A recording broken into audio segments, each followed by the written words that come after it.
last month, I wanted this to be a fact-finding mission. We have speculation, we have headlines and finger pointing, but we don't have the facts. We need facts, not just the salacious bits or nasty comments on Reddit. And look, there's plenty of that.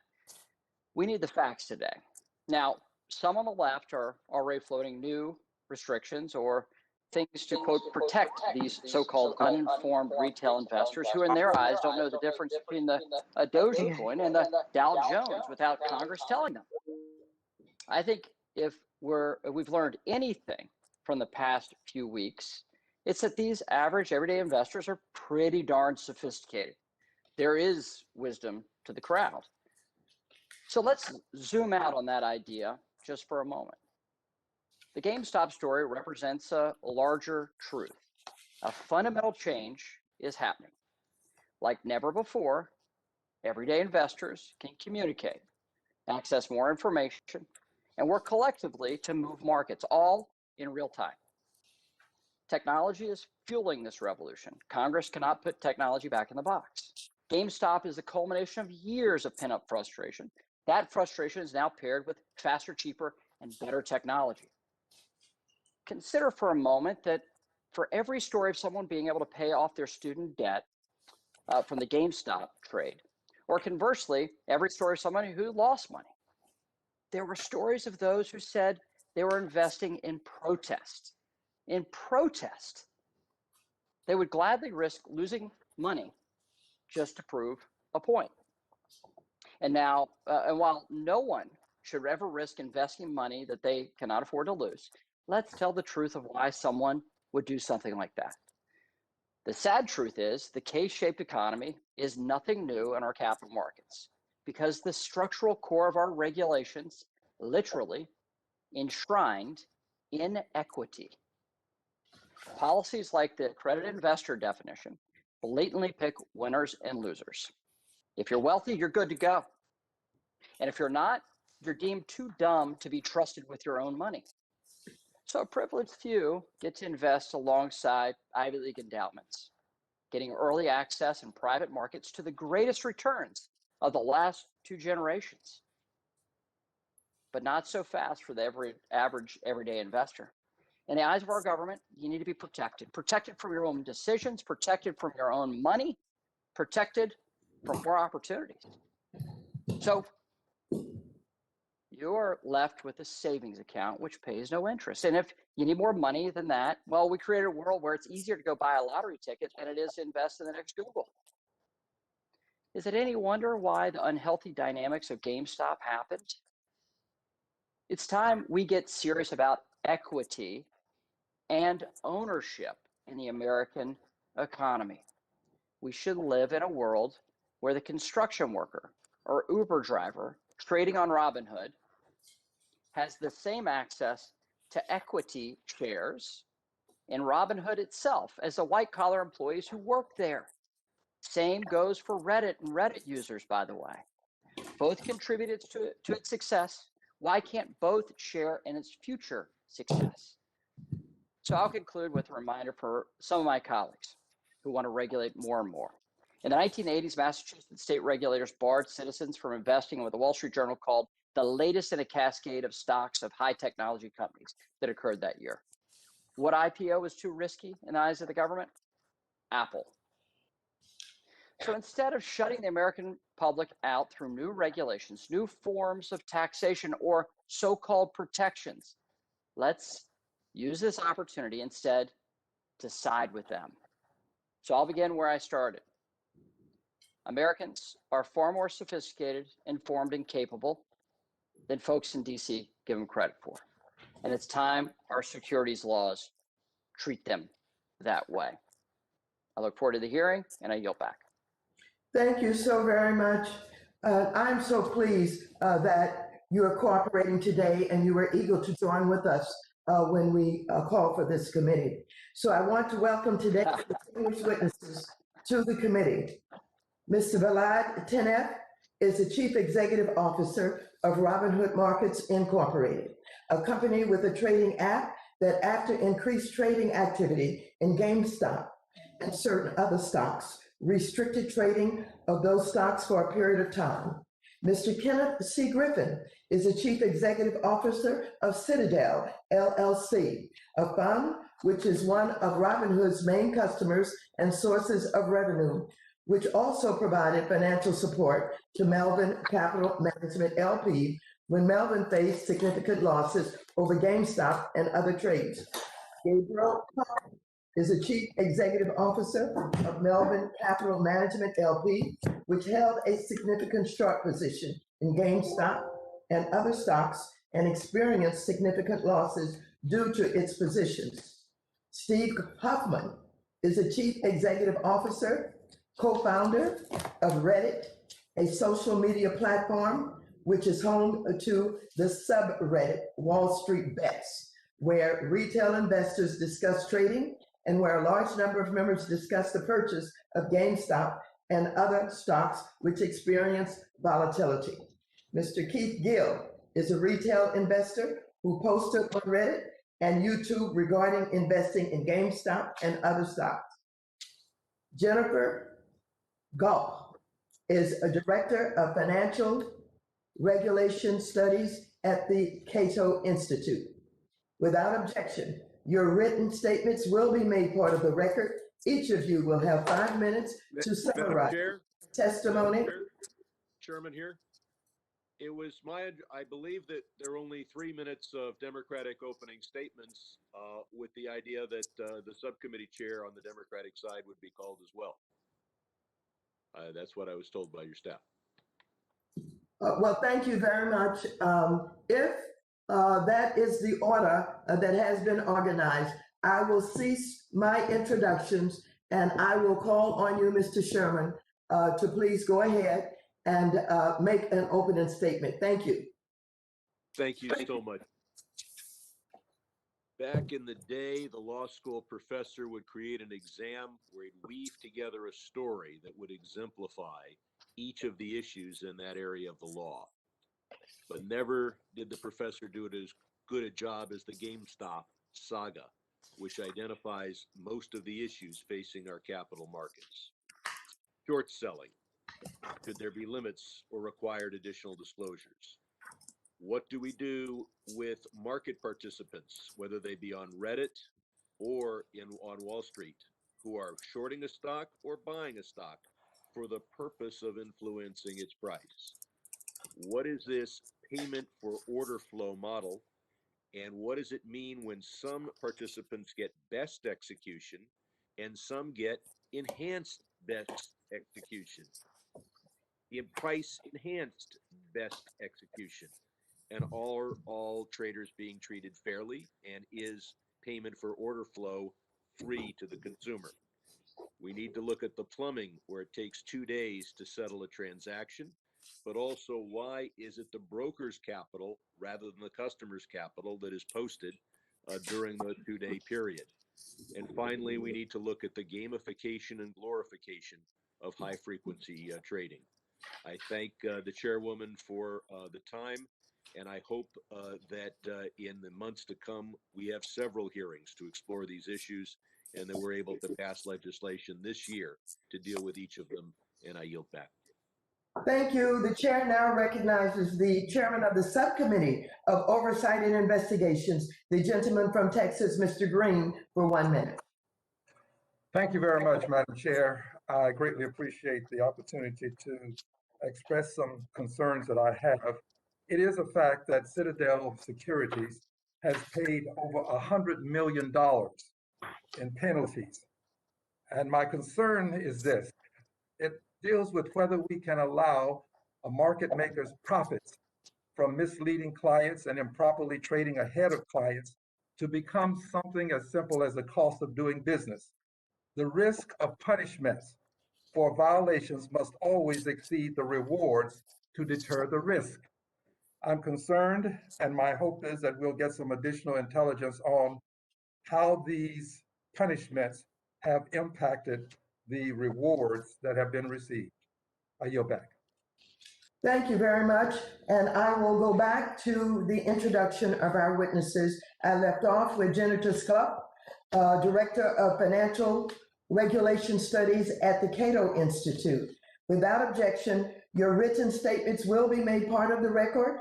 Each of you will have 5 minutes to summarize your testimony. You should be able to see a timer on your screen that will indicate how much time you have left, and a chime will go off at the end of your time. I would ask you to be mindful of the timer and quickly wrap up your testimony if you hear the chime. Now, before we begin with your oral testimonies, I would like to swear in the witnesses. I will call each of your names individually to respond. Would you please raise your hands?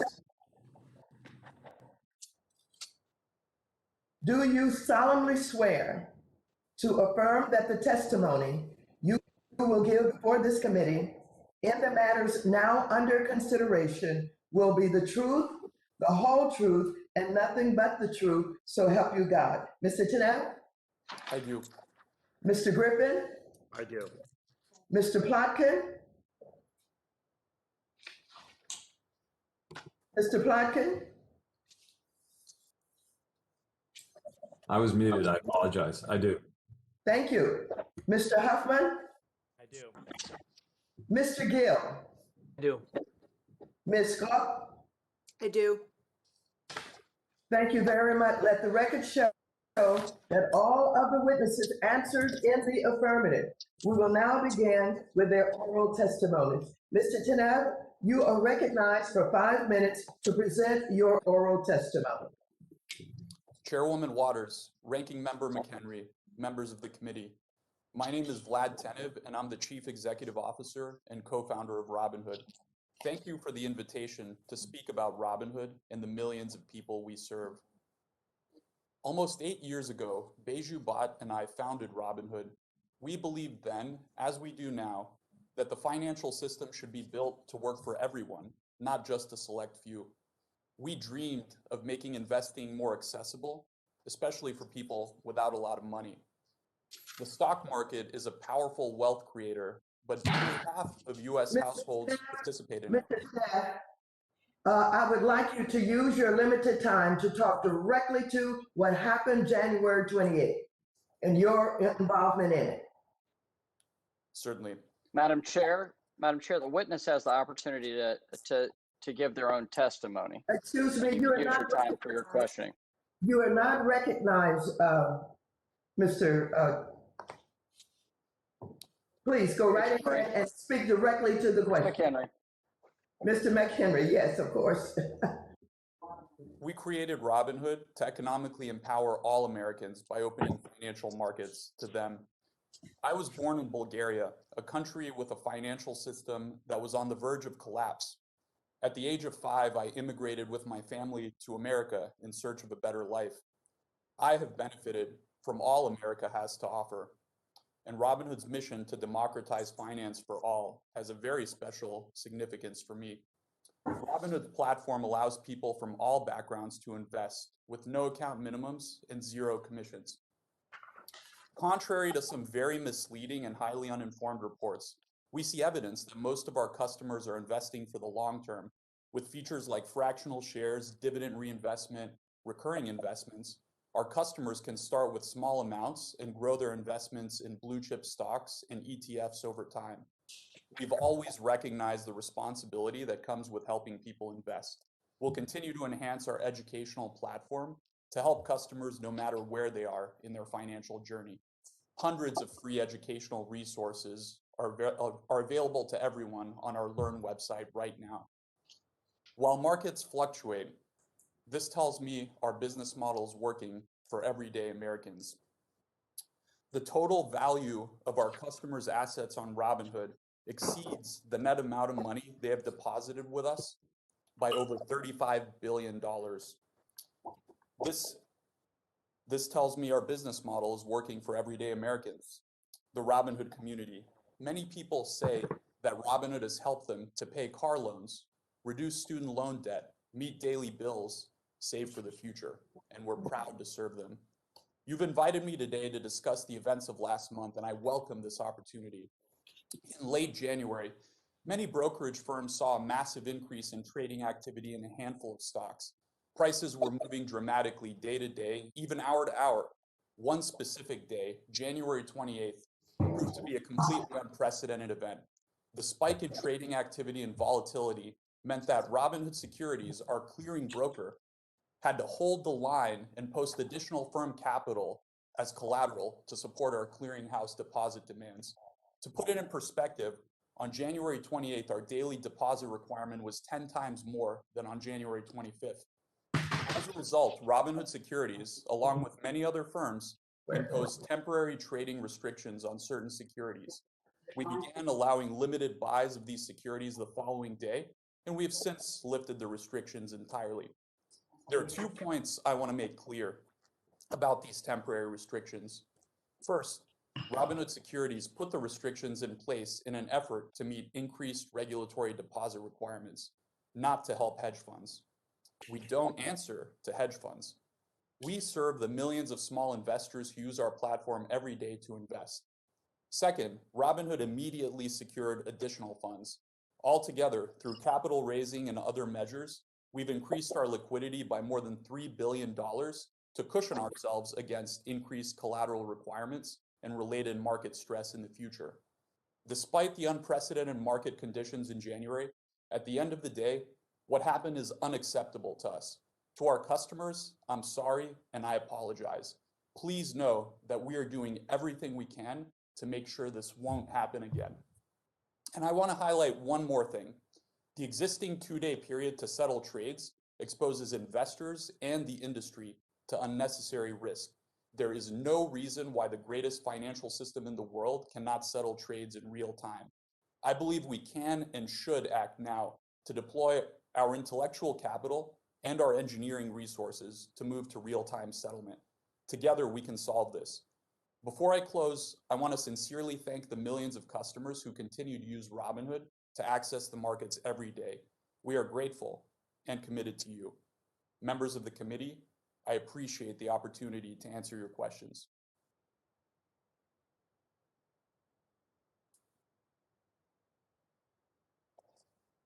Mr. Griffin, you are now recognized for 5 minutes to present your oral testimony. Chairman Waters, Ranking Member McHenry, distinguished members of the committee, thank you for the opportunity to testify today on the recent market events. The U.S. capital markets are the envy of the world. Our nation's ability to allocate capital to its best and highest use creates jobs, drives innovation, and fuels our economy. America's retail investors play an important role in our capital markets. According to Gallup, about 55% of Americans own stock right now. Citadel Securities, as the largest market maker in the U.S. equities market, executes more trades on behalf of retail investors than any other firm. As I will discuss shortly, Citadel Securities played an important role in meeting the needs of retail investors during the week of January 24th. Before doing so, I want to be perfectly clear. We had no role in Robinhood's decision to limit trading in GameStop or any of the other meme stocks. I first learned of Robinhood's trading restrictions only after they were publicly announced. All of us at Citadel Securities are committed to the healthy functioning of the U.S. equities markets. Now, I first participated in the financial markets as a retail investor. In the late 1980s, while attending college, I traded stocks and options from my dorm room. My passion for investing led to my founding of Citadel in 1990.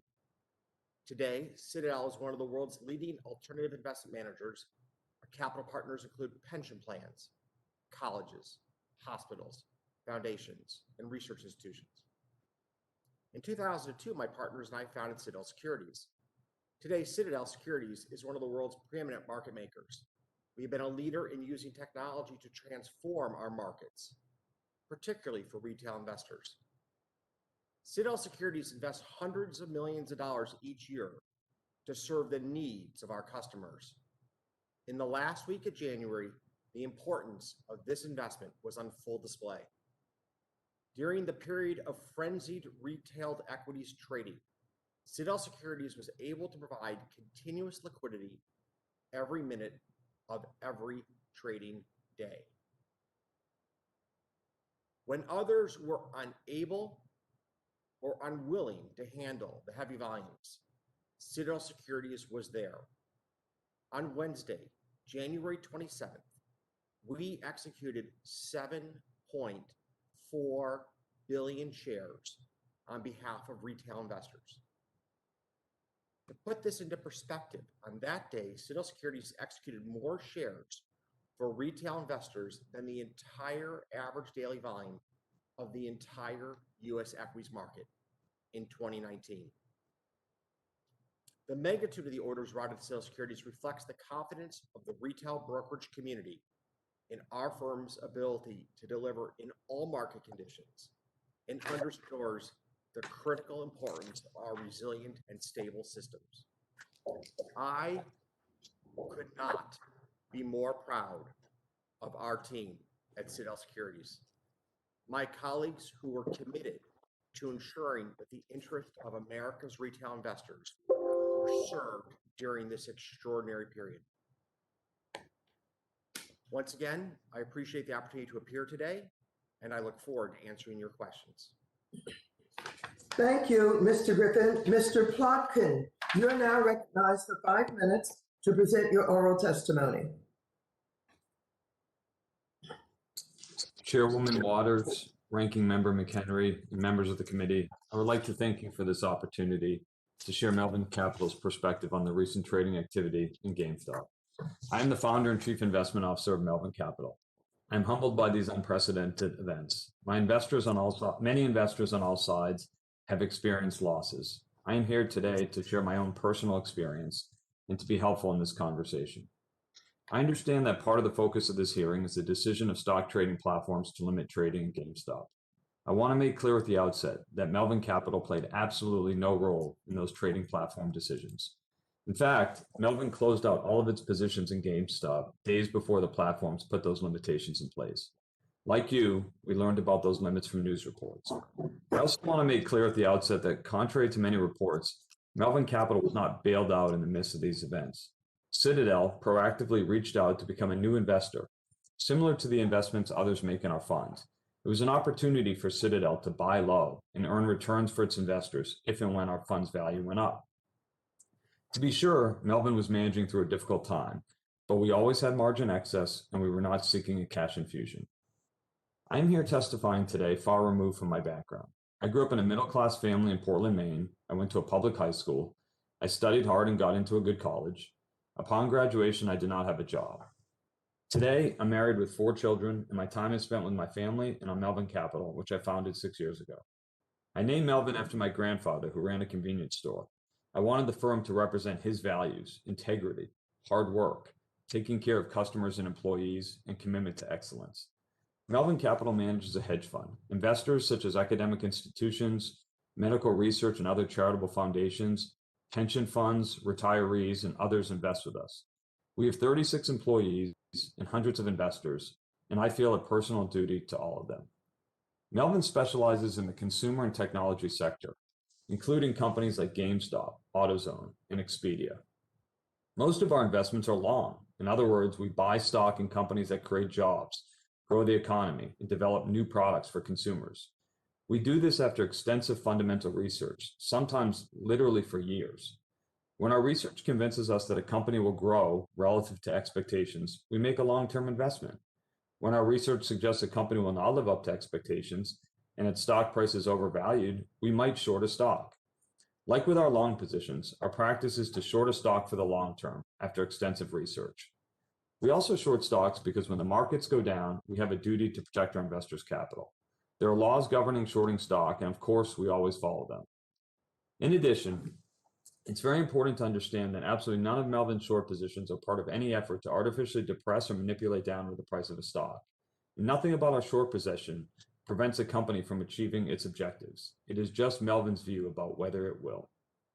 Specific to GameStop, we had a research-supported view well before the recent events. In fact, we had been short GameStop since Melvin's inception 6 years earlier, because we believed and still believe that its business model, selling new and used video games in physical stores, is being overtaken by digital downloads through the internet. And that trend only accelerated in 2020 when, because of the pandemic, people were downloading video games at home. As a result, the gaming industry had its best year ever, but GameStop had significant losses. In January 2021, a group on Reddit began to make posts about Melvin's specific investments. They took information contained in our SEC filings and encouraged others to trade in the opposite direction. Many of these posts were laced with anti-Semitic slurs directed at me and others. The post said things like, "It's very clear we need a second Holocaust. The Jews can't keep getting away with this." Others sent similarly profane and racist text messages to me. In the frenzy during January, GameStop stock rose from $17 to a peak of $483. I do not think anyone would claim that the price had any relationship to the intrinsic value of the business. The unfortunate part of this episode is that ordinary investors who were convinced by a misleading frenzy to buy GameStop at $100, $200, or even $483 have now lost significant amounts. When this frenzy began, Melvin started closing out its position in GameStop at a loss. Not because our investment thesis had changed, but because something unprecedented was happening. We also reduced many other Melvin positions at significant losses, both long and short, that were the subject of similar posts. I'm personally humbled by what happened in January. Investors in Melvin suffered significant losses. It is now our job to earn it back. And while I do not think that anyone could have anticipated these events, I have learned much from them and I'm taking steps to protect our investors from anything like this happening in the future. I look forward to answering your questions.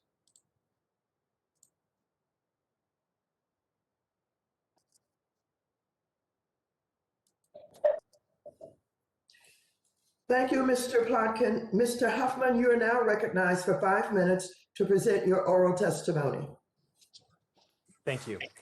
Madam Chairwoman, Mr. Ranking Member, honorable members of the committee, my name is Steve Huffman. I am the co-founder and CEO of Reddit, and I'm pleased to talk with you today about how Reddit works and what we have seen on our site in the past few weeks. Reddit's mission is to bring community and belonging to everyone in the world. What started in 2005 as a single community has since evolved into a vast network of many thousands of communities. They range from standard topics like news, sports, politics, to internet culture, to support. For example, our unemployment community has become a source of support for hundreds of thousands of Americans who have turned to Reddit after losing their jobs during the pandemic. Our communities are created and run by our users. Because of this, we describe Reddit as the most human place on the internet. Though we are small compared to the largest platforms, our communities provide an online home for millions of people every day. I'd like to share a bit about how content moderation on Reddit works. Reddit's moderation system starts with our content policy, the platform-wide rules which all communities must follow. Among other things, these rules prohibit hate, harassment, bullying, and illegal activity on Reddit, and they are enforced by Reddit's anti-evil team, which is composed of engineers, data scientists, and other specialists. This team also ensures the integrity of the site, and we have continuously honed our methods to stay ahead of bad actors to protect Reddit from manipulation, spam, and other threats. This team searched high and low for the specific comment mentioned in the previous testimony, or anything like it. The closest we could find was a single comment that received no votes and was deleted within 5 minutes. Such speech is not tolerated on Reddit, and we will of course investigate any further claims of this nature. Centralized moderation is common, but Reddit additionally uses a governance structure akin to a federal democracy, where the aforementioned policies and teams represent the federal government and the communities themselves represent states. All communities, or subreddits, are created by users that we call moderators. They set the community's rules, which may be as strict as they like as long as they are not in conflict with the platform-wide policies, and they have a variety of tools of enforcing these rules independently. Moderators are not paid employees, but rather users who are passionate about their communities. They have the context and judgment to make decisions no algorithm could. The members of each community contribute both the content itself and the ranking of it by voting up or down on any post or comment. Unlike other platforms where submission has a built-in audience through the author's follower count, every piece of content on Reddit, no matter how famous the author, starts at 0 and has to earn its visibility. Through their votes, the community itself enforces not just the explicit rules of their community, but also the unwritten rules that define their culture. This layered approach has helped our users create the most authentic communities online. The specific community we'd like to talk about today is Wall Street Bets. It's important to understand that Wall Street Bets is one of many finance and investing related communities on Reddit. This particular community specializes in higher risk, higher reward investments than what you might find in other more conservative financial communities on Reddit, with such names as personal finance, investing, and financial independence. I will stress that Wall Street Bets is first and foremost a real community. The self-deprecating jokes, the memes, the crass at times language all reflect this. And if you spend any time on Wall Street Bets, you'll find a significant depth to this community exhibited by the affection its members show one another. They are just as quick to support a fellow member after a big loss as they are to celebrate after a big gain. A few weeks ago, we saw the power of community in general and of this community in particular when the traders of Wall Street Bets banded together at first to seize an investment opportunity not usually accessible to retail investors, but later more broadly to defend all retail investors against the criticism of the financial establishment. With the increase in attention, Wall Street Bets unsurprisingly faced a surge in traffic and new users. At Reddit, our first duty in these situations is to our communities, and our role in this moment was to keep Wall Street Bets online. Working around the clock, we scaled our infrastructure, made technology changes to help this community withstand the onslaught of traffic, and we acted as diplomats to help resolve conflict within Wall Street Bets leadership. We have since analyzed the activity in Wall Street Bets to determine whether bots, foreign agents, or other bad actors played a significant role. They have not. In every metric we checked, the activity in Wall Street Bets was well within normal parameters, and its moderation tools were working as expected. We will, of course, cooperate with valid legal requests from federal and state regulators. That said, we do believe that this community was well within the bounds of our own policies. To conclude, I would like to reiterate why it is important to protect online communities like Wall Street Bets. Wall Street Bets may look sophomoric or chaotic from the outside, but the fact that we're here today means they've managed to raise important issues about fairness and opportunity in our financial system. I'm proud they use Reddit to do so. Thank you, and I look forward to your questions.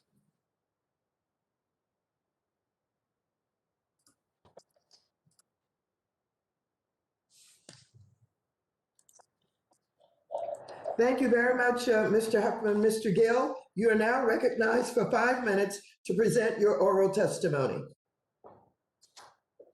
Thank you, Chairwoman Waters, Ranking Member McHenry, members of the committee.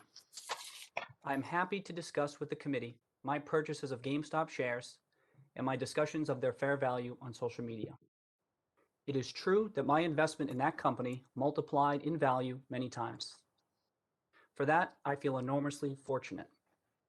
I also believe the current price of the shares demonstrates that I've been right about the company. A few things I am not. I am not a cat.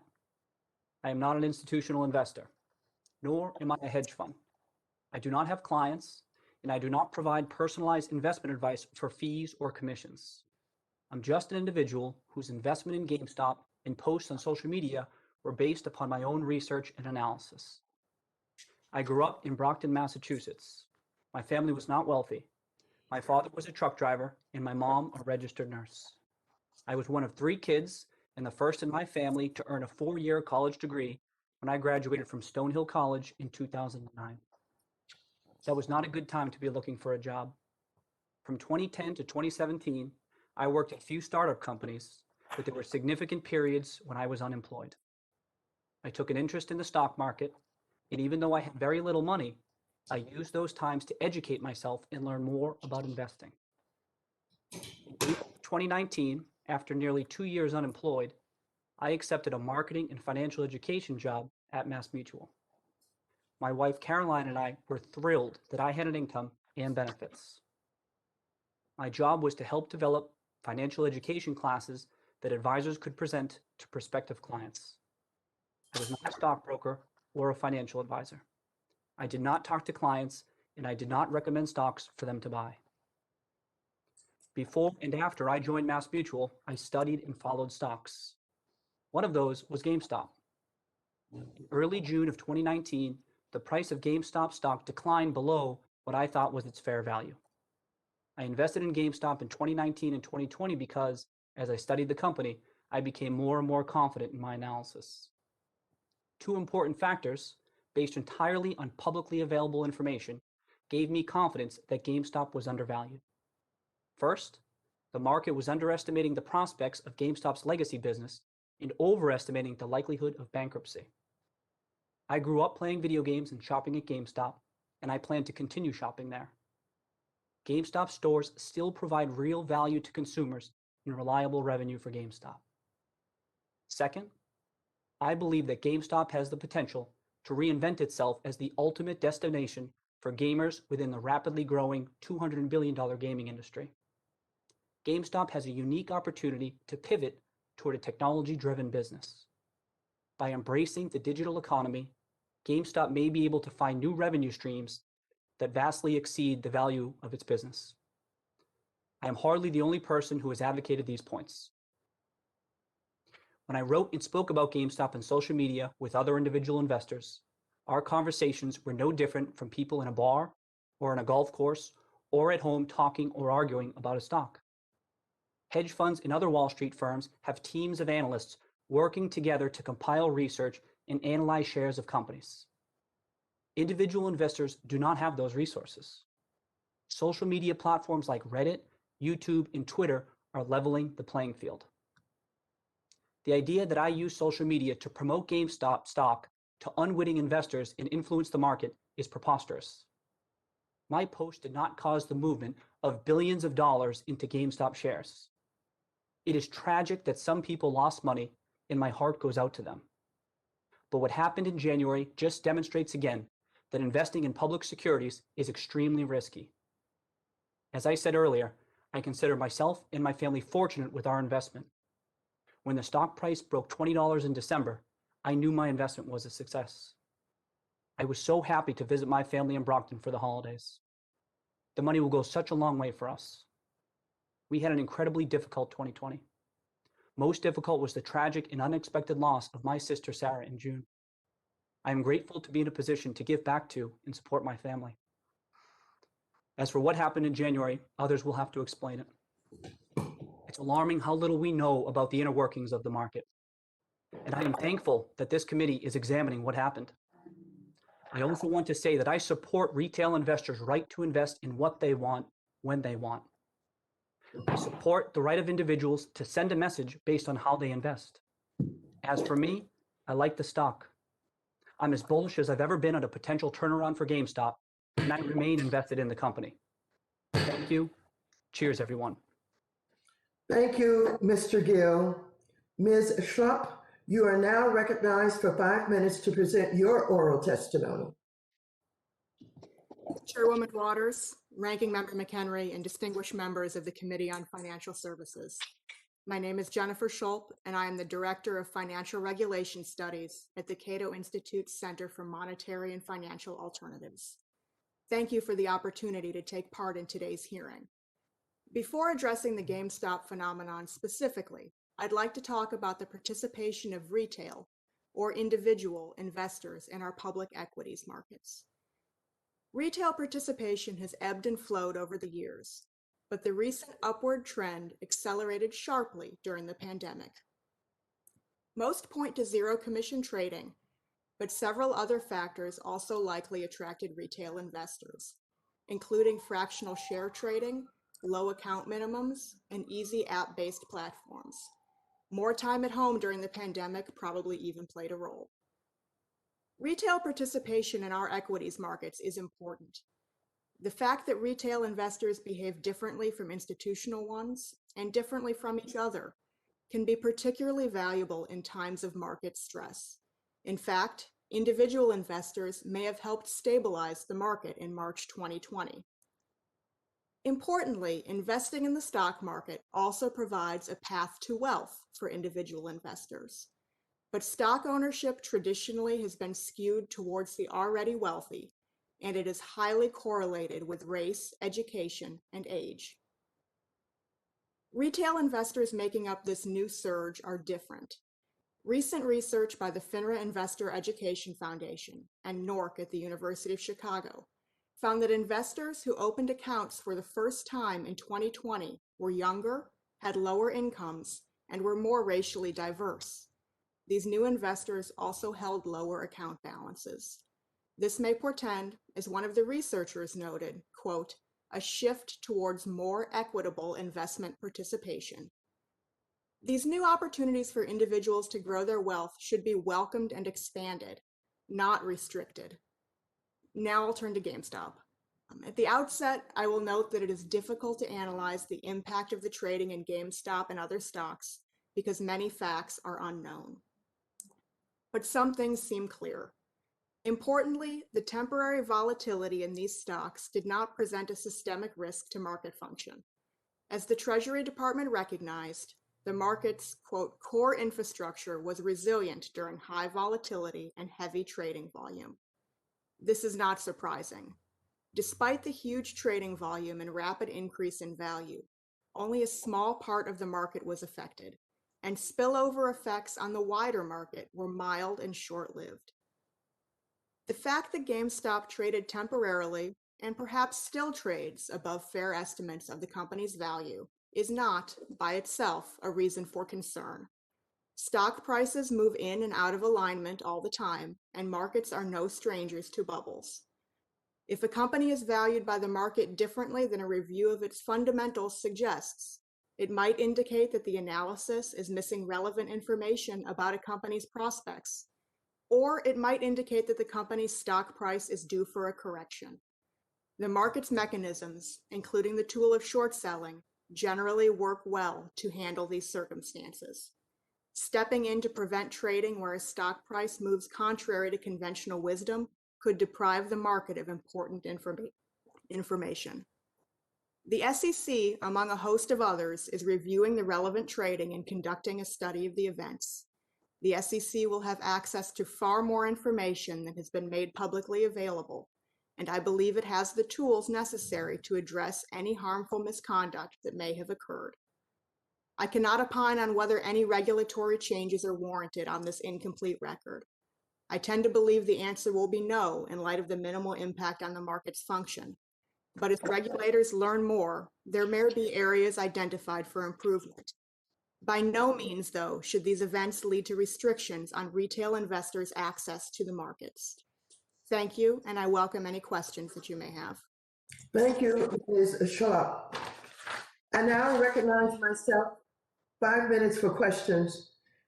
The market volatility surrounding GameStop and other securities has highlighted how many people feel that the cards are stacked against them and that market participants, like our witnesses, hide the ball. Mr. Teneve, you explained that Robinhood restricted transactions in certain securities to meet demands coming from your clearinghouse. And yet, on January 28th, you represented to the media that there was no liquidity problem. Isn't it true that being concerned about having enough capital to meet deposit requirements, isn't that a liquidity problem? Could you just answer yes or no? Chairwoman Waters, I appreciate the opportunity to address that. It's yes or no? We always felt comfortable with our liquidity and the additional capital that Robinhood raised. Please answer yes or no. We always felt To get comfortable through my with our 5 liquidity. minutes, I don't have time. I just need a yes or no answer. I stand by my statement. The additional capital we raised wasn't to meet capital requirements or deposit So the requirements. gentleman, Excuse me. I'm reclaiming my time. This liquidity problem had real consequences for your customers, but I wonder if they were all that surprised. Between December 2019 and December 2020, Robinhood customers experienced monetary losses due to system outages. Customer accounts were reportedly compromised. The firm repeatedly failed to testify its best execution obligations, and it misled its customers regarding its revenue sources. It seems retail investors often get a bad deal at Robinhood. Mr. Teneve, also, while you testified today that, quote, Robinhood's customers benefit greatly from payment for order flow, quote unquote, in December 2020, the SEC charged Robinhood for not disclosing that it was getting paid to send customer trades to Citadel Securities and other market makers, and for not seeking the best terms for its customers' orders. Robinhood provided such inferior trade prices, it cost your customers over $34 million. Is your testimony after Robinhood paid, is it your testimony after Robinhood paid the SEC $65 million to settle those charges, that this conflict of interest is in your customers' best interest? Yes or no? Chairwoman Waters, first let me say regulatory compliance is at the center of everything that we do. We've made mistakes in the past. I'm not claiming that. But could you answer yes or no to that question? So Citadel Securities is an important counterparty. Nobody's denying that. The reason that Gentlemen, can I answer yes or no? I'm reclaiming my time. Meanwhile, Mr. Griffin, Citadel's role in this event also raises significant questions for policymakers. Citadel Securities pays Robinhood tens of millions of dollars to process trades by Robinhood's customers. This relationship gives Citadel Enterprise key non-public information as to direction and volume of trades by retail investors. Your firm makes use of private exchanges called dark pools and other off-exchange trading to trade large sizes without moving the market against you. In fact, at some point last month, 50% of all trades occurred in dark pools or via OTC off-exchange trades. Your business strategy is designed intentionally to undermine market transparency and skim profits from companies and other investors. One problem, though, Mr. Griffin, is that we don't really know how central your firm has become to the capital markets. Mr. Griffin, does Citadel handle 47% of the U.S. listed retail volume? Please, yes or no. Excuse me, Chairman Waters, what percentage? I couldn't hear that number. 47%. So, Chairman Waters, to the best Yes of or my knowledge, no? so the odd, to the best of my knowledge, we handle in excess of roughly 40% of all retail volume. Thank you very much for reclaiming my time. Mr. Griffin, on January 27, did Citadel execute 7.4 billion shares for retail investors, which would be more trades than the average daily volume of the entire United States equities market in 2019? Yes or no? Chairman Waters, that was my written and oral testimony. Thank you very much. And with that, I now recognize the distinguished ranking member, Mr. McHenry, for 5 minutes for questions. All right, thank you. Mr. Tanev, I'm going to come to you first. I just want to get to what happened on that day in January. So let's take a step back here. You get a call in the middle of the night, according to what I've heard you in interviews say. And based off that conversation with your compliance team, you decided to halt the buying of GameStop stock. People were furious. We'll get into the regulations and the settlement parts of that today. We will get to that. But this is what I think needs to be answered about your decision. Why did Robinhood restrict the buying but not the selling of GameStop? And why did folks get locked out on the buy side only? Ranking Member McHenry, I appreciate the opportunity to address that. The reason that Robinhood, first of all, let me say Robinhood is always committed to providing access. It's in our name. It's in everything that we do. The decision to restrict GameStop and other securities was driven purely by deposit and collateral requirements imposed by our clearinghouses. So buying securities increases our collateral requirements. Selling does not. Moreover, preventing customers from selling is a very difficult and painful experience where customers are unable to access their money. So we don't want to impose that type of experience on our customers unless we have no other choice. And even though I recognize customers were very upset and disappointed that we had to do this, I imagine it would have been significantly worse if we prevented customers from selling. Okay, so let me ask this question. Is payment for order flow legal? Yes, payment for order flow is legal and regulated and a common industry. And is this disclosed to those users of your app? Yes, payment for order flow is disclosed in multiple places. And moreover, payment for order flow enables commission-free trading.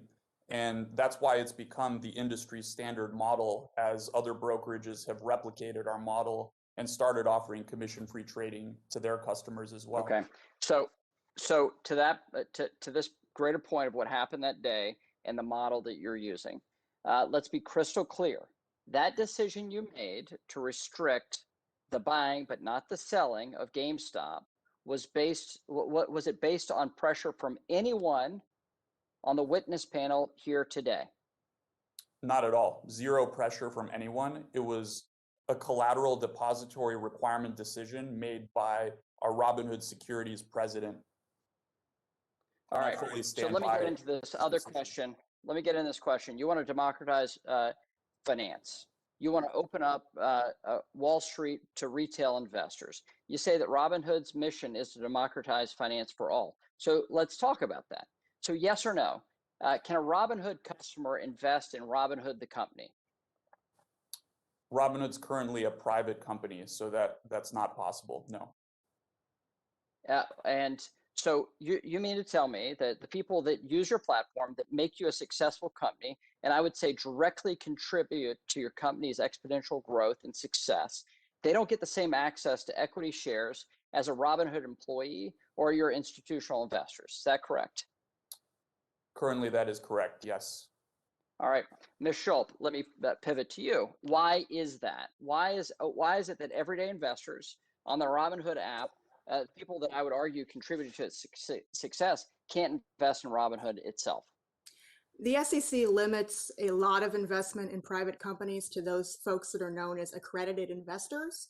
And to become an accredited investor, you have to have meet a wealth test of earning at least $200,000 a year, or having a net worth of over $1 million. The vast majority of people in this country don't meet that standard and are unable to invest in most private companies.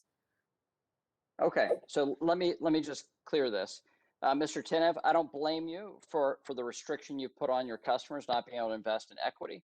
I'd like to have more opportunity to ask Mr. Gill his thoughts on this, but let me just say this. I don't fault you for the inequitable regulatory structure that DC has created, but I think we need to clear this up. Final thing, Madam Chair, I have for the record, I'd like to submit a letter from the DTCC, which is the clearing company, that was not on the panel today, and your staff has this letter already. Order. All right, thank you all, and look forward to getting to the facts that matter here From today. other members, Ms. Maloney, you Thank you, recognize. Chairwoman Waters and Ranking Member McHenry for convening this hearing. I hope today's hearing sheds light on how our markets are working, or in many cases are not working, for smaller investors and ways we can fix that. The events of late January saw tremendous volatility and stock prices that were totally divorced from market fundamentals. The whole enterprise was viewed by some as a giant video game, trading stocks instead of properties and monopoly money. But it's not all fun and games, because people can lose their life savings, their hard-earned cash, and tragically, last summer we know of at least one suicide linked to potential trading losses. Beyond those possible losses, the actions of Robinhood and other trading platforms during the GameStop frenzy caused confusion, anger, and undermined investor confidence in the fundamental fairness of our capital markets. None of this is healthy for our markets or good for investors. What makes markets work fairly is when everyone knows the rules and that the rules remain consistent and predictable and are enforced. But because of Robinhood's actions, too many customers did not get that predictability. Many retail investors woke up on January 28th to find that they could no longer buy and sell stocks the same way they could the days prior, and they were being treated differently than other market participants who could still buy and sell those same stocks. So I don't blame them for thinking that things were stacked against the little guy. Mr. Tinev, you stated in your testimony that Robinhood restricted trading for certain securities, including GameStop, in order to meet your financial requirements with your clearinghouse. But when I go to Robinhood's website and the blog post you initially released on January 28th, your financial requirements with your clearinghouse are not mentioned. You only mention market volatility. And when I review the Robinhood customer agreement, You don't include specifics on how and when you may decide to restrict trading, which you did. And you don't include any language or disclosures regarding your capital requirements. It only includes vague language that at any time and in its sole discretion, Robinhood can restrict trading. In other words, you seem to reserve the right to make up the rules as you go along. So I have two questions for you. First, do you think you owe your customers more disclosure and transparency than you gave them? And second, do you believe your lack of candor with your customers might have contributed to the wild speculation and confusion that resulted in the aftermath of your trading restrictions?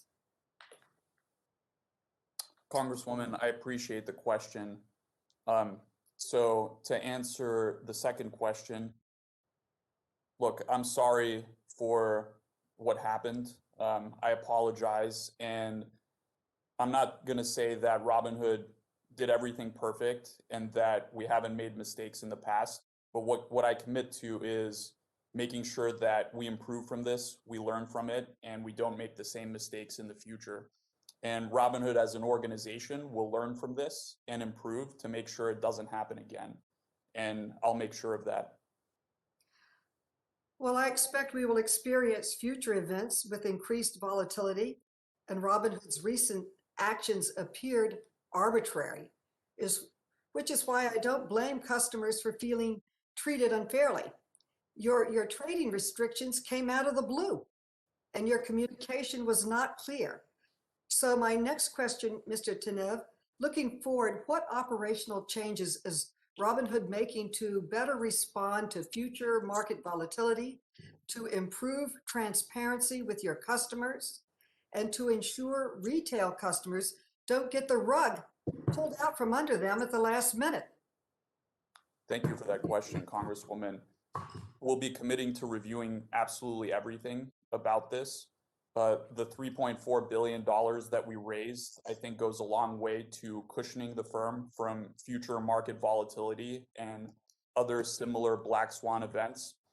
And I believe that even throughout this process, we improved our risk management processes and strengthened them so that the experience customers had on Friday of that week was much improved from Thursday. Thank you very much. We'll continue to learn and improve upon this. Ms. Wagner, you're recognized for 4 minutes. Thank you, Madam Chairwoman. I'd like to welcome our witnesses for testifying today to discuss the late January market volatility that took place, along with what I hope is a broader discussion on market functions and their effect on everyday investors. Since I was very first elected, I have advocated for America's Main Street investors and worked tirelessly to ensure that all Americans, especially those low and middle income savers, are given the investment choice, access, and affordability that they deserve. Retail investors are the strength of our stock market, and I have fought throughout my career for their best interests in the financial markets. And this hearing today is no different. The advances in financial technology that we've witnessed in the last decade have improved the way that Americans and our businesses perform financial activities. In just the past year, we have seen retail investors' market participation more than double. And I think this is great. I believe in the wisdom of the retail investor, and I will say I believe in the First Amendment too. This increase is attributed to Robinhood and other trading brokerages who are lowering account minimums, permitting fractional share trading, and implementing zero commission trading. It is critical that Congress focus on reducing barriers to market participation, which is rarely want to do, let me sadly say, and allowing Main Street Americans access to the financial instruments that can create long-term investment savings.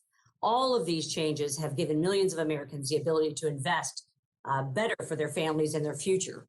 My hope is that the majority does not use this hearing as an excuse to once again add new federal regulatory burdens to an industry that is already heavily regulated, that will prevent people from participating in our capital markets. Letting existing regulations work is key, not burdening everyday investors with new and more costly barriers to entry. Mr. Tanev, it appears at the time your company did not have enough money to meet the collateral requirements for that level of trading by your customers. In your view, A, were collateral requirements from the DTCC unreasonably high? Was the amount of trading on your platform unforeseeable? Or was your company undercapitalized given its risk profile? Thank you for the question, Congresswoman. So this event was a 5 Sigma event, which is a 1 in 3.5 million event. To put that in context, there have only been tens of thousands of stock market days in the history of the US stock market. So a 1 in 3.5 million event basically is unmodelable. That said, we can learn from it. And in this particular case, our risk management processes worked appropriately to keep us in compliance with all of our deposit requirements and collateral requirements. Well, Mr. Tanev, I realize that you are doing a full review of your practices and such. I encourage you to do that. And certainly communication with your investors is going to be key to that because you didn't communicate with them early on. Let me just say, as the ranking member on the Diversity and Inclusion Subcommittee, I am delighted to be speaking with our witness, Ms. Jennifer Schulp. Ranking Member McHenry and I have spent countless hours stressing the importance of having qualified women in finance. So I'm pleased to have you here today to lend your expertise. Ms. Schulp, we now know that it was the daily collateral demands set by the National Security Clearing Corporation that were the reason Robinhood had to temporarily restrict trading. Can you briefly explain the purpose of these capital requirements and their overall relationship to ensuring our markets function in an orderly manner? And did you see any broad failures of market function during these events, ma'am? Sure, thank you. Thank you for the compliment. The NSCC's collateral requirements here serve the function to provide security for the stock settlement process goes through. So while an investor thinks that what has happened is they bought a stock on the day that they make a trade, it really takes 2 days for the settlement process to clear. During that time, the brokerage firm, the DTCC, and the brokerage firm on the other side can remain at risk of that stock not actually clearing. And the collateral requirements are in place in order to mitigate the risk that the brokerage firm will not be able to make good on its promises to sell or buy. I didn't see any broad scale failure here. The DTCC's collateral requirement was large, but understandable. And I think things functioned largely correctly. My time has expired. I thank you all for your testimony and I yield back, Madam Chairwoman. Thank you very much. Madam Chairman, point of order. I just like, yeah, Perlmutter, just to remind people to, when they're not speaking, to mute themselves, because there's a lot of feedback when the question is asked and the mic stays open and the people are answering the question. Just remind everybody, mute when you're not speaking, that's all. Thank you very much. You heard Mr. Perlmutter. I would hope that every member would certainly do that. Mr. Sherman, you're recognized for 5 minutes. Thank you very much. We've come to expect things on the internet to be free. When you're not paying for it, it's not free. You're the product, someone else is the customer. When you go onto Facebook and it's free, you're the product being sold to the advertiser, and your information is sold to God knows whom. So we now have a system where we're telling investors that it's free to invest to buy and sell stock. There are 2 ways to pay the folks involved in Wall Street for buying and selling stock. One is a commission, and you know what it is. And so we discourage investors a little bit from buying and selling stock because they have to pay a commission and they know they're paying a commission. The other way to do it is to give them a worse execution. Whenever there's a stock being purchased and sold, the market maker, perhaps Citadel, might be willing to sell the stock for $10.05, but will buy it for only $10. The difference is 5 cents. And so the issue is whether Robinhood and other people who are being told you get it for free are really getting it for free. Mr. Griffin, you're a market maker. You pay some brokers for order flow. You don't pay others for order flow. So when you pay for order flow, you're not making as much on the transaction. You have to pay some of that back to the broker. That's hidden the amount of that is hidden from the customer. The fact that it exists has perhaps recently been disclosed. SEC rules require that people get the best execution, but I've recently learned that there's best execution and enhanced pricing. So if you get an order from Fidelity and you get an order from Robinhood and you're paying for the Robinhood order flow, is the Robinhood customer getting as good a price as the Fidelity customer? Mr. Griffin. So, Congressman, I believe that's an excellent question. The execution quality that we can provide as measured in terms of price improvement is heavily related or correlated to the size of the order that we receive. So if I were to speculate, don't tell me that that there are other factors involved and take us down another road. I'm asking you a clear question. Assuming same size of order, one comes in from Robinhood, one comes in from Fidelity. Is it not true that one is going to get a enhanced best execution and the other one is just going to get best execution? So as I was trying to explain, because the Robinhood order comes from a community of traders who tend to trade in smaller size. That isn't my question, sir. You're evading my question by making up other questions. Let me repeat. 2 identical orders come in. Same stock, same quantity. One's from Robinhood, one's from Fidelity. What happens? The quality of the execution varies by the channel of the order. This is a commonly understood phenomena in economics that channels matter. So for example, when you go get a mortgage from JP Morgan to their clientele has a different rate of interest than a mortgage. Okay, reclaiming my time, sir. Who gets the better deal? The one that comes from a broker who is being paid for order flow and one not. Can you testify that on balance, there is no difference, assuming the same size of the order? So as I said earlier, size of the order is only one factor. You are doing a great job of wasting my time. If you're going to filibuster, you should run for the Senate. Everyone else I've talked to in this industry says when you pay for order flow, you get when your broker is being paid for order flow, you get a worse execution.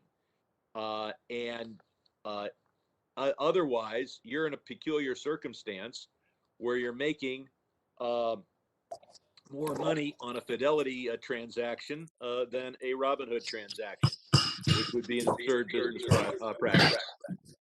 The gentleman's time has expired.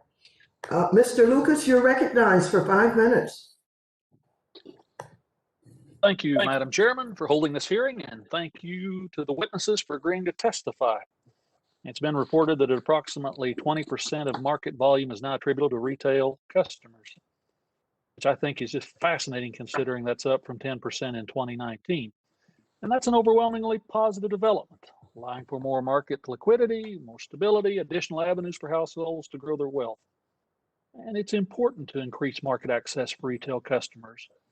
and I don't want to disrupt that if we possibly can. So I'd like to turn with my first question to Mr. Teniff. Let's talk about the attention that this pay for order flow has received. You explained in your testimony, Robinhood's relationship with market makers is important for Robinhood's ability to offer commission-free trading. So expand, if you would, on how that process benefits the everyday investor, and just expand in general on that, if you would. Congressman, I'd be happy to. Thanks for giving me an opportunity. So as I mentioned in my written testimony, payment for order flow enables commission-free trading. Prior to Robinhood changing the industry standard model to be commission-free, most brokers collected a commission on top of the payment for order flow on every transaction. Now, Robinhood routes to market makers, including Citadel Execution Services. We've got 7 in total across equities and options, and we route without consideration for payment for order flow. All payment for order flow arrangements are uniform across the market makers, and our system routes orders based on who provides the best execution quality for our customers. So the reason Citadel gets a relatively high percentage of our customer order flow is because they provide superior execution quality for our customers. And that's first and foremost the most important consideration that we look for. How are our customers getting the best execution quality? If another market maker were to improve upon the execution quality that Citadel Execution Services provides on any subset of orders, our system is set up to automatically route more traffic to that market maker. Continuing down this line, because clearly this is one of the things that my colleagues and the public has a very strong interest in. And having lived through Dodd-Frank before, I see where sometimes major things can occur. I want to turn to Mr. Griffin. Now, could you also elaborate on how payment for order flow provides, whether it's the best price to the retail investor from the market maker perspective? Could you expand on that? Congressman, as you outlined in. Absolutely, Congressman. So as the CEO of Robinhood just set forth clearly, the orders that are allocated amongst the market makers today are allocated principally on the basis of price improvement. We have fought for 15 years to make that the basis by how which orders are allocated, because we strongly believe that Citadel is able to provide a better execution for retail orders in the long run. We make a huge investment in our team and our technology to do so. How is it that we are able to provide better execution quality than exchanges? Because exchanges are limited in their ability to do business by regulatory mandate. Exchanges by law have a minimum 1 cent wide market, which for low price securities means that they are less competitive than they otherwise could be. We're able to How are you here and what are you doing? Excuse me? That wasn't either one of us. Continue, Mr. Griffin. All right. So we're able to share our trading acumen with retail investors, and we're able to give them a better price, and we're able to make payments for order flow to firms like Robinhood that allow them to have lower, or today in most cases, no commission. And of particular note, we're able to help Robinhood and other brokers pay exchange fees to the exchanges at the time of execution. This has been very important to the democratization of finance. It has allowed the American retail investor to have the lowest execution cost they've ever had in the history of the U.S. financial market. Mr. Teniff, in the Dodd-Frank process that the chairman and I went through a decade ago plus, there was much discussion about margin requirements. Give us just a discussion for an instant about when you discovered you had a $3 billion additional margin call. So thank you, Congressman. I believe the full play-by-play of that situation was described in detail in my written testimony. Just to clarify, though, this decision had nothing to do with margin. Expired, unfortunately. Thank you, Madam Chair. I yield back. Has expired. Mr. Meeks, you're recognized for 5 minutes. Thank you, Madam Chair, for this hearing, and Mr. Ranking Member. Let me ask a question to Mr. Tanev. I've been burnt once or twice in the market, and but particularly since I've been a member of Congress, one of the things that I recall greatly was the financial crises in 2008. And it is, we thought that opening the market up where people had adjustable rate mortgages, et cetera, they were able to get into the market, people who may not have been before, but a lot of disclosure had not happened. So they didn't look, nor was there was no documents to look at what their incomes were or anything of that nature. So when those adjustable rates happened, many individuals lost their homes. Many people who bought those mortgages or who initially agreed to those mortgages sold them immediately because they did know that the people would not be able to afford them and they would default shortly thereafter. Now, so I understand your model of trying to get more people, more democratization, but that means that there's now greater responsibility of ensuring that your customers have all of the information they need to assess riskier trades. Now, for me, the information that has to be digestible and accessible. Now, one of the problems I have, for example, you're allowing up to $1,000 to buy stocks on margin, and borrowing on margin is risky. So how do you disclose this? How do you make determination of individuals who are not the sophisticated investors and allowing them to buy these risky stocks that are on margin? Thank you, Congressman, for the opportunity to address that. Let me set the stage a little bit by saying that about 2% of our customers borrow on margin. About 13% on a monthly basis perform an options transaction, and a much smaller number, around 3%, perform a multi-leg options transaction. So the vast majority of our customers are engaging in buy and hold activities and long-term investing on our platform. Now, to clarify your point on the $1,000 margin, that's actually something that we refer to as Robinhood Instant, and it's provided as a courtesy. When a customer initiates a deposit, we allow them access to up to $1,000 of that deposit immediately, similar to how if you deposit a check at a bank, as a courtesy, they might provide access to those funds or a portion of them before that check clears. As for margin specifically, borrowing money on margin, the rules are very ironclad industry-wide. Obviously, Robinhood Securities conforms to all of the applicable rules. And Robinhood's product is in many ways more restrictive than that of our competitors, because in order to even qualify for borrowing on margin, you have to be a Robinhood Gold customer, which involves paying $5 a month for the service.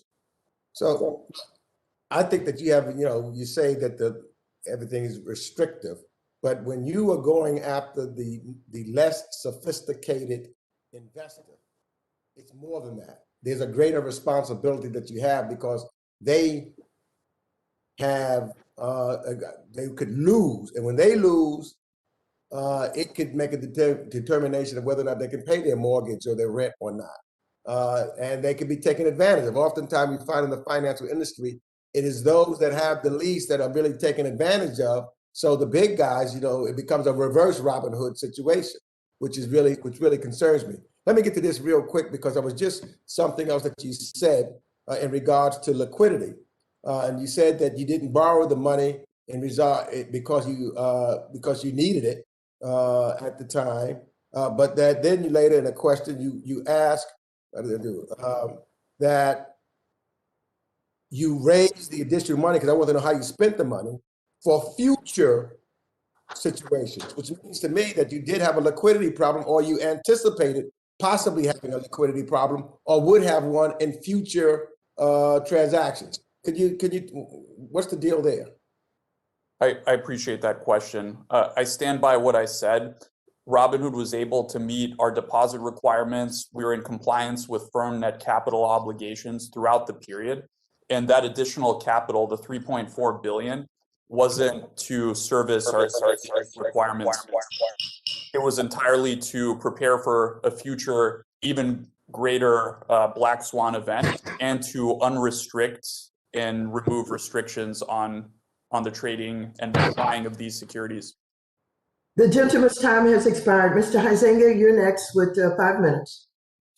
Thanks, Madam Chair. And this would have felt nicer 10 minutes ago when I was supposed to go, but I'm going to go back to Mr. Griffin and the chair of the Capital Markets Subcommittee.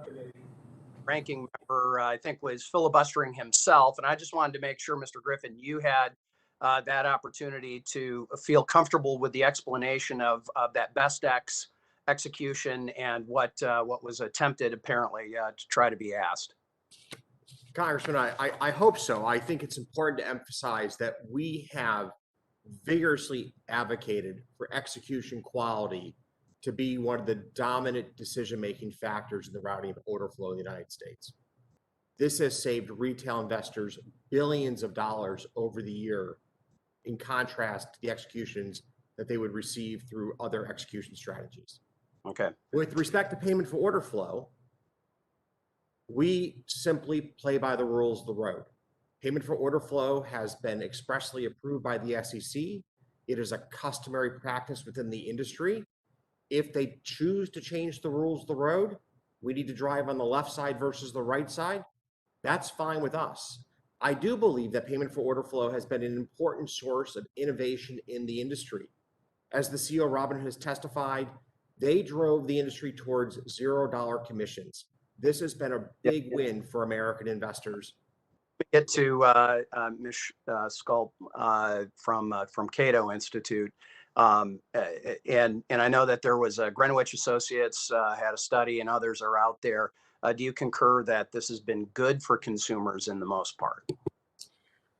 I think that there's still ongoing studies, but I do think that payment for order flow and the price improvements have largely been good for improvements for customers. And I agree with Mr. Griffin that this has helped drive innovation in the industry. I think disclosure can always be better. And I think people should understand that their broker still needs to make money, even if they're providing a zero commission trading service. Yeah. Okay. All right. I've got about 3 minutes left. I was going to start actually with this and ask each one of you why you thought you were here today. But I'm going to dispense with that because it's going to take too much time and I'll provide the answer. Political theater for the most part. That's what this hearing is today. I mean, we're on the business channels right now and on C-SPAN. I think if you see a few of my colleagues playing to the cameras, but we need to have some of these fundamental and important questions answered at the end of the day. And one of the assertions that you've heard already today is that investing is, quote, casino gambling. It's using monopoly funny money. I guess I want to know, is individual retail participation in the marketplace gambling, casino gambling, or using funny money? Mr. Gill, why don't we just start with you? Very quickly.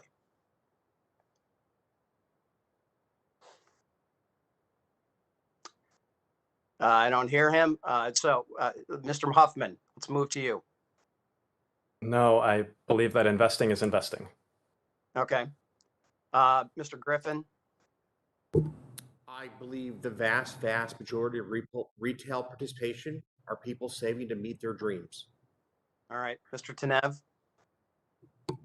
Congressman, thank you. As I mentioned in my opening statement, Robinhood customers have essentially made over $35 billion in unrealized and realized gains on all of their assets.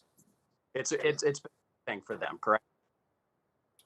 Absolutely, it's investing and it's building wealth. Go back to Mr. Gill. Yes, of course. I do. I believe it's an opportunity for investors to participate in the market just as institutionals participate. Okay, so actually the business channels had a good question from one of the Reddit readers, which is, so you recommended GameStop before. Would you buy their stock now at roughly 45? It started at 48 earlier today. You were talking about buying it and being happy when it crossed 20. So are you buying that stock today? Well, let me just say that investing can be risky, and my particular approach to investing is rather aggressive and may not be suitable for anyone else. But for me personally, yes.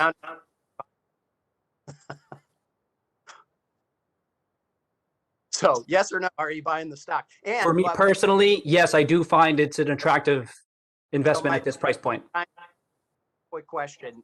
Did you invest in GameStop because you were not aware of the payment for order flow? That's one of the accusations.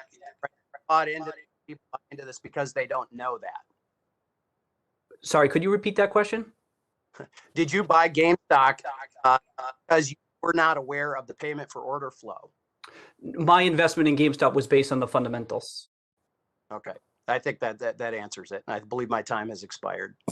Ms. Velasquez, you're recognized for 5 minutes. Thank you, Chairwoman. Mr. Kenneth, Robinhood seems to have perfected the gamification of trading, providing the user with the perception that investing through the Robinhood app offers recreational gain, playing with little or no downside risk. Of course, many of us understand that investing is not a game and carries significant risk.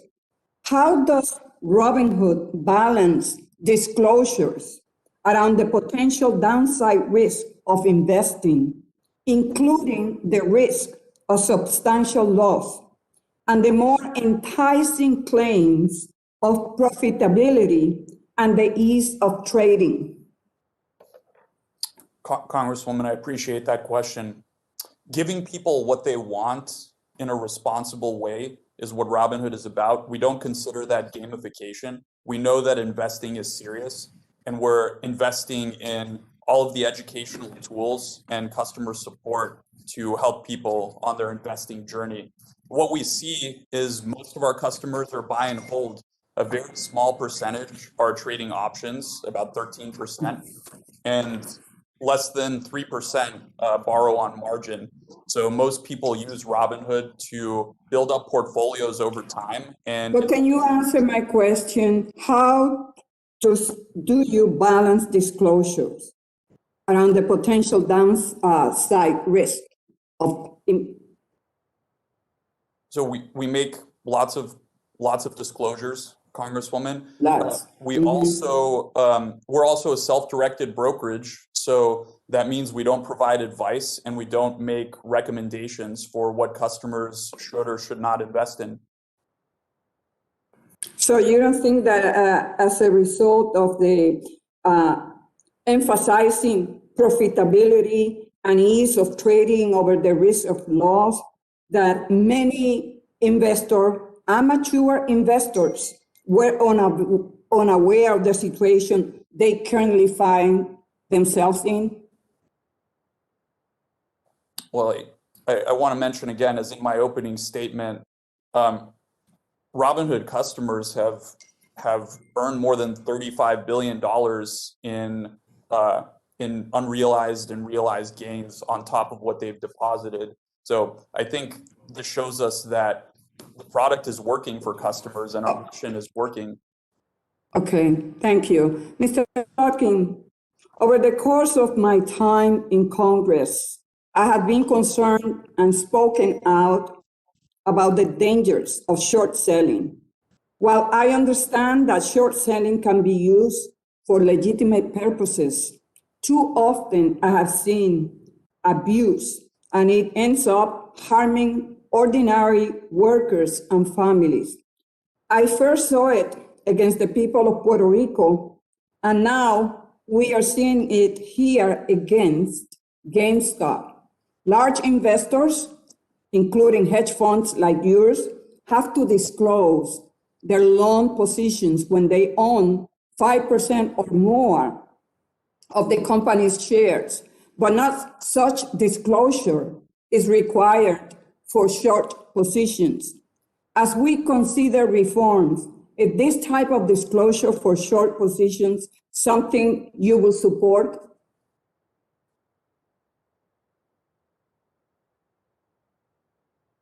Mr. Plotkin? Yeah, Congresswoman, thank you very much for the question. I think it's a really good question. Whatever regulation is put forth in the marketplace, we will obviously, operate within those rules. It's certainly something I'd be happy to follow up with. But what about my question about short selling? Yeah, I think it's a really good question. It's not really for me to decide, but if those are the rules, I'll certainly abide by them. Okay, well, I'm glad to hear that answer. Mr. Gill, public reports credit you with helping to start the GameStop craze by encouraging other amateur investors to bet against the short positions that Mr. Plotkin and others took. But the stock has now fallen from its high, and many amateur investors have lost hundreds of thousands of dollars. It is my understanding that you are a registered broker. Is that correct? The gentleman's time has expired. Okay. Thank you. I yield back. Thank you, and I appreciate all of the members who are participating today. This is not political theater at all. This is serious oversight responsibility, and members are reminded not to impugn the motive of other members. Thank you. Mr. Lukemeyer, you're recognized for 5 minutes. Thank you, Madam Chair. And my first question will go to Mr. Gill. Mr. Gill, I guess the question is, you're a very serious investor, somebody who does his homework, invests in the market, your own personal funds. And so I guess the question would be, here today, we're discussing the actions around Robinhood, all the transactions that took place. And I guess, do you think we need more legislation as a result of what happened here, or did the system actually work? And let me just make a couple comments on that part. From the standpoint that did it work, was it self-correcting? Did the fact that somebody like yourself was able to invest and maybe take advantage of the over-shorting positions by the hedge fund guys who were trying to really drive down the price of the stock for other reasons, whatever, or did it point out perhaps that we had some companies, perhaps like Robinhood, I would argue that was undercapitalized or under-reserved? Or maybe there was over-aggressive other types of investing that was taking place. The algorithms that were there, the different business models, they didn't work because you outsmarted the system, so to speak. Would you like to comment on that, on that sort of questions and how I formatted that? Thank you for the question, Congressman. I would say my expertise is in analyzing the business, the fundamentals of the business, not so much on the inner workings of the market. I'm not so sure about legislation per se. What I would say is that increased transparency could help. That if someone like me could have a better understanding of how those types of things work, I feel as though it would be quite beneficial to retail investors. Thank you for that. I know that Mr. Tevin, Robinhood has an interesting name. As I recall, the old story is take from the rich, give to the poor. And I assume what you're doing is allowing the poor to compete with the rich, which is interesting. You made the comment in your testimony, Mr. Tevin, about settling this in real time. We have the electronic ability to do this. I think that would probably help the situation that occurred here. But what other problems occur when you do this in real time? What other things would we have to look at? What other unintended consequences would there be if you did something like that? Thank you, Congressman, for the question. I believe that right now, certain market participants rely on next day settlement to be able to take advantage of intraday netting and run up larger one-sided positions in certain stocks with the knowledge that they can close those positions or reduce them by the time settlement happens. And I understand that would be a limitation to the trading activities of some of these institutions. So that's certainly one area to consider. The other is around securities lending. We'd have to make changes to how securities lending works. I don't think any of these are insurmountable challenges, and I'd be happy, as I mentioned earlier, to deploy our intellectual capital and our team's engineering resources to help solve these problems very quickly. Thank you for that. Mr. Plotkin and Mr. Griffin, the question is for both of you here. Whenever you're short selling, I understand that GameStop stock was short sold 140%. And Mr. Plotkin, you made the comment in your testimony a minute ago that you were not trying to manipulate stock. Yet, if you're short selling a stock 140%, for me on the outside looking in, it looks like that's exactly what you're doing. Explain to me why that's not manipulating a stock. Thank you, Congressman. For us, I can't speak to other people that were shorted. Anytime we short a stock, we locate a borrow. Our systems actually force us to find a borrower, so we always, short stocks within the context of all the rules. Mr. Griffin, would you like to comment on that? You guys are both market makers and brokers and hedge fund guys. I mean, you do all of it. Why is this not considered manipulating a stock whenever you can short sell at 140%? Don't you think there should be a limit on something like that? So I believe that the short interest in GameStop was exceptional, and I'm not sure it's worth us delving into legislative corrections for a very unique situation in terms of the extreme size of the short interest.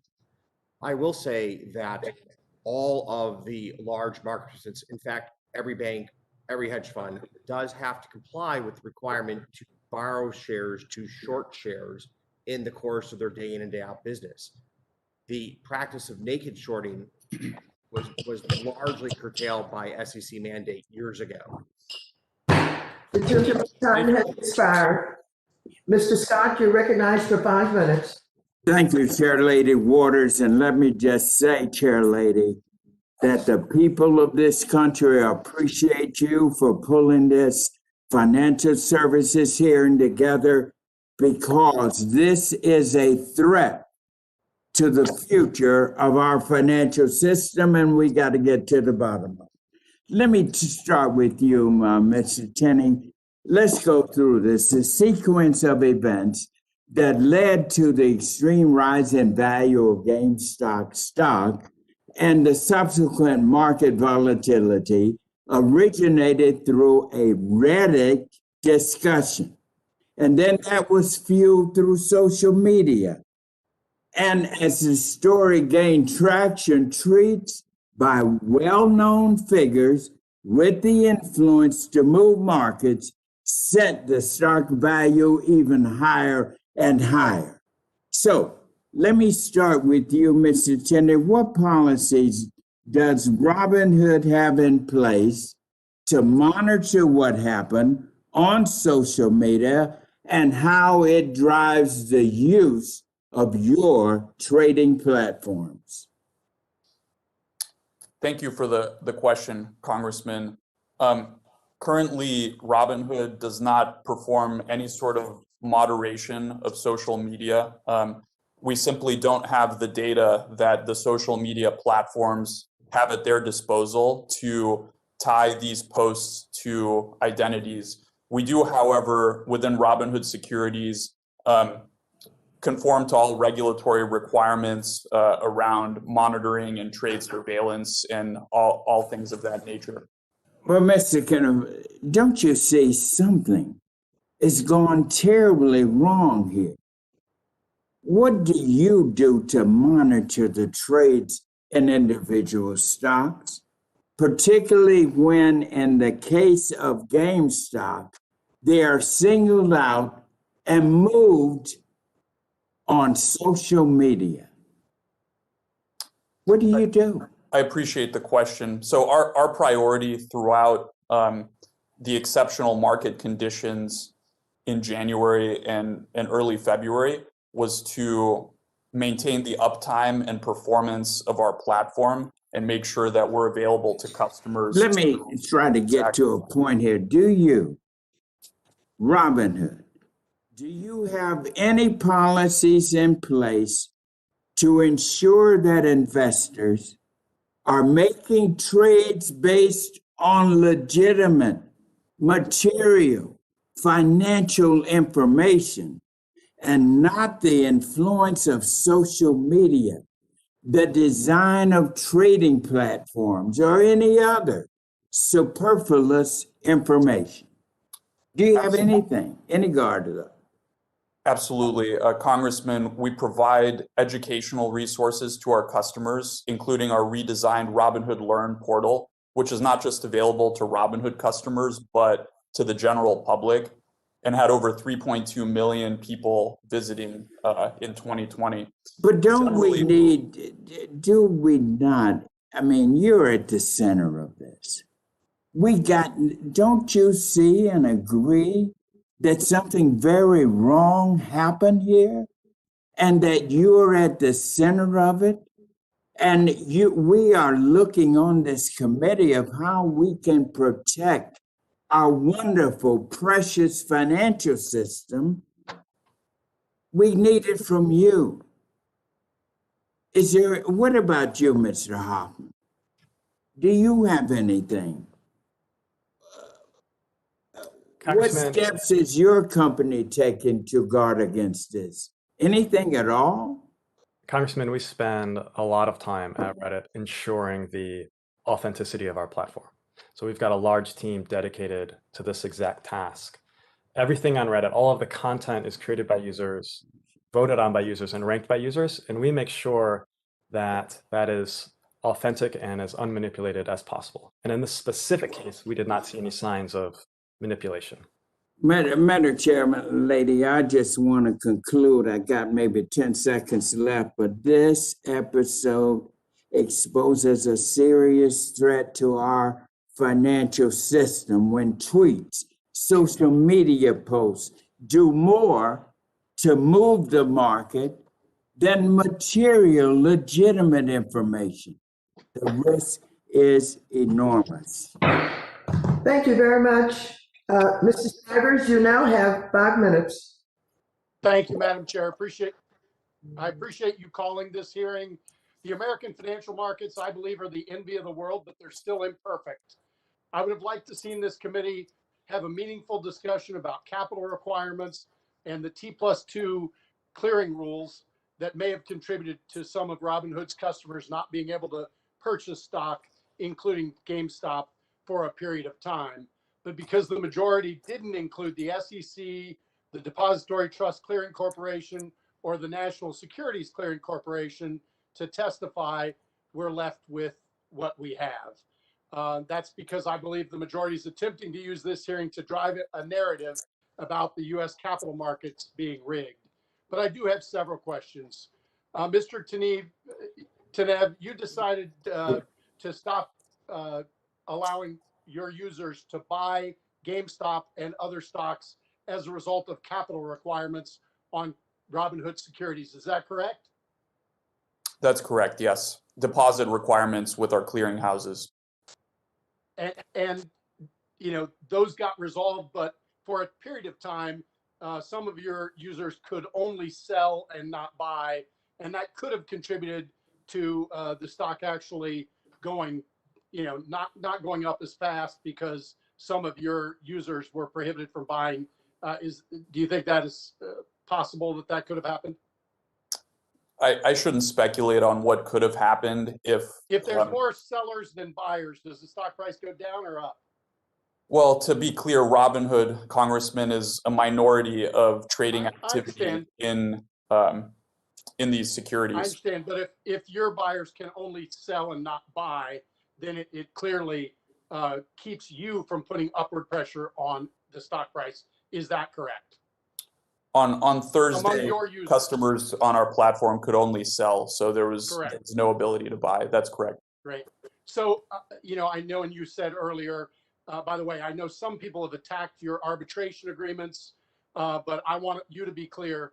If your users were harmed as a result of these actions, they can recover through arbitration. Is that correct? Yes or no? Yes, that's correct. And our arbitration is FINRA supervised and overseen. And we do believe arbitration gives customers a fair and speedier resolution to their claims. Thank you.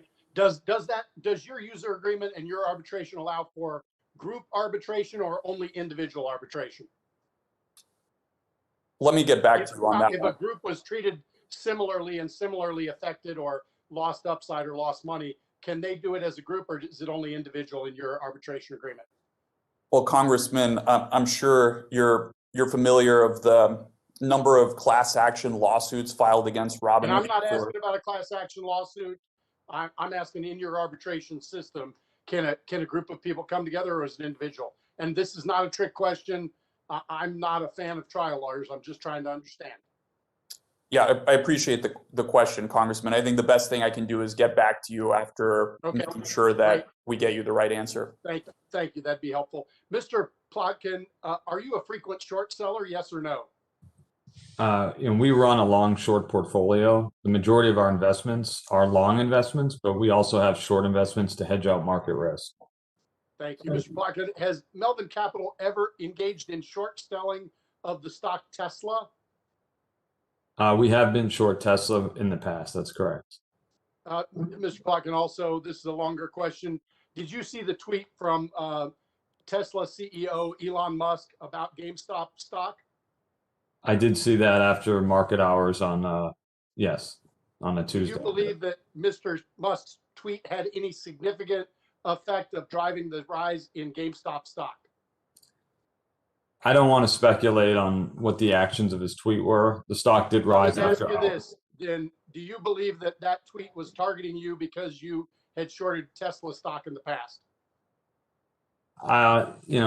We had a very small short position years ago in Tesla. That would be pure speculation as to his motives of putting that tweet out. Okay, thank you. I'll go back to Mr. Tanev on the regulatory requirements. Do you believe that the SEC and the Depository Trust Clearing Corporation should modify any of their rules as a result of what happened to your users because of capital requirements? I do believe. The gentleman's time has expired, and the SEC is not here today because they're in transition with a temporary chair, awaiting the confirmation of the person who's been appointed by the President of the United States. This is a serious hearing. Members are reminded not to impugn the motives of others. Thank you, Mr. Green. You're recognized for 5 minutes. Thank you, Madam Chair. Ms. Schultz, there is a reason for penalizing a market maker for improperly trading its own accounts ahead of its clients' accounts. Note that I said improperly trading. I don't want to go through the scenario of there being a time for proper trading ahead of accounts. I'd like for you to tell us what that reason is, please. Well, trading ahead of customer accounts is illegal, and it does not. I understand that it's illegal. I don't mean to be rude, crude, and unrefined, but I have to ask this question quickly. What can happen that can benefit the market maker? How can that be monetized such that the market maker profits greatly from doing it? Right. If a market maker trades improperly ahead of the own customer accounts, he can get a better price and can move the market in the process depending on how big the trade is, thus hurting the customer. Yes, and if this trade is huge, and you can see that this trade that the client has is huge and will have an impact on the market, how does that benefit the market maker to trade ahead of the client? The market maker can get a better price for himself before the price changes by the client's trade. He can also engage in self-dealing that way as well. So does it benefit a huge market maker to have a great deal with, let's say, a Robinhood because of the flow that will be coming through that the market maker can take advantage of? I don't think that they're necessarily congruent situations. When you're trading ahead of a customer order, which is something that is illegal and that the SEC does monitor for, it's very different from having knowledge as to the way that the market might be moving based on. I understand, but I want to talk about the circumstance where it's improper, not where it's proper. Remember, we started with improper trading. Here's my point. Let me go to it quickly. The market maker Citadel traded over-the-counter stocks for its own accounts in 2012, from 2012 to 2014, while simultaneously delaying client orders for the same shares. and it was fine for this. Citadel has been naughty for some time. 2014, Citadel faced $800,000 in penalties. 2017, 22.6 million. 2018, 3.5 million. 2020, 97 million. And another 2020 of 700,000. This seems like a lot of money. It is for me, more than $124 million. But over the same period of time, Citadel had revenues generated in the amount of $13.2 billion. It seems to me that the punishment for these improper trades and improper actions, because it wasn't just trading, Citadel also did some other things that were not proper. They misled clients. Seems that the punishment is so small given the amount of revenue generated over the same period of time. It seems that Citadel has at least an opportunity to build into its cost of doing business paying penalties. And that concerns me. It concerns me that the punishment doesn't seem to deter Citadel. It concerns me because I know of circumstances where in persons who are not in the market, they do things that are much less harmful, and they can possibly go to jail. So the question that I have is this: what kinds of systems do we have in place? And it's back to you again, ma'am, to prevent the very things that I have called to the attention of my colleagues. Well, as a former enforcement attorney at FINRA, I can say that regulators have the same concern with fines and other punishments becoming just a cost of doing business. And it's one of the things that are considered along with the regulations around what can be punished. The gentleman's May I, for the record, has expired. Mr. Green, as you know, we're going to have a series of hearings, and our next panel will include a whole bevy of experts also on some of these issues. With that, Mr. Barr, you're ready. May I place something in the record, please? I have additional questions. Without objection, you may enter into the record. Thank you. Thank you. Mr. Barr, you're recognized for 5 minutes. Thank you, Madam Chair. And Mr. Griffin, I want to revisit this issue of payment for order flow. Payment for order flow has been around for decades, correct? So I know it's been around for at least 1 or 2 decades. I can't answer before that period of time. And it's a recognized and approved practice by the SEC, correct? Yes, it is.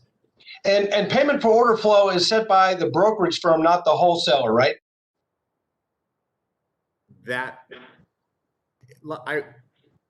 It is ultimately a negotiated number, but it is a number that is set by the brokerage firm and not by us as the market maker.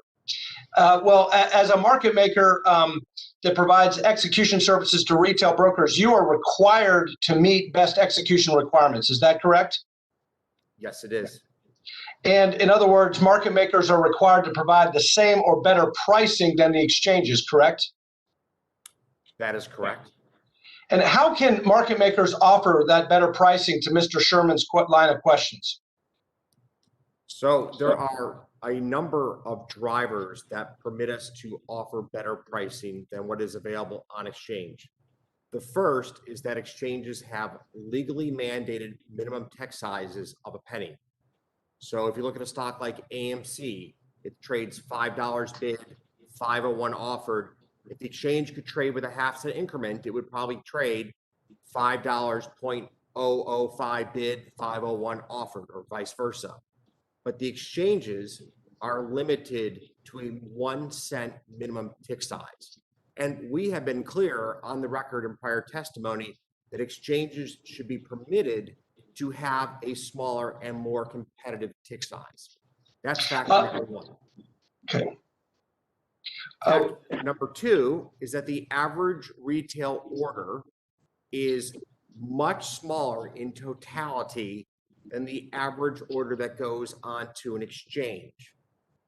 Because this order is smaller, and I'll share a number with you, the typical Robinhood order is ballpark about $2,000 in size.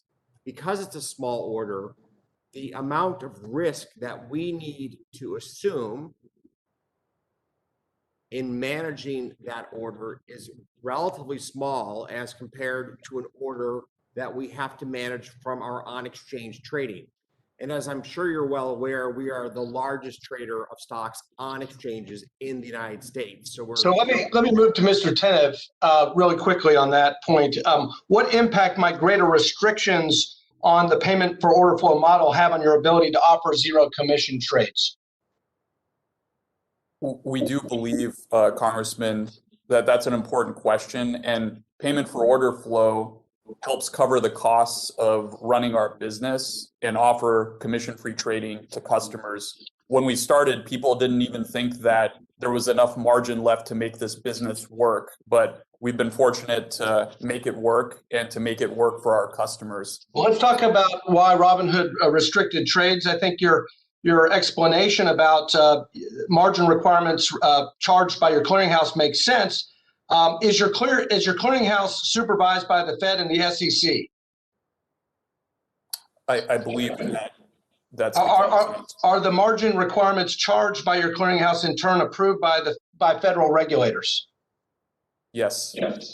And did federal regulators approve the value at risk charge that was imposed on Robinhood? I believe, Congressman, the value at risk charge is outlined in general terms in Dodd-Frank, but I'm not sure who approved the specific implementation of that formula. So if anyone has a problem with your decision to halt trades, it's fair to say that their frustration should be directed toward federal regulation. Congressman, I'm not trying to throw anyone under the bus and direct frustration anywhere. All I can say is Robinhood Securities played this by the books and played it basically the only way that we could remain in compliance with our deposit requirements. Mr. Plotkin, appreciate your testimony that Melvin always follows laws governing shorting stock, but Melvin lost $6 billion in 20 trading days. Let me ask you about your risk management. Did your short positions exceed float?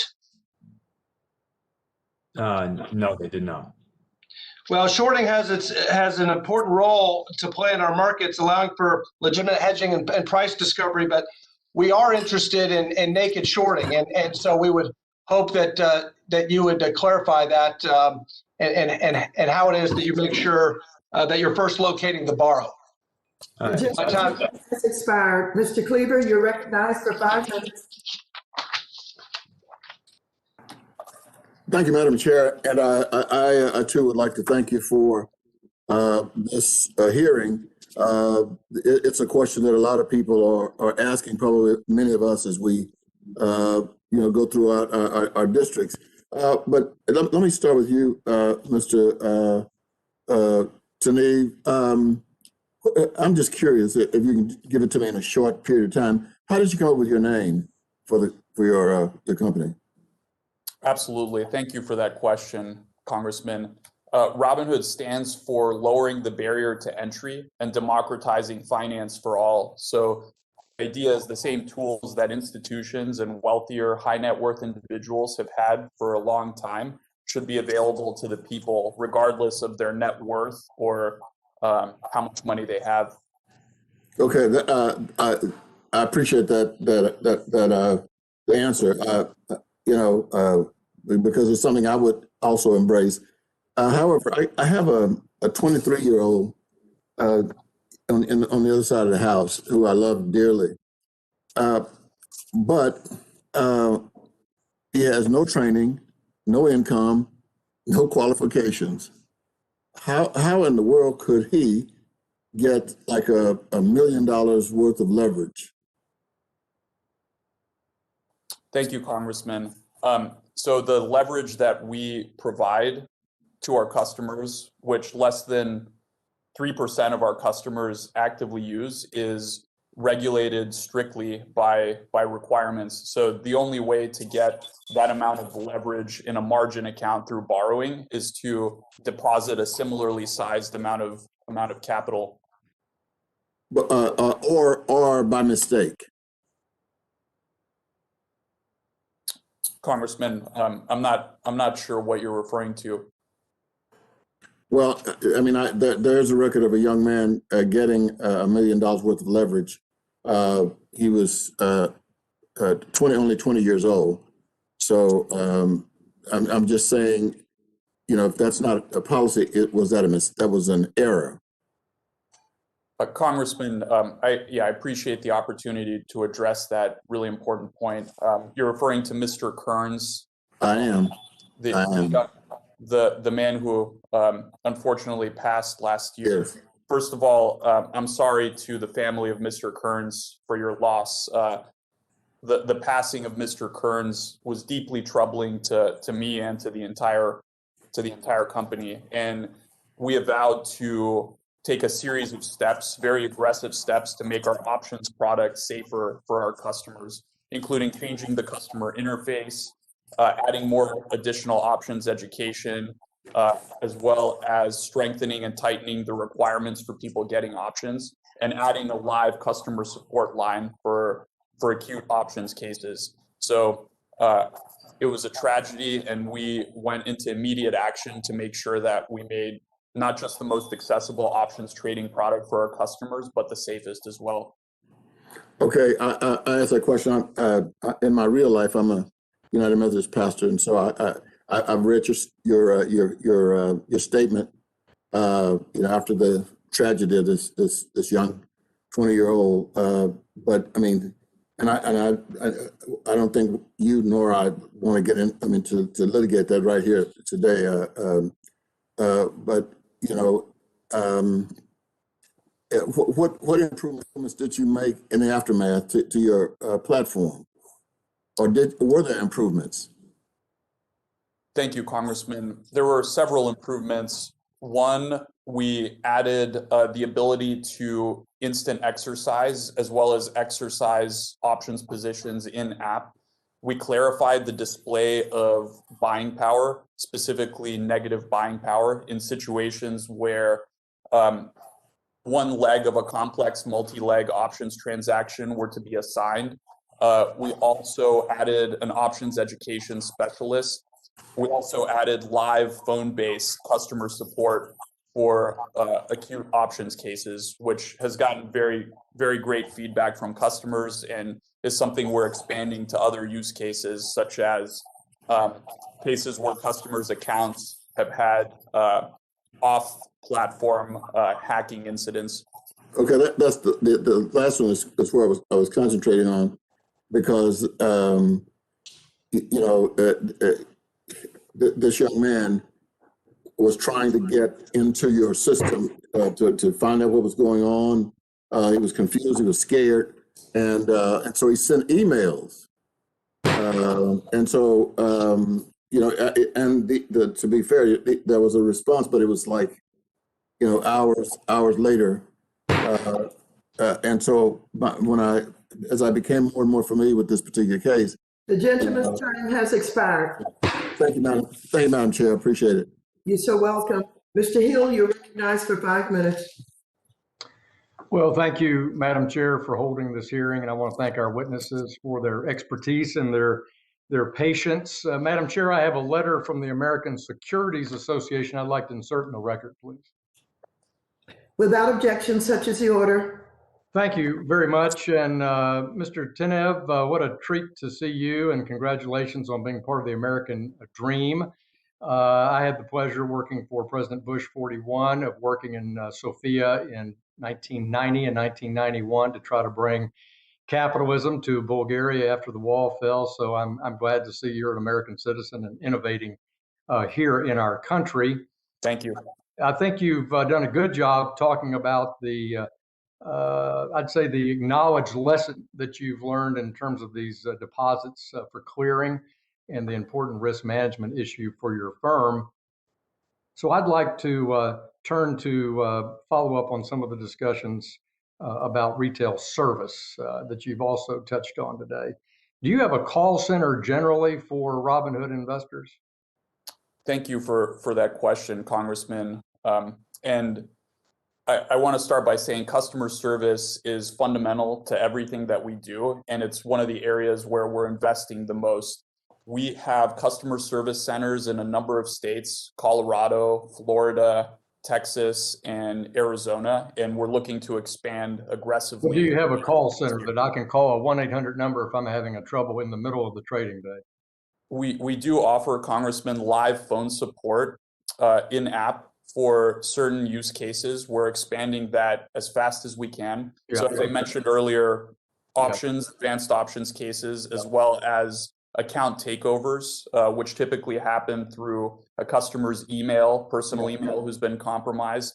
And the feedback's been great, and we're looking to expand the live phone channel, as well as make improvements to our email channel and even upstream within the product.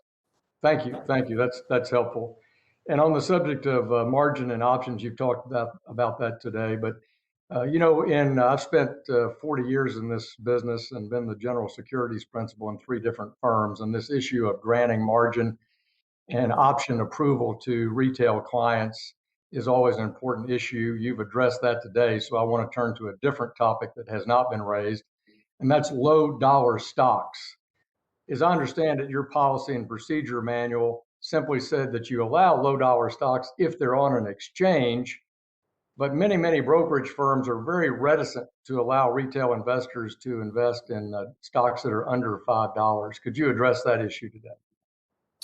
Yes, I'd be happy to, Congressman. So Robinhood allows customers to trade in and invest in exchange-listed securities. So that's the objective criteria that we use. And it actually excludes several types of securities that customers commonly request to trade in. So on Robinhood, you can't trade over-the-counter bulletin boards, except in limited cases where a listed stock falls to over-the-counter. You can't trade pink sheets. And of course, you can't short sell or enter undefined risk options trades. Okay. So our objective criteria involve whether exchanges list these securities. Thank you. And I think that probably, I'm sure you'll reevaluate that after these effects. Let me turn to Ms. Schulp. Thank you for being here. The Wall Street Bets Reddit platform. I'm curious, when you think about the obligation of this SEC pending investigation, based on your FINRA background, do you think the SEC should look at the bulletin board participants under Section 9A2 on potentially inducing trading in a certain direction? Is that worthy of their review? Thank you for the question, Congressman. I think that there's been little evidence to this time that there's been any sort of false or deceptive conduct taking place on the Wall Street Bets Forum. That does not mean, though, that I think that the SEC should not take a deeper look. Because of the anonymity in the forum, there could have been people that were engaging in deceptive behavior that's not readily apparent to outside to the public. So I do think the SEC should look, but to this point, I've seen very little that would meet a test for manipulation, which generally involves false or deceptive behavior. Thank you. I appreciate that. Mr. Tiev, I thought of another question for you. Would a securities transaction tax be beneficial to retail investors in the United States? Thank you, Congressman. I don't believe it would. Thank you. Gentleman's time has expired. Thank you, Madam Chair. You're back. Witnesses, we will take a short recess. The committee stands in recess for 5 minutes. Thank you.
you're recognized for 5 minutes. Thanks, Madam Chair. Mr. Gill, let's start with you since you seem to have started all of this. You began analyzing GameStop in the summer of 2019. Was that your testimony? I wanted to know. Yes. Congressman, I've been following GameStop for a number of years. I started to buy into it in June of 2019, most recently. Hey, so back then, what was the price of the stock when you started investing in it? At the time, it was in the ballpark of around $5 per share. Okay, and in your analysis, what did you think a proper price for the share was? Because you thought you were getting a good buy. Sure. At the time, I thought that the value of the business could be worth up to roughly $2 billion. Okay, but how much is that per share? Just bring it back to you bought at 5, you thought it was worth 10, 20? I felt as though that it could be worth at the time in the range of say $20 to $25 per share. Okay. And you continued to invest on and off through 2019 and 2020. Is that true? Yes. Okay. And you also, you bought some shares, but you also did some options trading, did you not? Correct, I did. And options trading is not really for the novice investor, is it? It is a riskier investment, yes. Okay.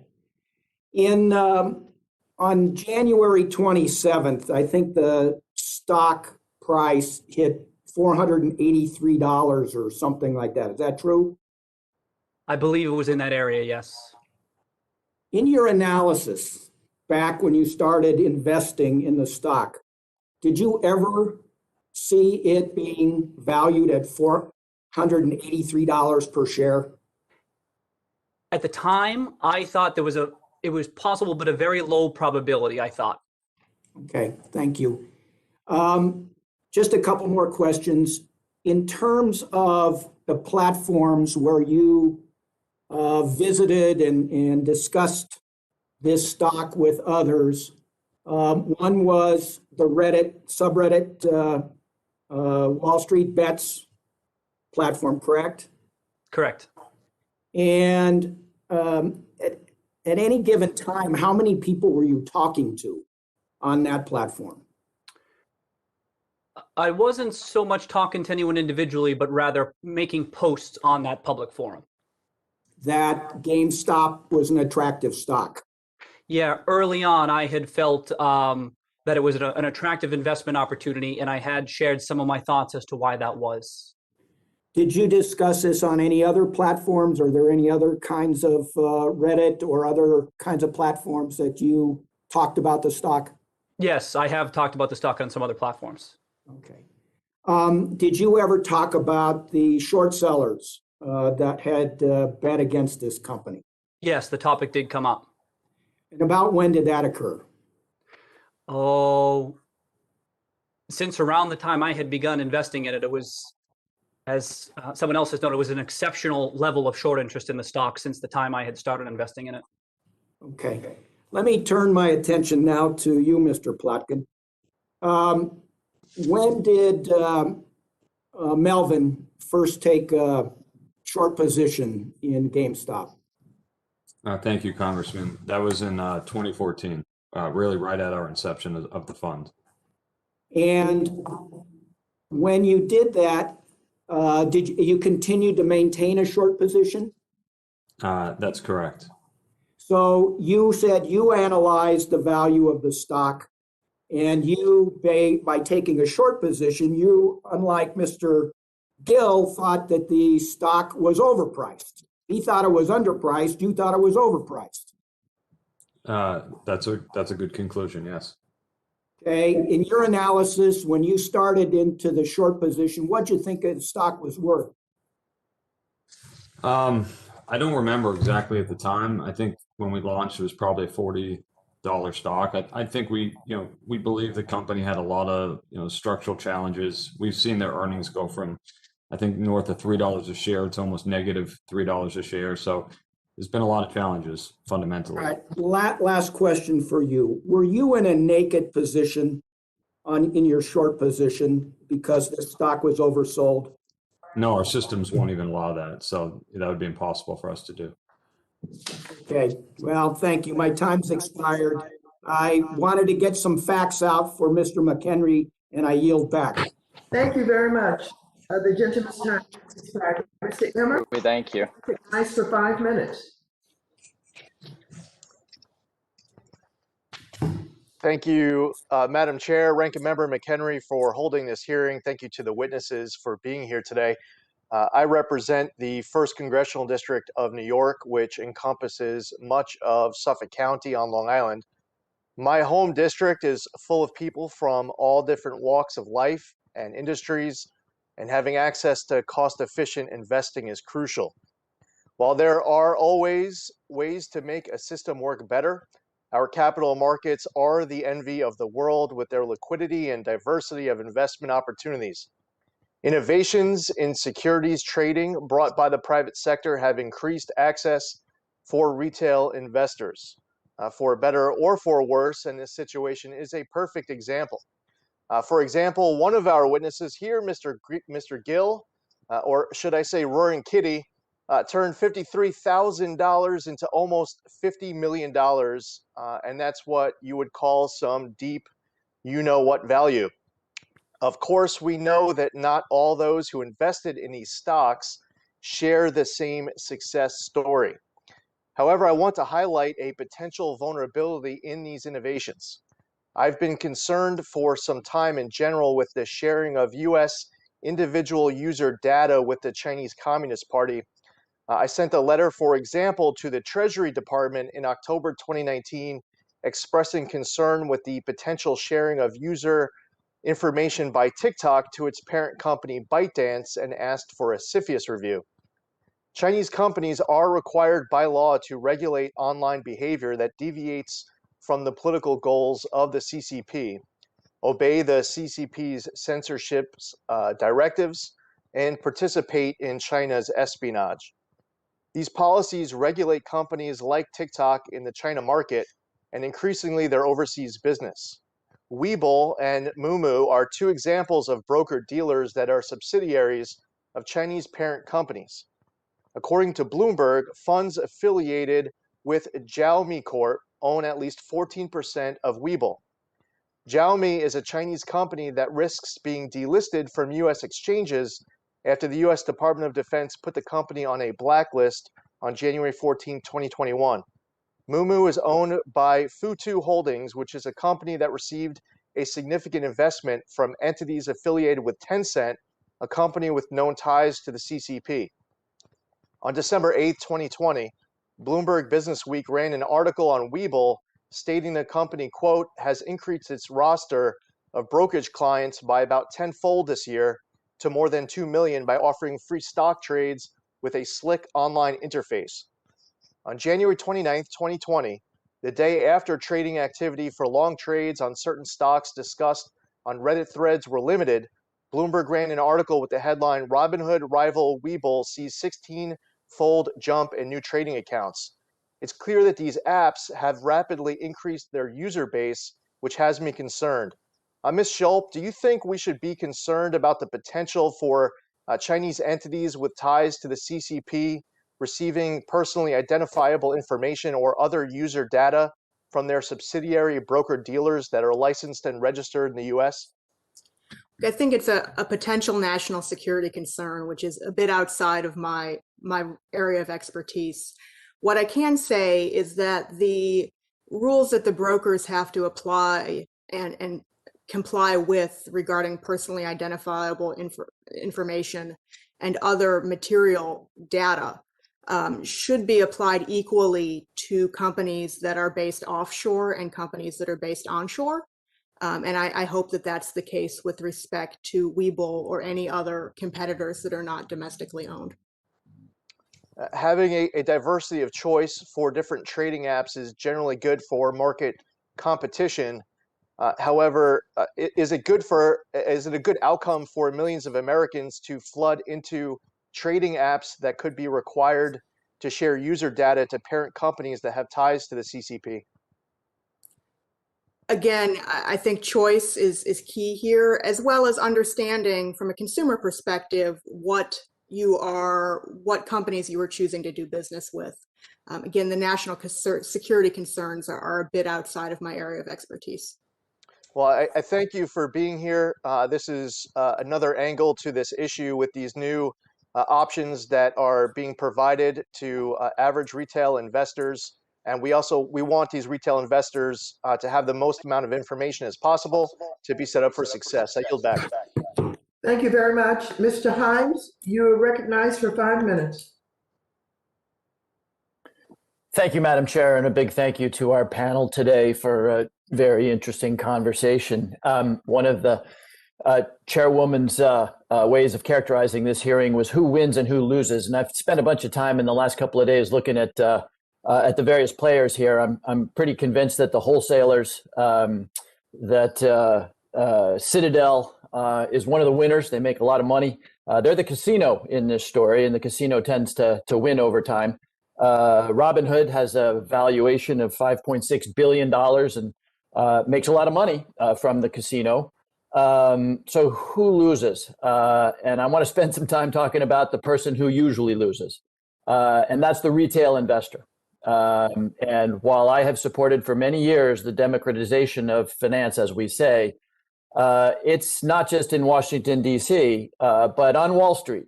The retail investor is known as dumb money. And there are any number of structures that are set up to take advantage of the retail investor. And I think it's worth looking at that because as much as we're celebrating Mr. Gill here, we're not talking very much about Mr. Salvador Vergara, who was featured in a Wall Street Journal story, who took out a $20,000 personal loan through Robinhood, invested it in GameStop, only to see the value of his position go down 80%. So Mr. Vergara is out $16,000 he doesn't have, that he owes to somebody else. And as much as I support the democratization of finance, we need to be thoughtful about this. So Mr. Tenev, my question is for you. You quoted a $35 billion number as what I interpreted to be profits in excess of deposited funds and securities. If you just look at your customers who traded in GameStop over the period of its increase and subsequent decrease, Mr. Tenev, how did your customers in the aggregate do? Did they win or did they lose? Thank you, Congressman, for that question. I don't have that particular cut of the data top of mind, so maybe we can get back to you on that one. All right, you don't have that. So you do have a $35 billion figure. The figure doesn't mean a lot to me because it's just a dollar number. Help me convert that to a rate of return. First of all, is that $35 billion, is that gross or net? In other words, is that actual profit or does it include margin shares, other forms of leverage that may actually not belong to the account holder? It does include, Congressman, unrealized gains.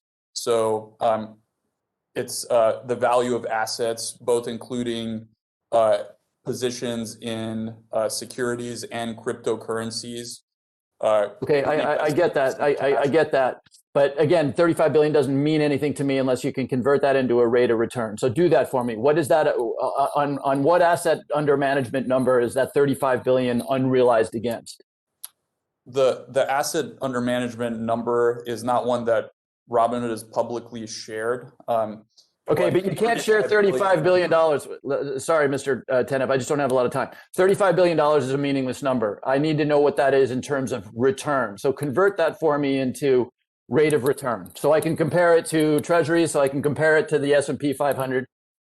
Congressman, with respect, I think the proper comparison is to customers not investing at all. Much of our customers are investing for the first time and are taking money that they otherwise would have spent or consumed and putting it in Mr. Tenev, again, I don't want to be rude, but it's my time. Again, you offered up the $35 billion number, which, as you and anybody else schooled in finance knows, is meaningless unless you convert it into a rate of return. So just please convert that $35 billion number, which to the folks watching at home sounds like a lot of money. But what does that actually convert to in terms of rate of return, which is what matters? Congressman, $35 billion is indeed a large amount of money, especially for our customers who are mostly small investors. It's more than most corporations, nearly all Mr. corporations Tenev, have paid. Mr. Tenev, again, don't make me be rude here. You and I both know that $35 billion of unrealized gains, if that's on a base of $100 billion, that's a 35% of return. If that's on under $1 trillion, it's a radically different rate of return. So what I'm trying to get at, Mr. Tenev, here is you threw out the number of $35 billion. I actually think the right comparison is, what if your clients had simply invested in the long run in an S&P index fund? Would that number be more than $35 billion or less?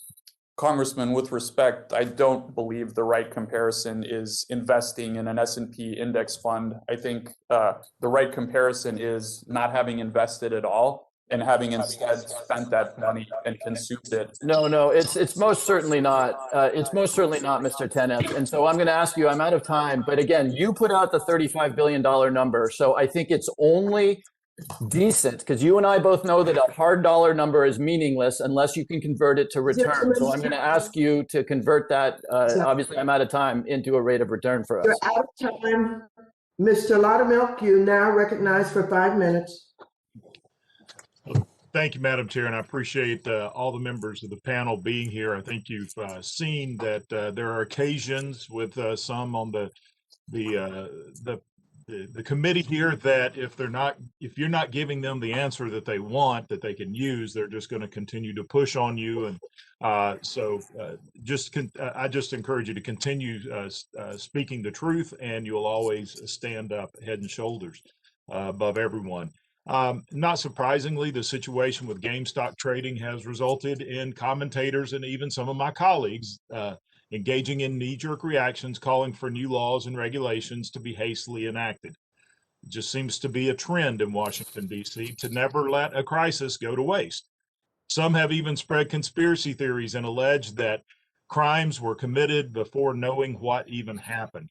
I can even testify to what was just being said. Is I know numbers of people, personal friends, who have never invested before, but because of Robinhood and other retail platforms, many of them took the stimulus money that they received during the CARES Act, which they were still working, they didn't need, and they actually started an account and started investing. So yes, more and more people who have never invested before are now investing using these platforms.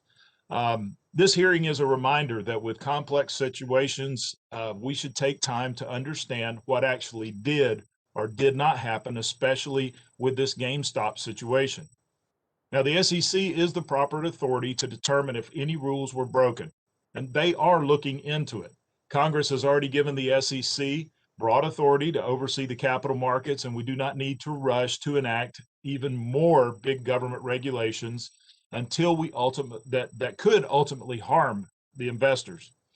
Now, question, Mr. Tenev, can you remind us again why Robinhood temporarily paused trading of GameStop and other stocks?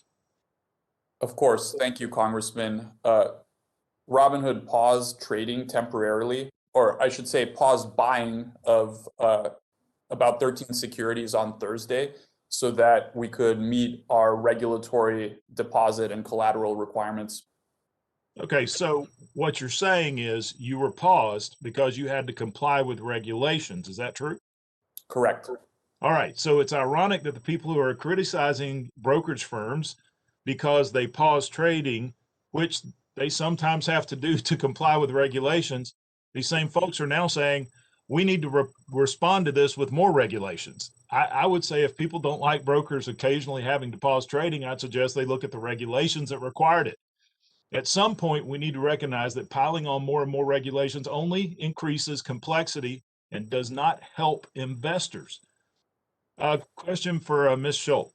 Despite the volatility and the frenzy of media and social media activity, it seems to me like the markets functioned as they were supposed to during this situation, and that markets are not broken. In fact, they are working well. Do you agree with that? I agree with that. Okay, thank you. I appreciate that. I think most reasonable people that are listening to this would agree that there are regulations in place. The SEC has those to pause activities that could be harmful. not only to the markets, but to the individual investors. And so what I'm understanding you saying is that it did work in the way it was supposed to. As the facts that I know now, it does appear to have worked the way it was supposed to. This is not a sign to me that the market is broken. Thank you. Mr. Griffin, what are some of the issues that policymakers should consider in the T+2, T+1, T+0 debate? Obviously, margin requirements exist to make sure firms have enough capital to settle transactions, but faster settlement and lower margin requirements can be positive for the retail investors, and we need to balance those needs. Can you address what some of the issues are in the T2, T1, and T0 debate? So, Congressman, I cannot profess to be an expert on these issues, but I will give you my perspectives from having been in the industry for 30 years. We started at T5. We will one day be at real-time settlement. And the question is how long does that journey take? From T2 to T1, which reduces the amount of capital required by broker-dealers to meet the needs of their customers, that reduction in capital will be meaningful, would have been very helpful to Robinhood during this period of time. Reduces counterparty risk holistically, which is good for everybody in the market. We should push for T1. As we go to same-day settlement, you now bring into question the complexity of intraday cash movement, and you bring into play the necessity for all systems to be functioning every moment of every day with no room for error. On a T1 settlement cycle, This time has expired. Let me remind the members that we're going to have a series of hearings. Today is the first. There will be probably two more. I didn't hear anyone here today say that they were ready to pile on regulations. So let's make sure we know that our statements are accurate. Mr. Foster, you're recognized for 5 minutes. Thank you, Madam Chair, and to our witnesses. Mr. Tenov, I'd like to follow up a little bit on payment for order flow and best order execution issues. Democratization of finance is a good and noble goal, but for democracy to work, consumers need transparency and high quality information, and not only about fees, but about order execution quality. Your customers actually don't care directly about who you subcontract order execution to or any payment for order flow, but they need a simple way to compare the execution quality between your app and competing apps or other accounts. And while institutional investors can afford to run their own tests, and they do, and I'm sure Mr. Griffin is normally is quite often on the receiving end of those tests and trying to measure up to his competitors to compete for market share there. The institutional investors have the market power to demand best execution statistics for their prime brokers. And everyday investors do not get the same transparency. In fact, I believe there's an SEC rule 606 that requires brokers to disclose at least some order execution data to institutional investors, but this requirement does not apply to retail investors. So, Mr. Tenov, since Robinhood's mission is to democratize finance for all, I ask, what are the mechanisms that you would accept and support to provide transparent order execution quality statistics so that your customers can engage in a clean apples to apples comparison between other brokers, between your app and other people's apps in terms of the total cost of trading? Thank you, Congressman, for that very important question. I'm generally in favor of a greater amount of transparency than what we've typically seen in the financial industry. And recently, Robinhood and me personally have engaged publicly on the topic of payment for order flow, short selling, and of course, T+2 and real-time settlement. We do publish 606s via Robinhood Securities that detail our payment for order flow arrangements with various market makers. And just this past year, the industry implemented more detailed 606 requirements, which we of course conform to. Also, back in December of 2020, we released a public page on our website that provided detail about the execution quality, including price improvement that our customers received. And we're proud to announce in 2020, our customers received in aggregate over $1 billion of price improvement on their executions. Right, but that's not a comparison to your competitors. You know, there are a lot of questions about the accuracy of the best execution reference price. And independent of whether it should be improved, it seems like if I was a customer of you or one of your competitors, what I'd want to see is, you know, I just executed a trade of $2,000 and on average I got X% better or worse than a reference price. And then over time, and see not only the trade that I just executed, but perhaps a running average over the last month or two that you can compare to the running average of whether you're exceeding some benchmark for trade execution quality that can really be compared with potential competitors. And is that a workable system? Are there difficulties? Is there a reason why industry shouldn't move that way in the name of transparency to customers? Congressman, this is a very interesting topic to me. I'd love to have the conversation. I don't know if this is the right forum to necessarily ideate and brainstorm on all the solutions, but I just want to say I'd be happy to engage with this in a detailed forum and figure out the right path. Okay, well, yeah, we do intend to continue to engage with the industry on this subject because it's very easy to make payment for order flow sound really creepy. You know, you're basically selling a list of rubes to the sharks. Okay, on the other hand, you make part of an argument that this can net out positive for consumers, but for it to fully net out positive, they have to be able to make the apples to apples comparison. And so that's, I think really an important issue. And I think that probably your reaction to that, if you found your customers were leaving you because of poor execution quality, you would do what large funds do, which is to split your order flow between multiple order execution firms and then demand of them the best order execution and move your business to whoever does the best for your customers. Yes, well, Congressman, we already do that. We have 7 Time has expired. Mr. Mooney, you're recognized for 5 minutes. Thank you, Madam Chairwoman. So let me just start by saying that last Congress, 30 of my Democrat colleagues, 4 of whom on this very committee, co-sponsored a bill that would impose a financial transaction tax on the purchase of securities and certain derivatives.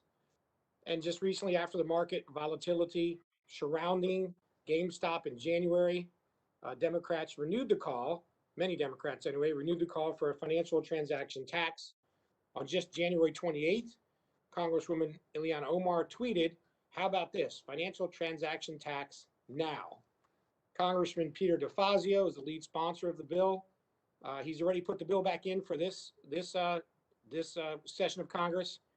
It's now House Resolution 328 of 2000. So it's called the Wall Street Tax Act of 2021. I actually have a copy of it from the last session here. It's in again now. And he says, Congressman DeFazio says that a financial transaction tax would, quote, help create a more level playing field for Main Street.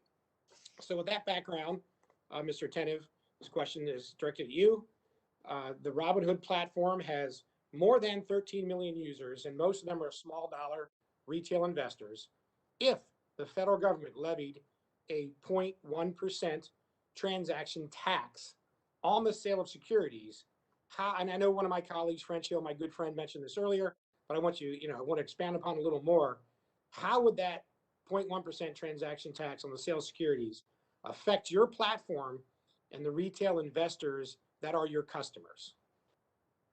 Thank you, Congressman. And we'd be happy to engage in this discussion much more in the future. A 10 basis point financial transaction tax would eat into the returns of our customers, which, as you pointed out, are largely smaller investors. And in that sense, it would be a cost to the retail investor. Of course, that would have to be weighed against the potential benefits of this tax. And I know it's a more complicated issue than meets the eye at first glance. Okay, well, thank you for that answer. My next question is actually for Jennifer Schlupp. I know you spent your career specializing in financial regulation. In your expert opinion, would a financial transaction tax directly prevent fraud or market manipulation? No, I don't think a financial transaction tax would have an effect on fraud or manipulation. I also don't think that it ultimately, financial transaction taxes often fail to raise money, and they distort trading in a way that's not necessarily foreseen initially by the tax. And I'd like to just add in there as well that financial transaction taxes, while they initially might seem like a small imposition on an individual investor, those taxes often hurt individual investors and their long-term retirement goals by affecting the institutions that also do the trading in mutual funds and with retirement money. I don't think a financial transaction tax is a good idea. And a quick follow-up to that, Mr. Slup, what do you think a financial transaction tax would have done anything to prevent the market volatility and disruption we saw just this past January? No, I don't think it's related here. There's been some discussion that it might have decreased the amount of trading and thus changed the volatility. It's not my opinion that would have had any effect on this particular circumstance. Thank you. I only have a minute left, so let me just summarize. The financial transaction tax, supported by many Democrats, would do nothing to prevent market manipulation or fraud, would have not prevented the market disruption in January, and most importantly, would hurt retail investors. Yet Democrats are claiming that the events surrounding GameStop and Robinhood in January make it imperative to implement this financial transaction tax. It just doesn't add up. A financial transaction tax would make it more expensive for small retail investors to trade. And so much for looking out for Main Street. I believe we should be working together to find ways to open up markets to retail investors, not close them. Instead of making trade more expensive with a burdensome tax, let's look for ways to empower retail traders. Thank you, Madam Chair. I yield back. Thank you very much. Ms. Beatty, you're recognized for 5 minutes. Ms. Beatty? Thank you, Madam Chairperson, and thank you to the witnesses. My first question is to the CEO, President Ken Griffin.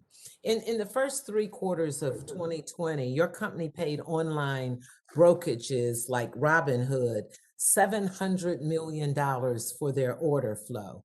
Do you believe that brokers like Robinhood can service the best interest of their users while selling their order flow to companies like yours? And that's yes or no. Congressman, I believe that Robinhood actually goes further in meeting the best interest of customers by, in fact, routing their order flow to Citadel. We give a better price, a better execution for American retail investors than the alternative of going to exchanges. So I'm going to take that as a yes, since you said they go further. Then can you tell me, why did your company urge the SEC to ban the payment for order flow models in a filing to the SEC? Congressman, that is a terrific question. That filing relates to the U.S. options market. It was a filing back, I believe, in 2004. And in the U.S. options market at the time, trades were committed against listed quotes. We were apprehensive about the direction in which the U.S. options market was heading towards the existence of these price improvement auctions, which diminished the incentives to aggressively provide bids and offers in the options market. We felt that legislative or regulatory efforts to encourage tight quoting, to discourage the existence of these auctions, and this was being, in some sense, fueled by a series of payment for order flow programs, was in the best interest of American institutional and retail investors. Now, regretfully, we did not prevail in our reasoning. The rise of price improvement auctions came into, in essence, the day-to-day model for options trading in the United States. And I do believe that this is a setback for our capital markets. So because my clock is ticking, let me ask you this. So are you saying that you no longer believe that the model is anti-competitive and distorts order routing decisions? I think it's important to distinguish between a market where you must trade on an exchange. In the options market, we must print the trade on an exchange versus a market where you can trade off exchange, which would be the US equities market. So just to be very clear, because your question is very good, every single options trade must be executed on an exchange. Equity trades do not. And because of that, I can save Robinhood exchange fees and offer a tighter bid-ask spread. Okay, than the clearly one we're going set- to have a further discussion. Let me interrupt you only because my time is clicking and I want to follow up with a question for Robinhood's CEO. Several of the brokers offer their users order flow for the sale to the firm, like with the previous CEO with Citadel. However, the price that Robinhood gets for the order flow is much higher than any other brokers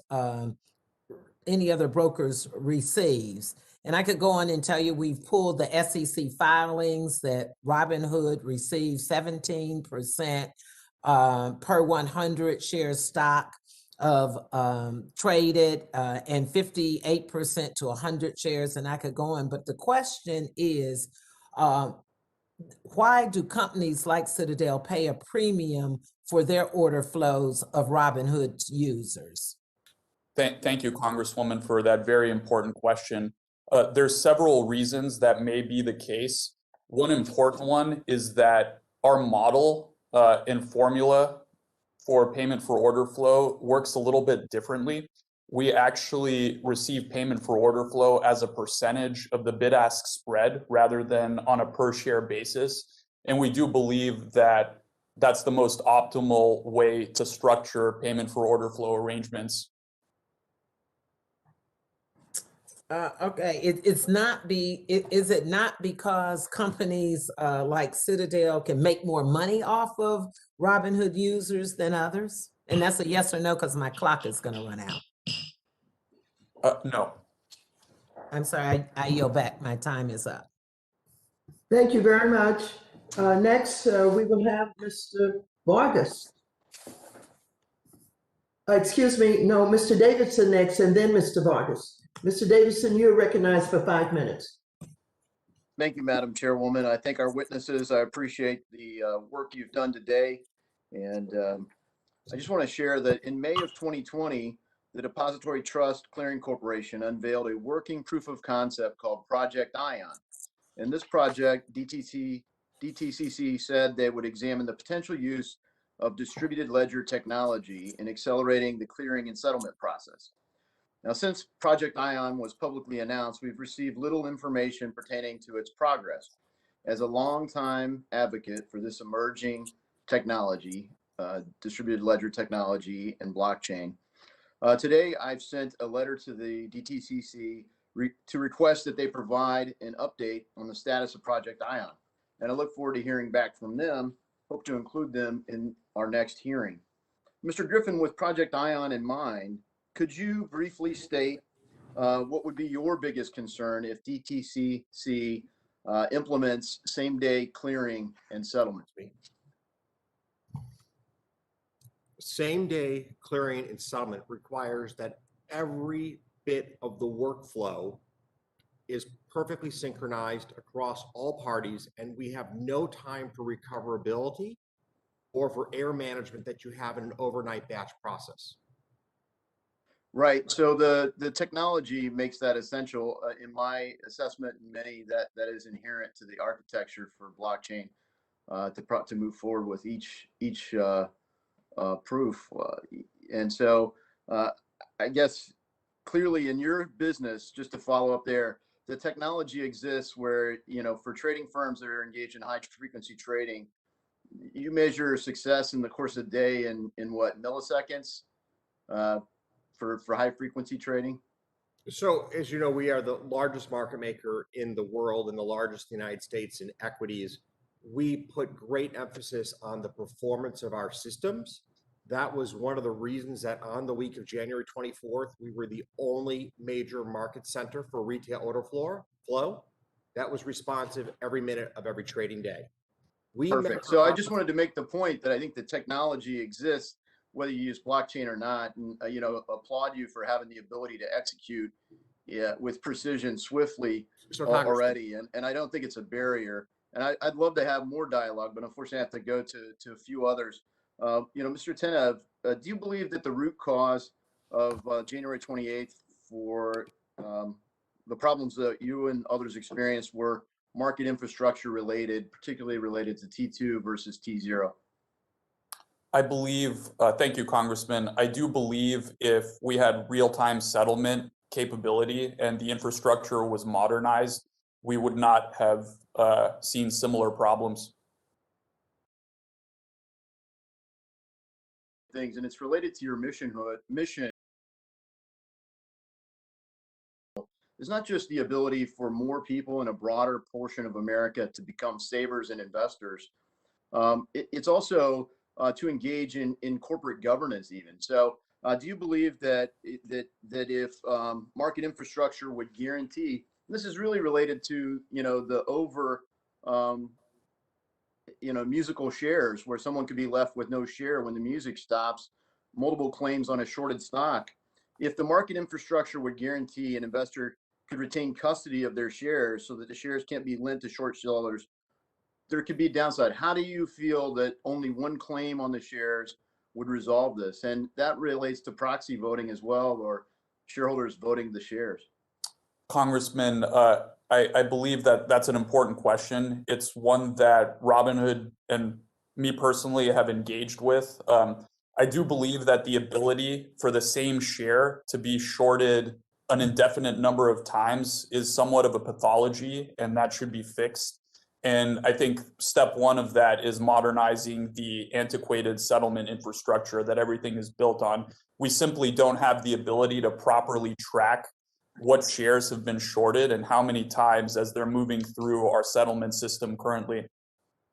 Yeah, thank you for that. And I appreciate that you see the relationship. Hopefully broadly we do, and we provide that nudge the market needs. I want to commend Vice Chancellor Travis Laster of the Delaware Chancellery Court for his letter and paper, The Blockchain Plunger, which explains how this could be done.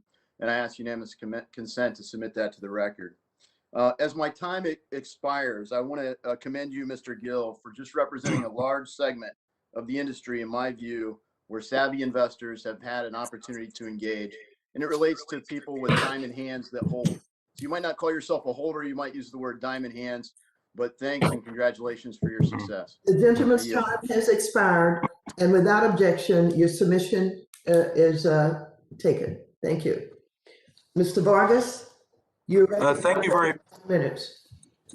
Thank you very much, Madam Chair. First of all, I want to apologize to Mr. Plotkin. You spoke of the anti-Semitic attacks that you suffered online, and as a person of color, I always feel the need to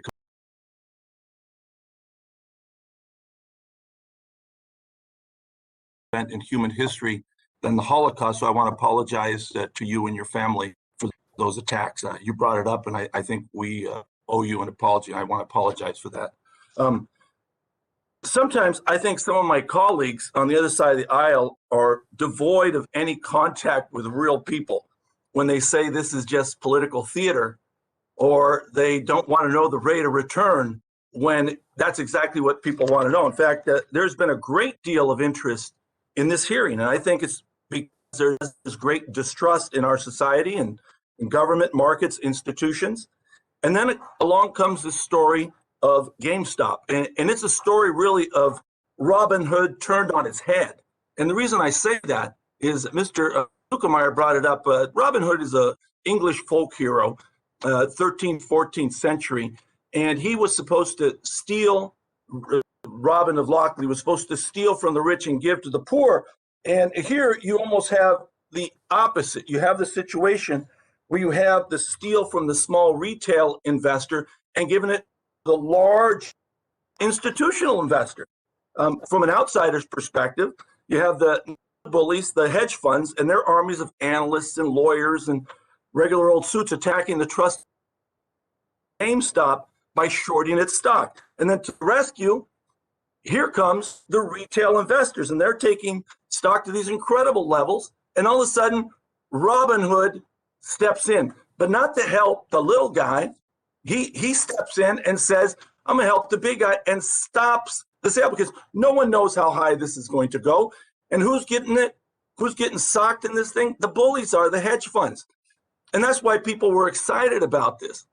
But all of a sudden, Robinhood steps in and they say, no, we had to do this because of other conditions. And my good friends, the Republicans, say it was government, really. It was, because the government regulations forced them to do this. Well, that's not what the public thinks. The public thinks that there was collusion, that the big guys, all of you guys, were figuring out how to do this and ultimately come out ahead, as you always do. And it seems my colleagues on the other side want to help people. Now, Mr. Griffin, if I could just ask you the first question, how many people are in the room with you? You could just count how many people are in the room with you. There are 5 people, including myself, in this room, sir.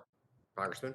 Thank you. So I don't think my colleagues need to help the CEOs or anybody else. They got plenty of help. Now, I have to ask this. You said that you didn't talk to anybody, Citadel Securities. Did anyone in your organization since January 1st contact Robinhood? Are you asking if we've had contact with Robinhood? With respect to GameStop and what we're obviously talking about. So, Congressman, we offered to have my colleague who manages that relationship be here today instead. He has firsthand knowledge. We, of course, are talking to Robinhood routinely in the ordinary course of business. We manage a substantial portion of their order flow. Well, I understand that, but did you talk to them about restricting or doing anything to prevent people from buying, not selling, but buying in GameStop? Let me be anybody in your organization. Let me be perfectly clear. Absolutely not. So if we depose everyone in your organization, we'll find that. That is correct. Okay, thank you. I do want to ask you one thing, and Mr. Sherman was pursuing this. How do you balance the best execution for the order flow from your purchase from Robinhood with the need to profit from the purchased order flow? How do you do that? So as a market maker, we have to provide to the customer a better price than they can achieve on exchange. Order flow is routed to us on the merits of the execution quality that we provide, in contrast to our competitors who we are competing with. Okay, my time's about to expire, but I have to say, when Mr. Tenev, when you say that you guys made $35 billion and you don't say how much your people lost on home stops, people that invested in you, that's like taking the fifth. Thank you. Thank you. The gentleman's time has expired. Mr. Budd?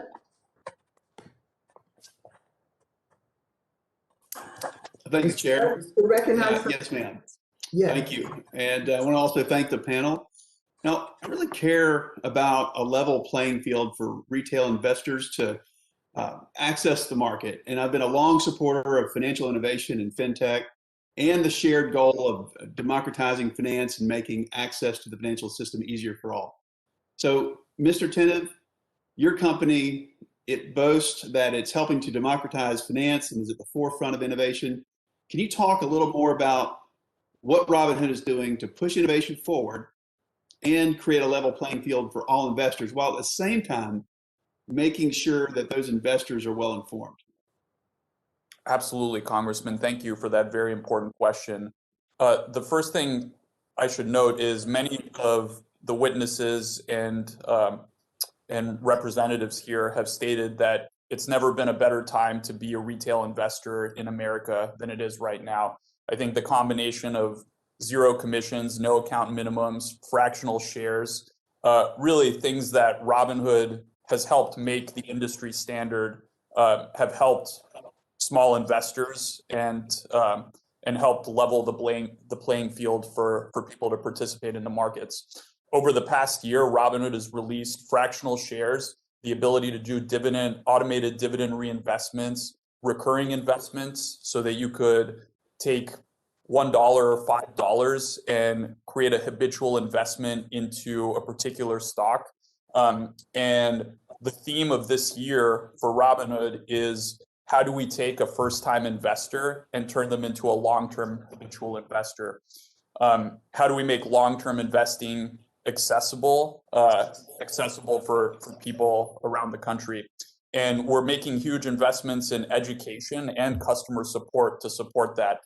We recently released a revamped Learn portal. We call it Learn 2.0, with the aim of taking a customer from basic concepts such as what is a share, what is a stock, what's an ETF, all the way through to more advanced concepts. And we're continuing to invest more and more on Learn, as well as on Snacks, which is our popular podcast, and all other forms of content that we distribute. Last year, more than 3.2 million. I want to interrupt you there.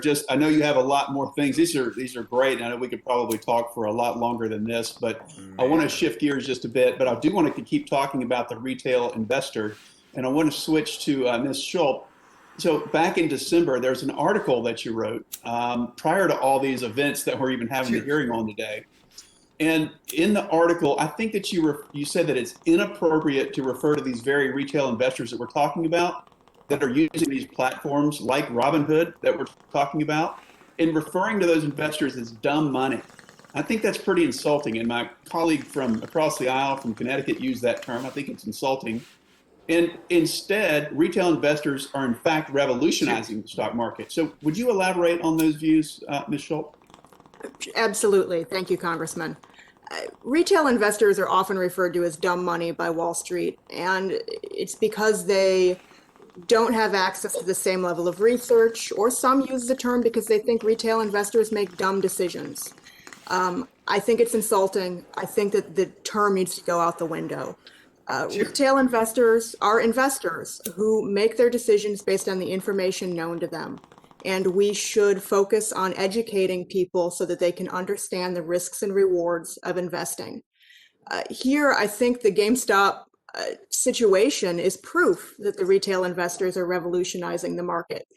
No one would have guessed when I wrote that article in December that retail investors were going to initiate a sophisticated short squeeze. I think the retail investors here are learning by doing, which is one of the best ways to learn. And we should spend effort making sure that people are equipped with the knowledge to understand the risks about being in the market. Well, I appreciate that. And I would like to ask for unanimous consent to insert that letter into the record, Madam Chair.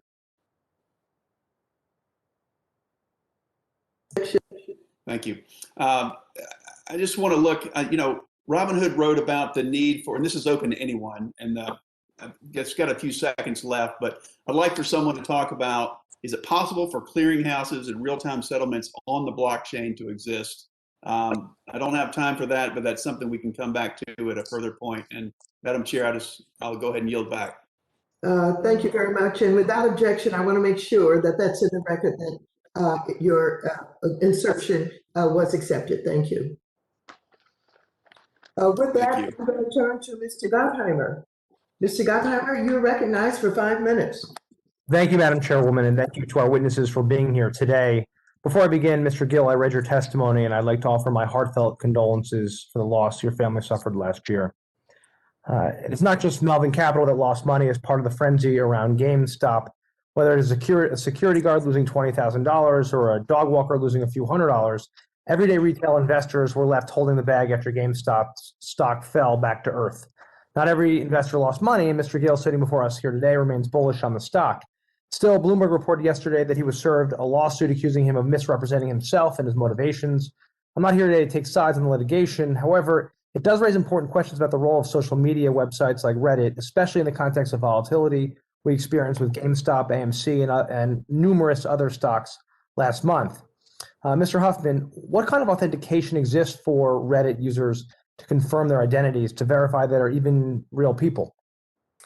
Reddit, and this is an important quality of Reddit, so thank you for the question, doesn't require people to reveal their full identity to use the platform. One of our pillars of privacy, and privacy is something that's critically important to us, is that users should be masters of their own identity, and they can choose to reveal as little or as much as they would like. I'll point out that there are two sides of this that are really important. On one side, this allows Reddit to work. Something like Wall Street Bets would not exist if users had to reveal their full identity, because in Wall Street Bets, people are revealing gains and losses. They're effectively revealing their financial position in life, and we would not put that burden on anybody to force them to do so. I'll also point out that other platforms have real identity, and it doesn't do anything to improve their behavior. Can I just ask a question of that? Is there any way for a regular user of Wall Street Bets subreddit to know what content is genuine, written by other users just like themselves, retail investors who are looking for honest information to invest on? Is there any way for that? So there are a couple aspects to this. So the first is that we as a company invest significant resources in enforcing the veracity of our voting system. It's something we've been doing for 15 years, long before events like this, long before even the election and the politics of the last few years, where these things have become top of mind for everybody. This has been critically important to us. Also, our user base is exceptionally good at sniffing out untruths, misinformation, fake stories, both within this community and Reddit at large. And so in order for any piece of content to be successful on Reddit, it has to be accepted by that community and receive the same votes that anything else would. Do you have any heightened standards for places like Wall Street Bets or other investing subreddits where moderators are able to manipulate content to their own financial gains? We keep a high standard across the entire site.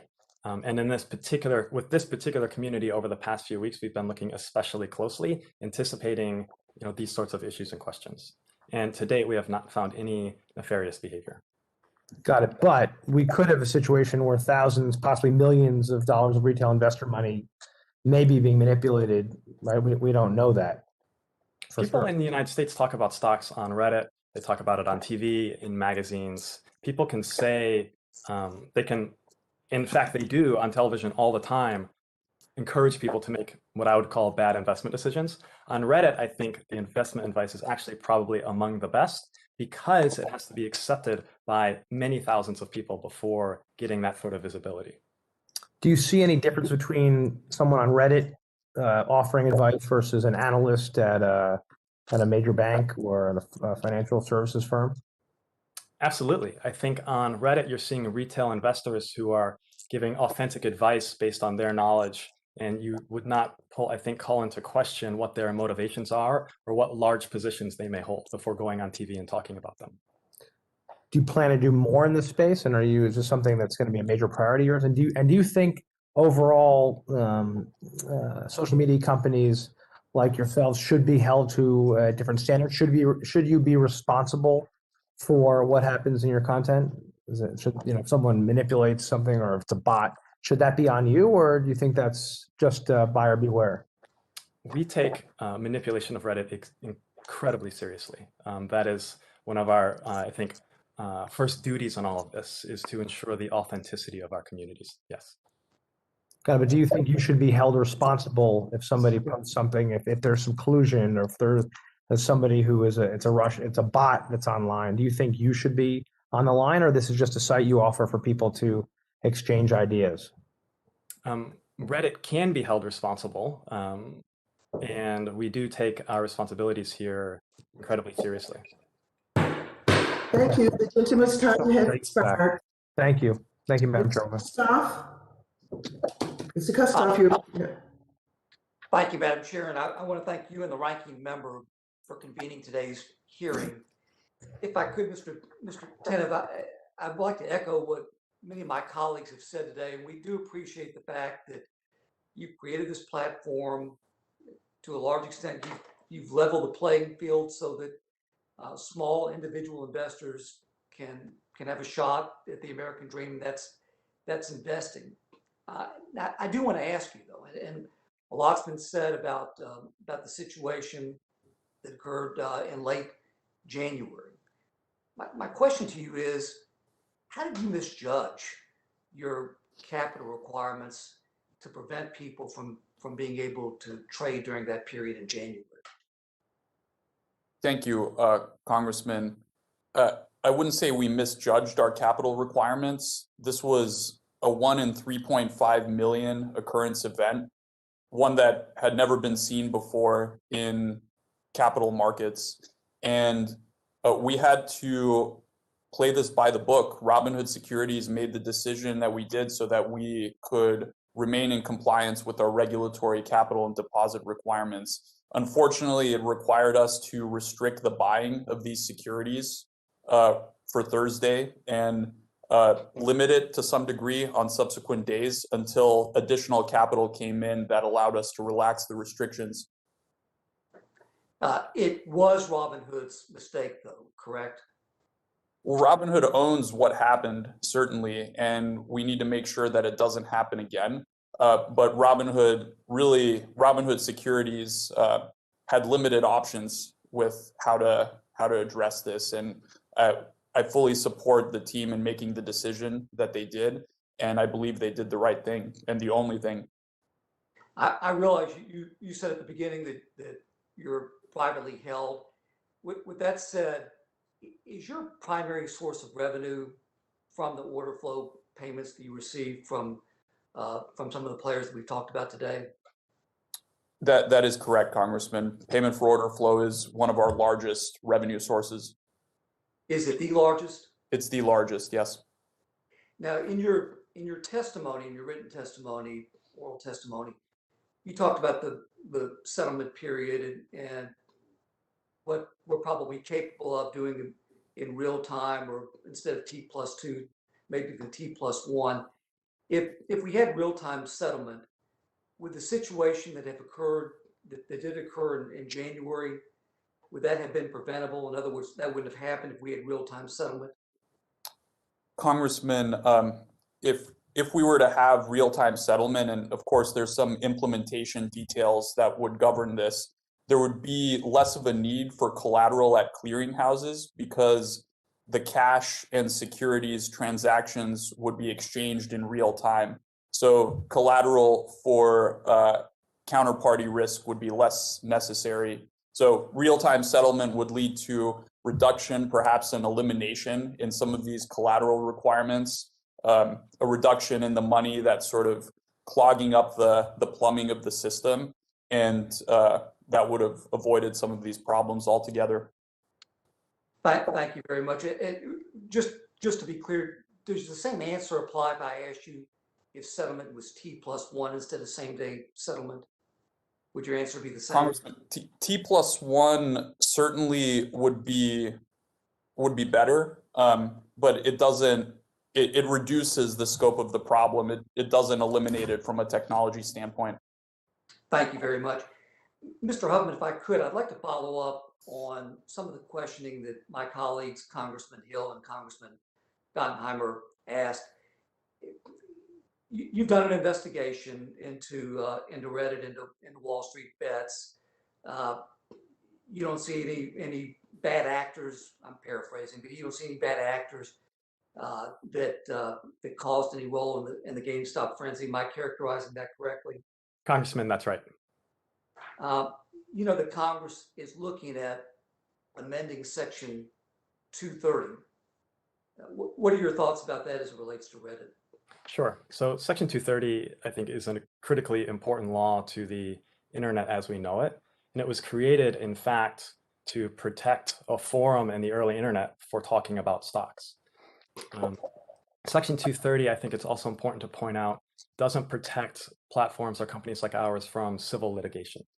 So there are mechanisms for coming after companies like ours. What it does protect is our ability to evolve the way we moderate our content, and in which we have done in many ways over the last decade. The gentleman's time has expired. Mr. Gonzalez, you're recognized for 5 minutes. Thank you, Mr. Speaker and Ranking Member, and I want to thank everyone in the committee here with us today. This is for Citadel. Mr. Griffin, in 2020, Citadel violated regulation, SHO, which governs short selling. Citadel is now involved in another short selling problem, and Robinhood routes half of its customers' orders to you. Robinhood halts buying on a position that you're long on, and you own the hedge fund and the clearing broker, What is there to prevent you from taking advantage of that situation and making sure you profit off the confusion and retail investors? Congressman, I'm trying to understand the question. Let me give it to you again. In 2020, Citadel violated regulation SHO, which governs short selling. Citadel is now involved in another short selling problem, and Robinhood routes half of its customers to you, orders to you. Robinhood halts buying on a position that you're long on, and you own the hedge fund and the clearing broker. What is there to prevent you from taking advantage of that situation and making sure you profit off the confusion of retail investors? So in no particular order, I just do not understand the reference to us owning a clearing broker. We do not own DTCC. We do not control DTCC. We are not party to the discussion, dialogue, or demands between DTCC and Robinhood. So I do not understand the premise of the question, because we have literally nothing to do with DTCC other than being a member of DTCC for providing settlement services for us and for doing real-time trade affirmation and clearing. Now, Citadel Securities owes a duty of best execution for every order that comes from Robinhood.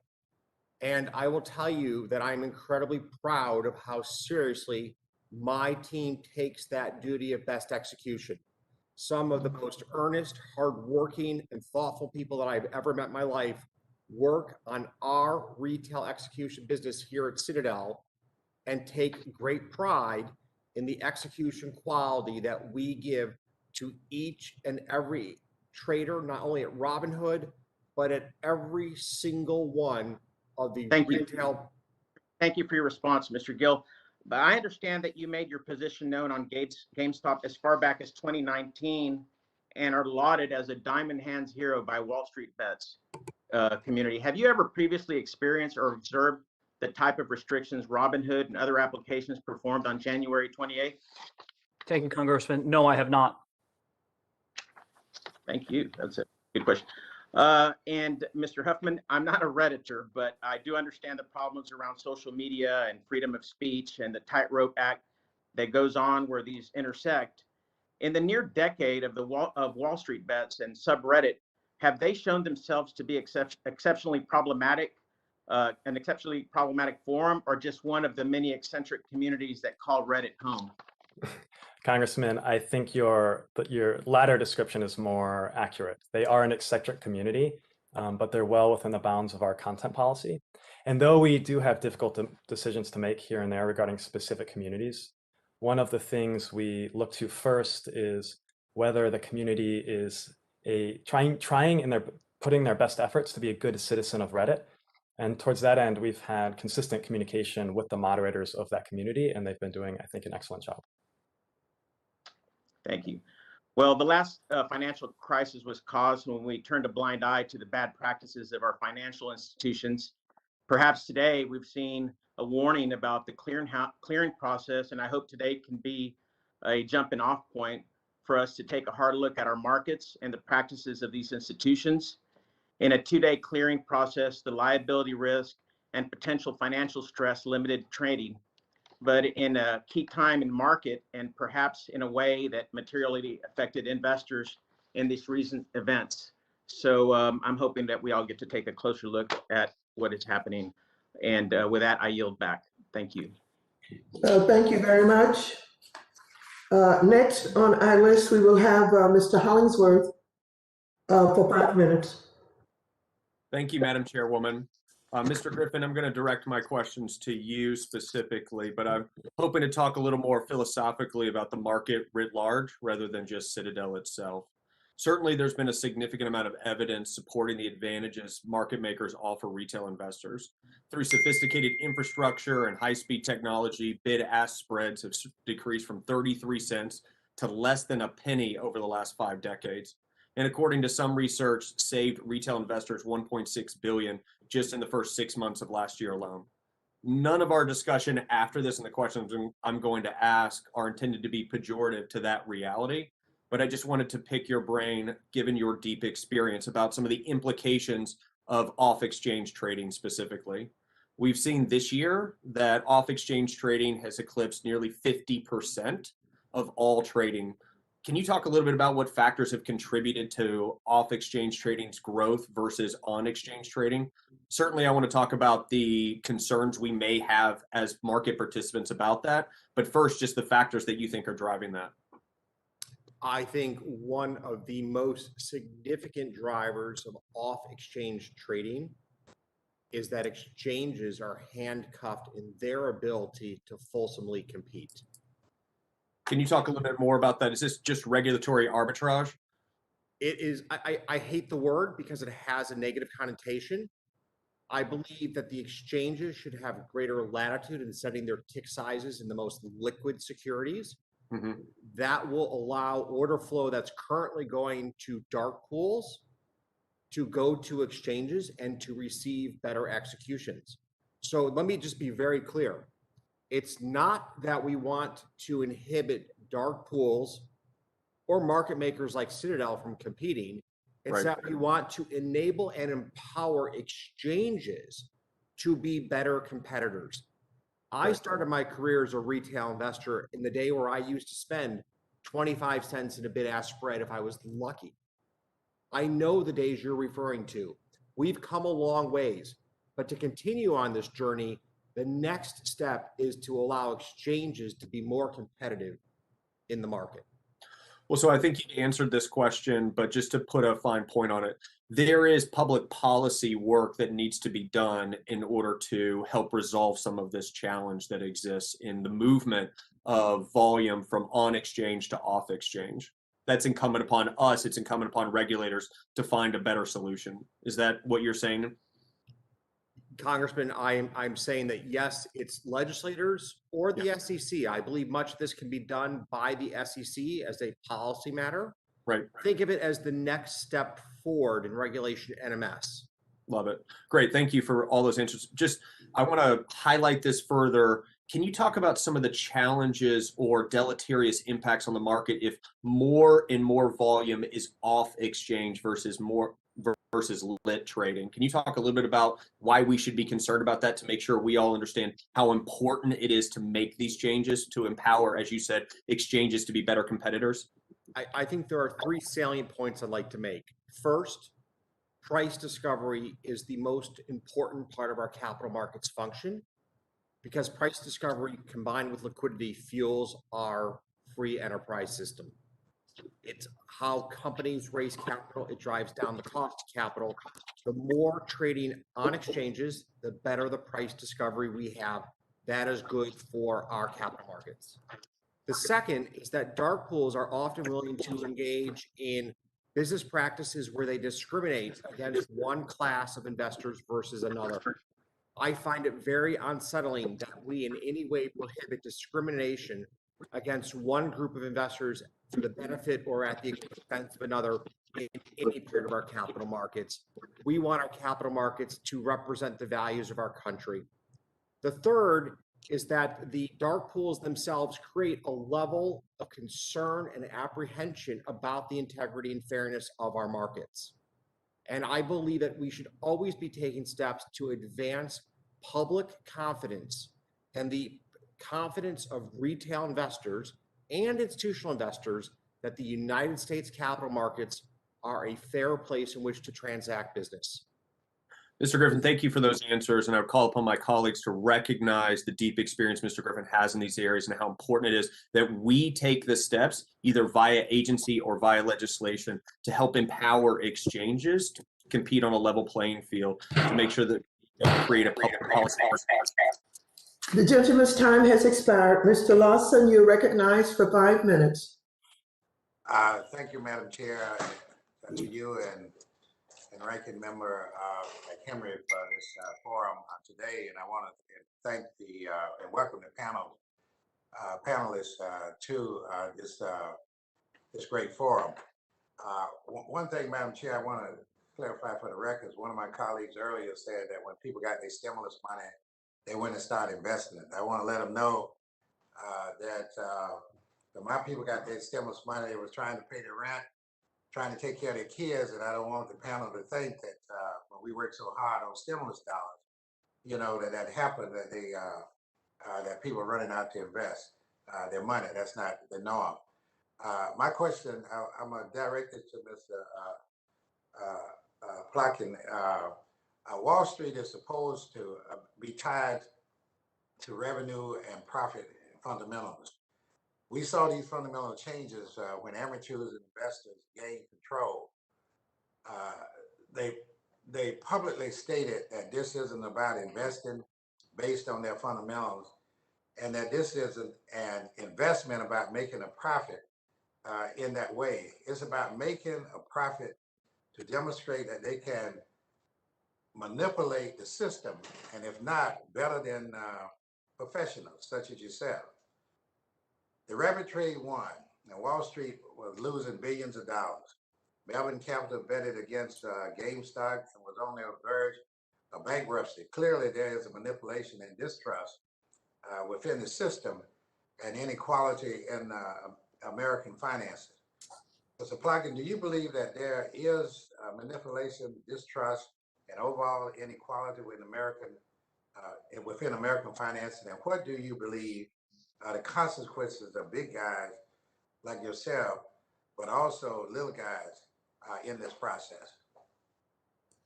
Well, thank you for the question. I really can't speculate, in terms of the broader system. I think, Melvin, my focus is on running our portfolio and building a great organization and a strong team. I think some of the issues you speak about are much greater societally, and it's not really my area of expertise. Okay, well, one other thing, you guys have Series 67 license and everything, but these amateur investors don't have to go through those same standards. And because they do not have to go through those same standards, how are they able to go in and manipulate the market? Maybe someone there can answer over people who have been involved in this research and calculation and investing for so many years. Can anybody ask how are they able to go in and manipulate the market like this and cause billions of dollars to be lost? Sure. Look, I think, as we've spoken about today, the financial markets are changing. There's a lot of new players. I think they saw an opportunity, to drive the price of the stock higher. And today with social media and other means, there's the ability to kind of collectively do so.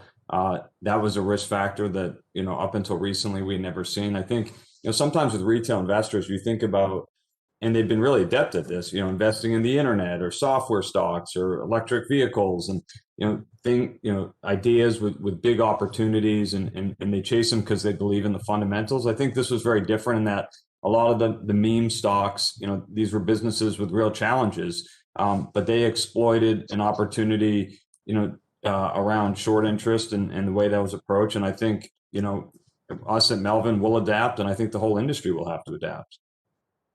Well, I understand that. And so I just, from our standpoint, and I don't have much more time, but what do you recommend to us to try to keep from letting this happen again?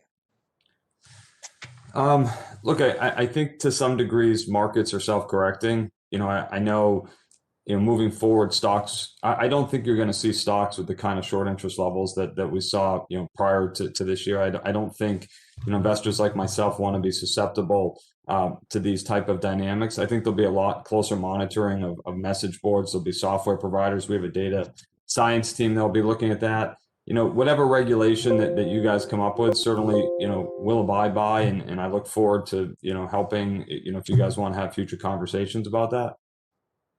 Okay, thank you. And Madam Chair, my time is running out, so I yield back. Thank you very much. Mr. Gonzalez of Ohio, you're recognized for 5 minutes. Thank you, Madam Chair. I want to thank Ranking Member McHenry for his leadership in calling for this hearing today, and also you, Madam Chair, for bringing us together. Mr. Tenov, I'm going to start my questions with you by walking through a series of events from that day in January, just to make sure we're all on the same page.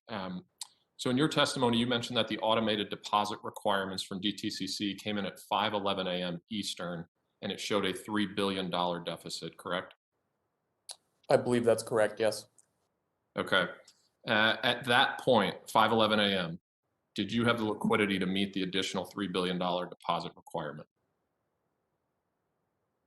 So as we wrote in detail in my written testimony, there were a series of steps that the Robinhood Securities team took to Reclaiming my time, sir. At that exact moment, did you have the liquidity for $3 billion? 5:11 a.m. At that moment, we would not have been able to post the $3 billion in collateral. Okay. So when you said, and you've said this multiple times, that you did in fact have the liquidity and you didn't have a liquidity problem, at that moment in time, that is not necessarily true, correct? You had to take steps to get there. Congressman, we did have to, the Robinhood Securities team had to work with our relevant clearinghouses to adjust the risk profile of the trading day in order to meet our collateral requirements. Right. And in order to do that, your choice was to throttle trading to prevent your clients from being able to purchase in certain shares, correct? That's correct. Robinhood Securities had to restrict buying in about 13 securities. Okay. And if you had not been able to de-risk the profile or the portfolio, excuse me, you wouldn't been able to raise the money, get the VAR requirement and the excess capital charge waived to de-risk the portfolio, then DTCC would have stepped in and liquidated the portfolio, correct? I'm not sure what the exact, Congressman, what the exact steps that they would take if we weren't in compliance with the deposit requirements would be, but it would not have been a good situation for the firm or the customers. So reclaim my time. So the letter that Ranking Member McHenry submitted for the record, I would draw everyone's attention to. I'll just read this. If a clearing member fails to satisfy a margin call, it exposes other clearing members to risk and can put NSCC out of compliance. In a case of non-payment, NSCC may cease to act for the clearing member and liquidate its unsettled clearing portfolio. So that was definitely in the cards. For my constituents who are Robinhood clients, what would this have done to their portfolio if it would have been forced liquidation as a result of missing the capital call? Oh, well, Congressman, if there was forced liquidation, at the very least, it would have resulted in a total lack of access to the markets for your constituents. Not just to the 13 securities that we restricted buying in. Right. So this would have been an enormous catastrophe for Robinhood, correct? And the clients. That's correct. And not just Robinhood, but the over 13 million customers that we serve. Yeah, and I think that's really sort of the crux of the issue. So in a sense, I love your company because it does, when correctly managed, provide investment opportunities for individuals who are currently frozen out of the markets for one reason or another. At the same time, though, I believe a vulnerability was clearly exposed in your business model and perhaps in the regime that governs your capital requirements. And we just can't live in a world where my constituents could have their shares liquidated without their consent because you all aren't able to make a capital call. I appreciate that you were able to ultimately satisfy it, but the amount of time you have from 5 a.m. to 10 a.m. to figure this out is scary for the company, and frankly, I care more about my constituents than anything, and scary for them. And so I hope we'll continue to look at that. Beyond that, though, I also hope that this hearing highlights a very real problem with our financial markets today and how they're accessed by everyday investors. Today, the Melvin and Citadels of the world, as well as major PE and VC funds, have access to the world's greatest investment opportunities on the planet, whereas the retail investor world, of which Mr. Gill is a great member, it doesn't, for lack of a better term, has access to an ever diminishing set of investment opportunities. And so while we're debating these vulnerabilities, we're also serious about finding ways to expand access for Main Street investors. And with that, I yield. The gentleman's time has expired. Mr. San Nicolas, you're recognized for 5 minutes. Good morning from Guam, Madam Chair. I've been with the hearing since 3 a.m. The sun is starting to come up out here, but it's always a pleasure to be joining you in these very, very important hearings that you call for the American people. Thank you very much. I wanted to first begin by congratulating everybody who made money on the Robinhood trade. You know, you guys found a low float, low volume, massively shorted stock, and you guys squeezed it. And I think that investors like Mr. Plotkin, large money managers, probably doubled down on their short positions thinking that they're going to win. And in the end, the massive communication networks that we have these days rallied the small to beat the large. And that was absolutely something to behold. And Robinhood made that possible. Robinhood made that possible. Mr. Tenev, you mentioned in your testimony that you've secured $3 billion in funding to address the regulatory deposit requirement situation that you faced. Where did that $3 billion come from? Thank you, Congressman, for that question. To be clear, we were in compliance with all regulatory net capital and deposit requirements without the additional capital infusion.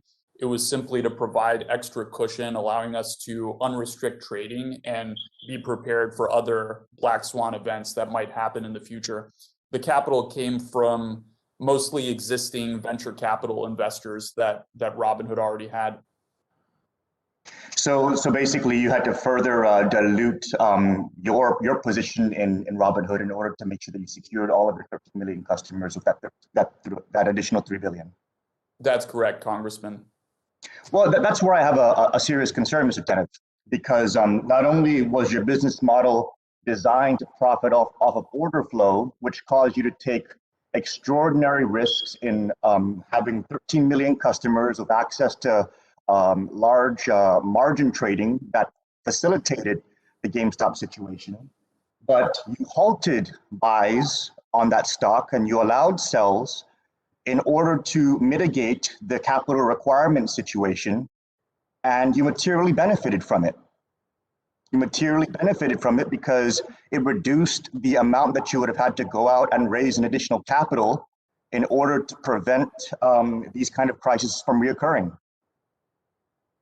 You took from your customers in order to minimize the $3 billion from being larger than it probably would have been, because you wanted to protect your position. And that is very troubling. That is very troubling. It's very troubling that the order flow model that you built and the risk that you took on resulted in that halt. And it's very troubling that that halt also materially benefited the existing shareholders and yourself by minimizing the amount of additional capital you had to raise in order to prevent that from happening again. You basically took from the shareholders in order to do that. And that's just, I don't know what to say about that, but I think that this, Madam Chair, presents a very serious situation where we need to ensure that companies are not taking advantage of customers in this way.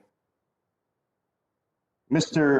Tenev, you're quoted as saying in this hearing, buying increases capital requirements, selling does not. So it was something that you knowingly did.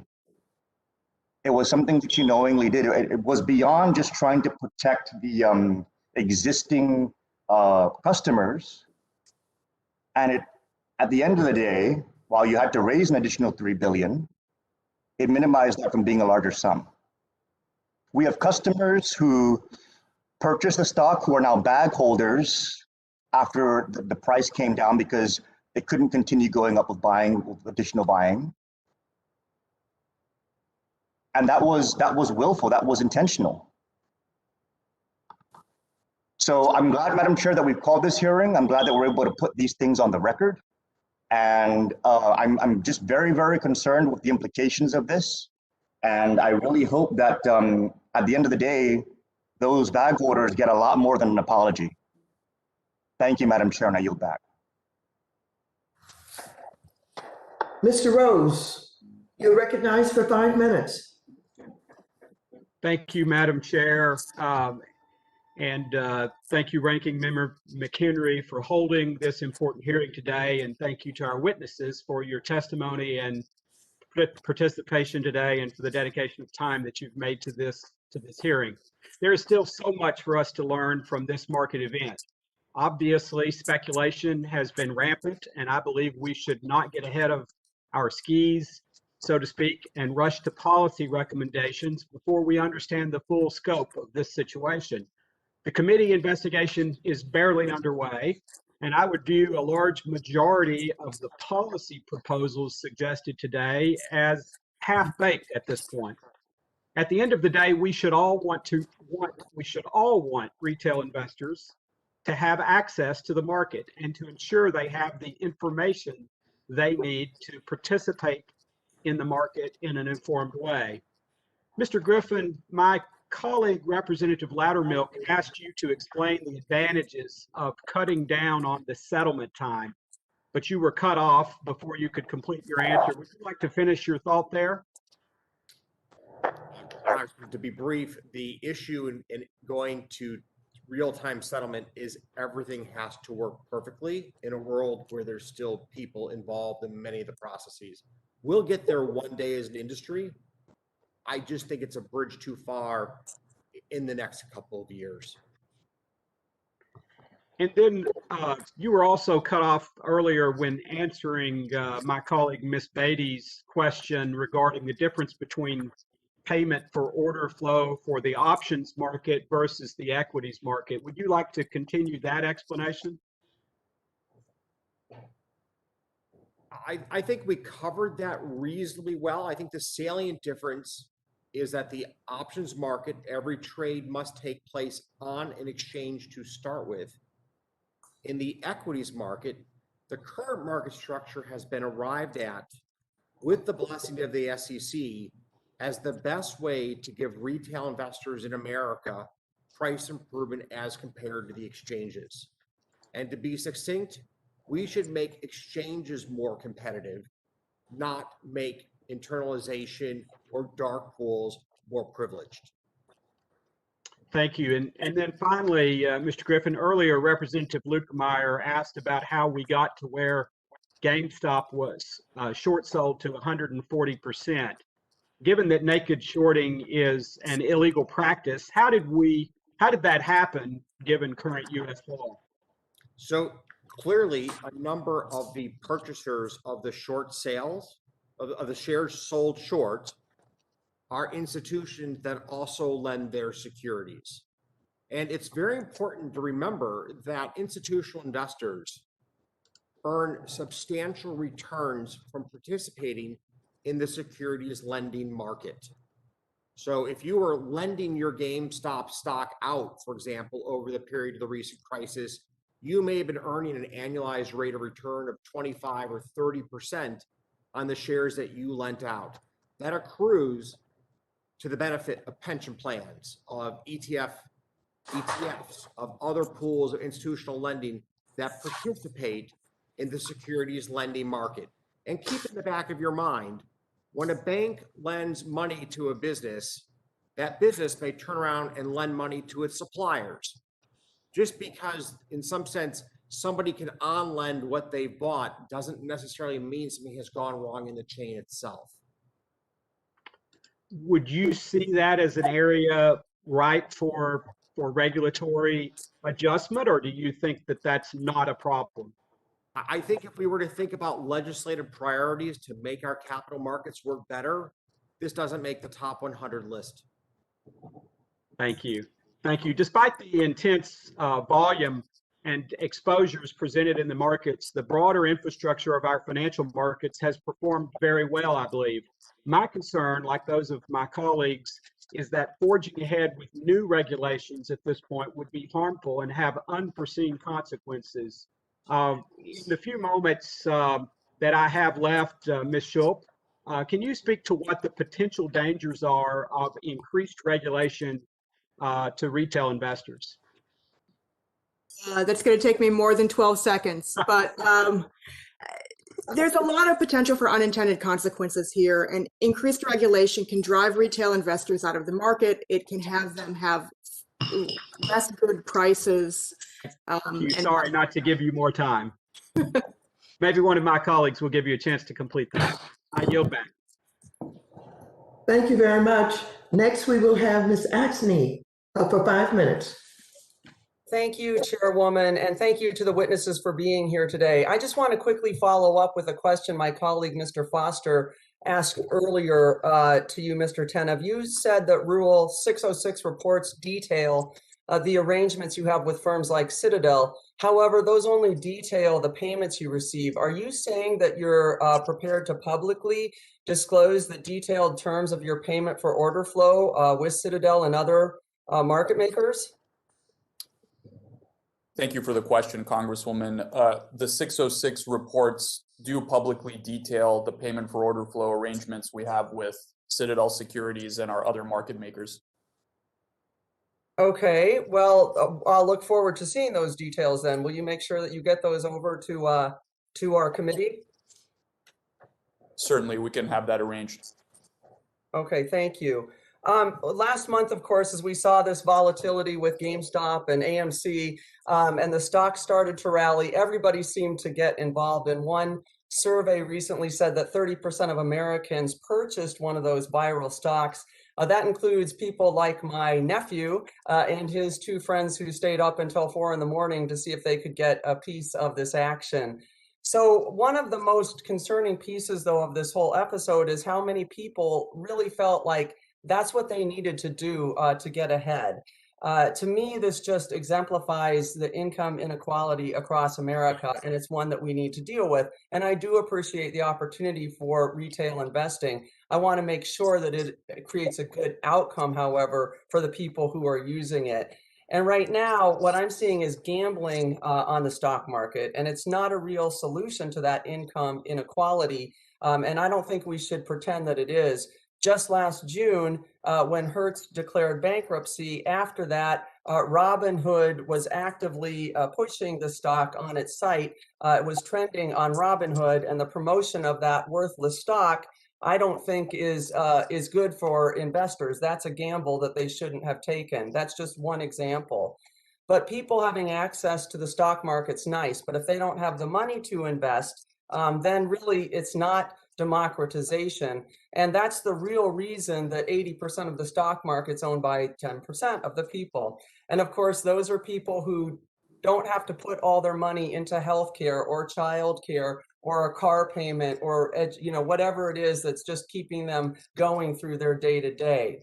Earlier, Mr. Tenev, you said that you couldn't tell us what your client's rate of return is, but generally 99% of short-term traders underperform the market. So, Mr. Tenev, you say Robinhood's mission is to democratize finance. Is that correct? That's correct, Congresswoman, yes.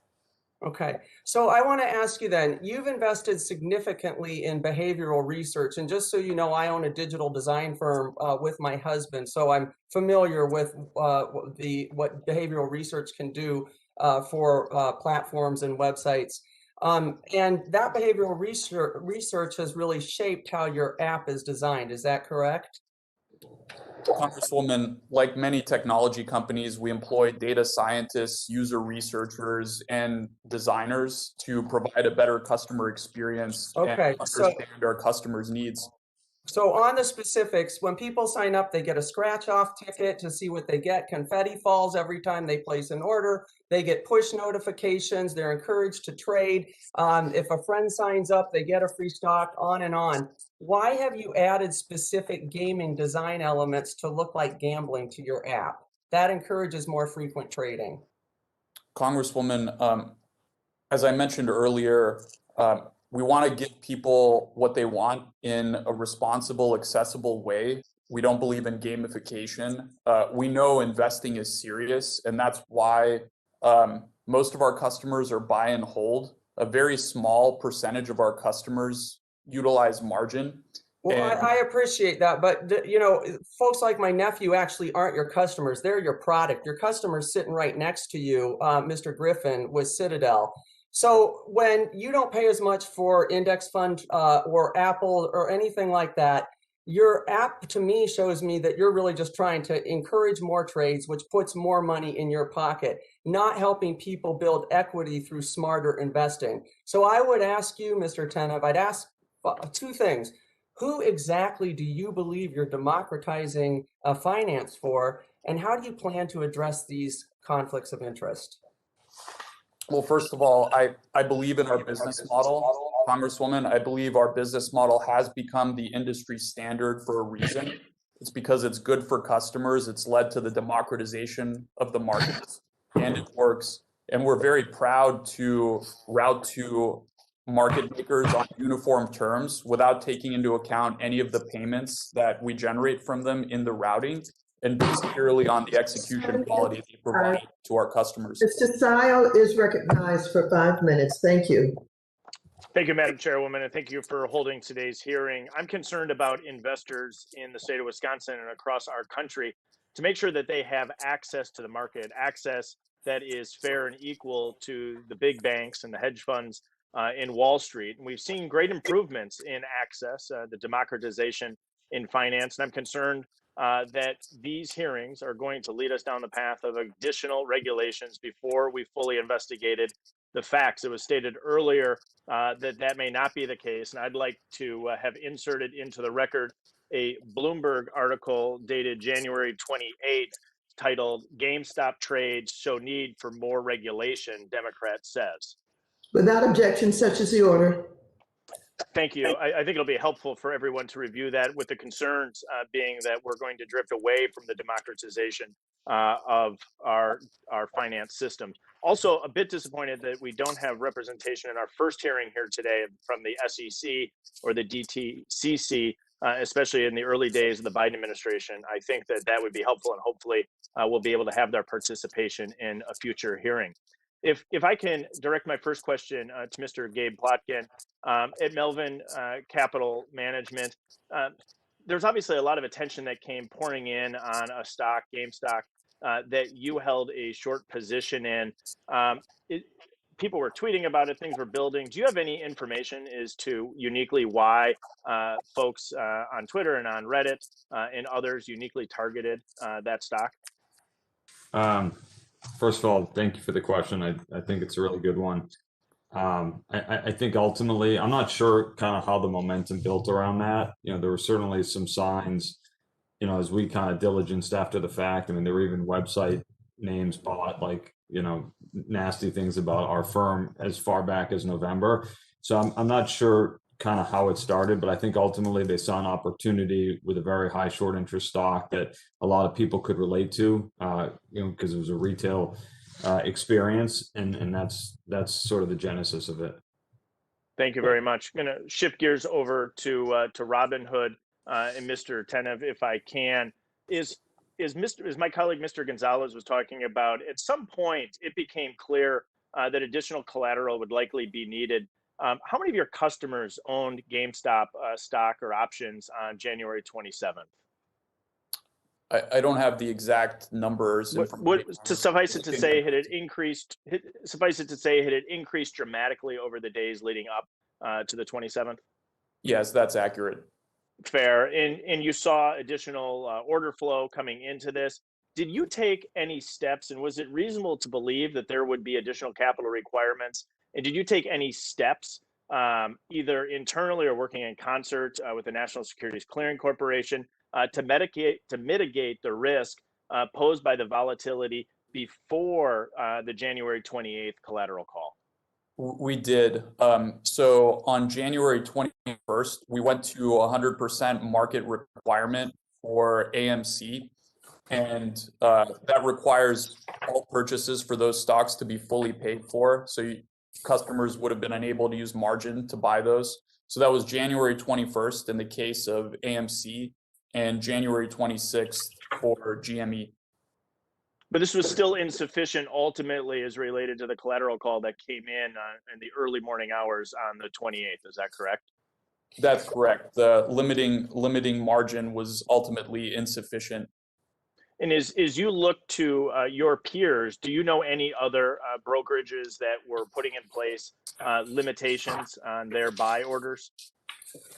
Yes, I do, Congressman. I think that's an important question. Many brokerages put in place similar limitations on buy orders for many of these securities. For the record, I've heard conflicting reports on that. I think it's something that this committee needs to further look into, is to the differential between what occurred under your control at Robinhood and some of the other brokerages. I think it's a question that we should fully investigate on this committee, make sure we have all the facts as we're moving forward. Could you detail, Mr. Tenev, your plans going forward as it relates to making sure that an event like this doesn't occur and that you have the foresight to prevent these late collateral needs? Absolutely, Congressman. Thank you for that important question. Certainly, the additional $3.4 billion helps provide a significant cushion.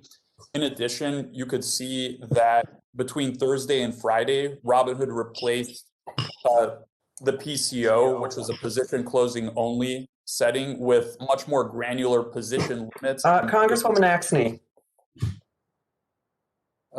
I'm sorry. Please, the gentleman's time has expired. The voice that you heard had nothing to do with what you were saying. I think it was a mistake. With that, the gentleman's time has expired, and we'll move on to Mr. Caston. You're recognized for 5 minutes.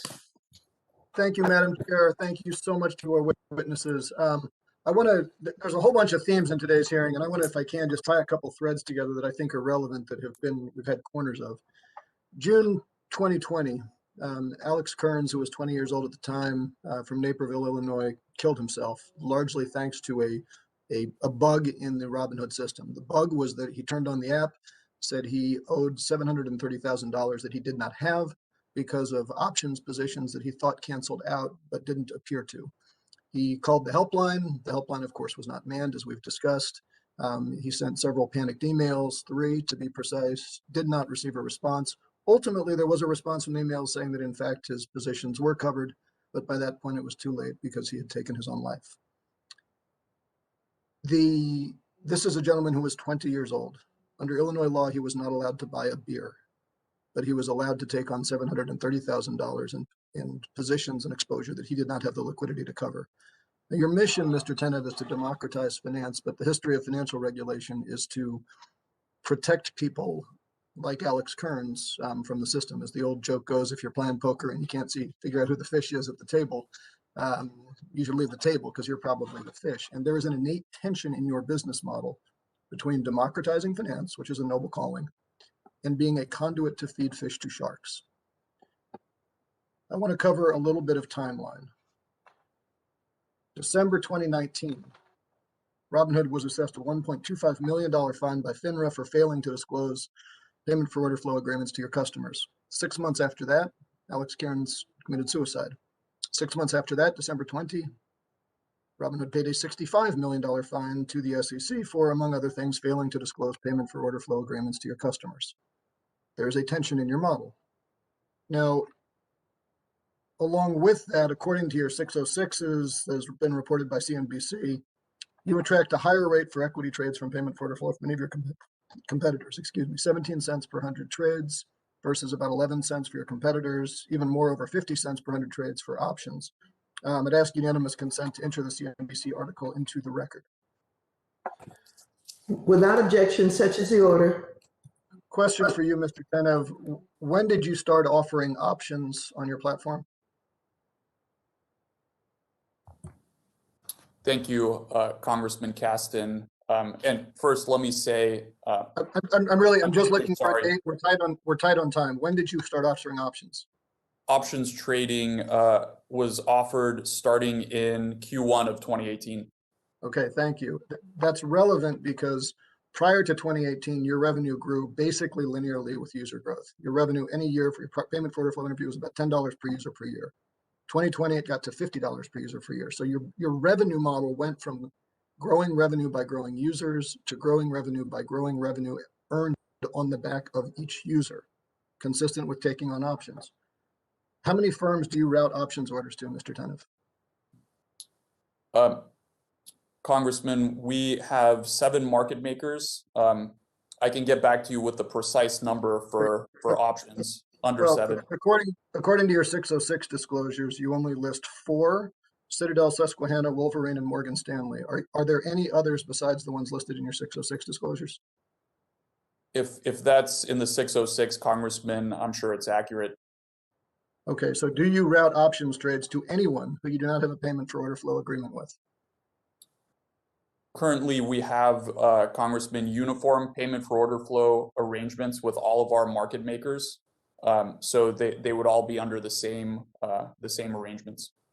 Okay, so how do you ensure that you're getting best pricing if every single firm, you're ruling out anybody who is not paying you for the privilege to trade? Congressman, we believe having uniform payment for order flow arrangements with all market makers ensures structurally that there is no conflict of interest, because it prevents payment for order flow from being an input in decision making for where to route orders. Okay, I'm almost out of time, but there is an innate conflict in your model.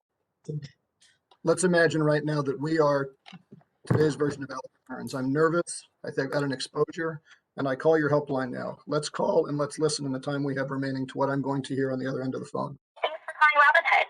Please visit us at robinhood.com or on our app for support. If you have an urgent trading need, please make sure to include details of your order when reaching out. Thanks and have a great day. Mr. Caston, you may wrap up. Back my time. You may wrap up. Go ahead, Mr. Caston. I have no further questions, Madam Chair. Thank you very much. I will now call on Mr. Gooden for 5 minutes. Timmons.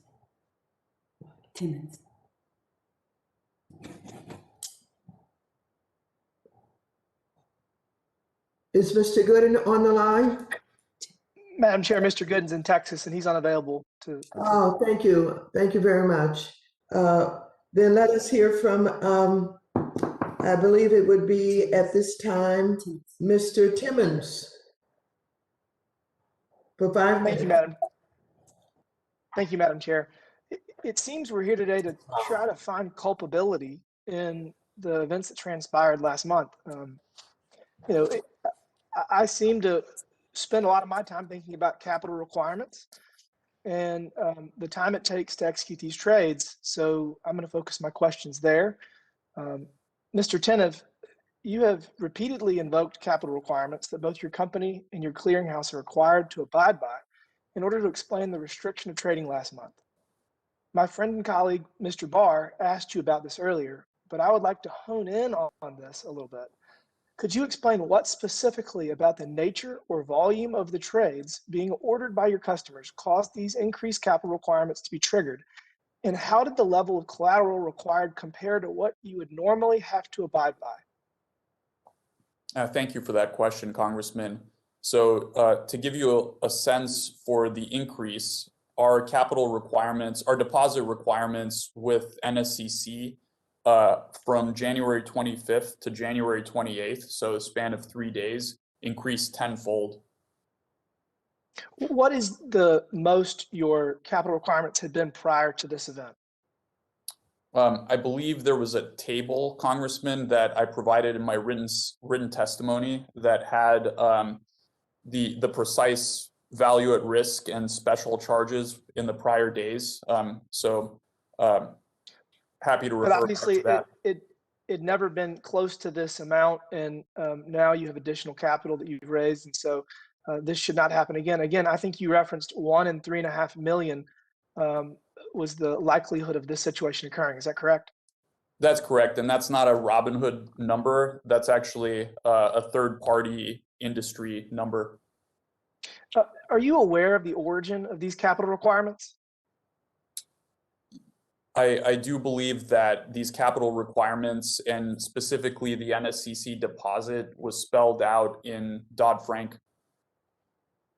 So the Dodd-Frank Wall Street Reform and Consumer Protection Act is arguably to blame for what happened. You would not have halted trading in this case, but for this exorbitant capital requirement that you were unable to meet. So I think that when we're searching for culpability, we need to realize that the well-intentioned legislation from over 10 years ago is somewhat culpable in this entire conversation. Ms. Schultz, will you elaborate on that? Do you agree that Dodd-Frank is somewhat responsible for the situation that Robinhood found themselves in? I think the capital requirements in Dodd-Frank can be seen as responsible. I think it's incumbent on us to evaluate those capital requirements and whether they are appropriate, given the business models at issue. I think that's also a question of settlement times and modernizing our system. But I agree that the capital requirements here put into place are one of the reasons that we're having these conversations today. And you went to the next place I wanted to go, which is the time it takes to settle these transactions. So, 12 years ago, 10, 11 years ago, we never really considered the whole concept of a Robinhood, of an app-based trade platform that democratizes access to purchasing and selling publicly traded companies. So I do think that needs to be revisited, especially because it is unfair. There are other companies that have far more resources that are not in the situation, and those companies have larger investors. So we really are picking on the little guy in this entire conversation. So between reconsidering capital requirements for retail investor platforms, number one, and number two, trying to find a way to settle these transactions faster, those two things seem to be the best way to achieve our objective of making sure this doesn't happen again. I do hope that we can hear from Michael Bodson from the DTCC in the next hearing, or perhaps someone from the NSC. I'm hearing something strange on my computer. I'm sorry, one second. Thank you. I'll end with this. One of my colleagues across the aisle said the deck is stacked against the little guy, and I couldn't agree more. But in this case, the very committee that is conducting this hearing has more culpability, I would say, than any of the witnesses that we have brought before us today. So we need to make sure this doesn't happen again. I look forward to working with my colleagues across the aisle. With that, I yield back. This Thank you. time has expired. At the request of one of our witnesses, we will take a short recess. The committee stands in recess for 5 minutes.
will come to order. Mr. Torres, you are recognized for 5 minutes. Thank you, Madam Chair. One of the concerns about payment for order is that it creates a perverse incentive for a brokerage firm like Robinhood to send retail orders not to the firms that provide the best execution to retail investors, but rather to firms that provide the highest payment to Robinhood. There's a concern about a conflict between the interest of brokers and the interest of retail investors. And that concern seems to have been vindicated by the conduct of Robinhood. SEC previously found that Robinhood misled its customers about how it makes its money. Both SEC and FINRA previously found that Robinhood failed to ensure the best execution for retail customers, depriving those customers of $34 million, resulting in a $65 million civil penalty from the SEC. My first question for the CEO of Robinhood: how much of your revenue comes from payment for order flow? Thank you, Congressman. Let me first state regulatory compliance is at the center of everything that we do. I want to reclaim my time. How much of your revenue comes from payment for order flow?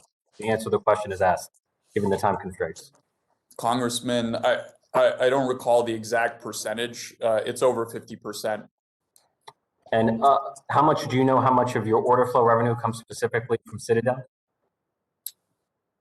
Citadel is indeed an important counterparty. It's our largest counterparty in terms of where we route orders to. And I want to explain that a little bit, Congressman. Well, I want to move on because I do have to, I want to cover the concerns about gamification. The stated mission of Robinhood is the democratization of finance, but I worry that the real world impact of Robinhood is the democratization of financial addiction.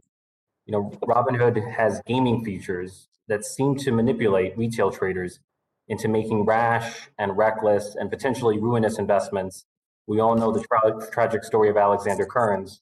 According to a memo from the Financial Services Committee, there's one feature in particular that encourages retail investors to tap on the Robinhood app up to 1,000 times a day in order to improve their position on the wait list for Robinhood's highly coveted cash management feature.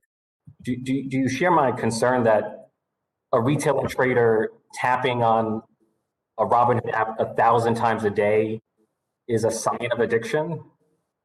Congressman, that particular feature that you're discussing was to get access to our debit card plus high yield savings product, which is one of the many features targeting passive investors that we've rolled out over the past. Mr. Tenev, 1,000 times a day? You are encouraging your customers to tap on an app 1,000 times a day? That to me is a sign of addiction, and it worries me that you fail to see it in the same light. Congressman, we didn't encourage anyone to tap on anything. To get access to the debit card, people were placed on a wait list, and we wanted to give our customers delightful features so that they know that we're listening to them and that we care about them. And this is just one example of how we add great features that customers love to our products. Look, addictive trading might be bad for your customers, but it's good for Robinhood. Addictive trading means more trading, and more trading means more money for Robinhood. There's a sense in which Robinhood monetizes addiction. You make money from the quantity rather than the quality of trading. I want to, much has been said about price improvement. One of the arguments for payment for order flow is price improvement. According to the Wall Street Journal, Citadel Securities claims to have saved investors a total of $1.3 billion last year. But I'm wondering, how can Citadel possibly know how much it saves retail investors? Citadel does not transact directly with retail investors. It transacts directly with brokers. And even if you stipulate that there has been a cost savings, it's unclear to me how much of that cost savings is being passed on to the retail investors and how much of that cost savings is actually being pocketed by Robinhood as profit. Right? We know that there's no commission, there's no visible fee at the front end of the transaction, but what is the hidden cost to investors at the back end of the transaction? Can you give me clarity about the hidden cost to investors? Congressman, I appreciate the question. I think that's a very important question. In 2020, Robinhood provided our customers in excess of $1 billion in price improvement. So that price improvement is measured relative to the NBBO, the National Best Bid and Best Offer, which is the reference price per security on all major lit exchanges. I ran out of time, so I will yield back. Thank you, Madam Chair.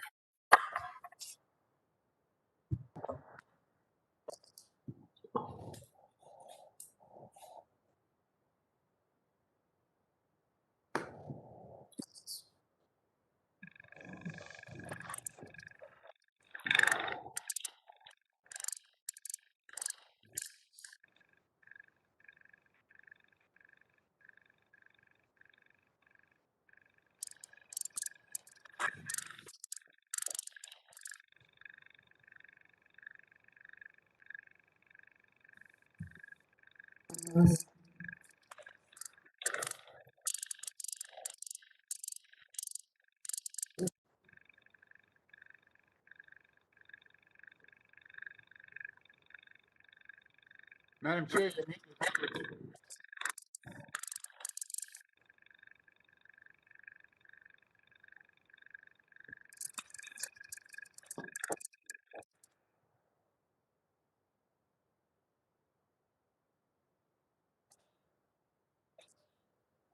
Okay, we were having a technical problem here, but I think it has been corrected. Mr. Taylor, you're recognized for 5 minutes.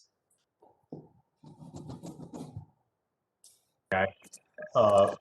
Will point out that today and this week has been very hard for my home state of Texas and for my district in Collin County. We have faced a record-breaking freeze across the state, which has crushed our power generation capability, and we have had some really heartbreaking stories of need. In fact, during this hearing, I was called away to help a mayor try to get power back to their water pumping stations to make sure that they had water for their citizens in Anna, Texas today. So for those members of the committee, I encourage you to send your thoughts and prayers to the people of Texas as they go through this really challenging time.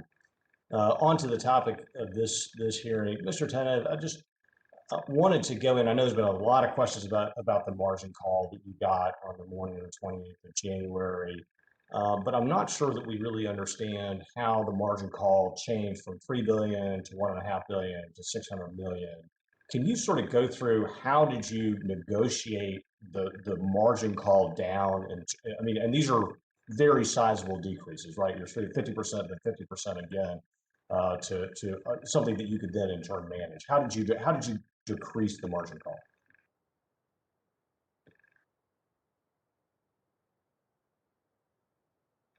I'm sorry, you're on mute.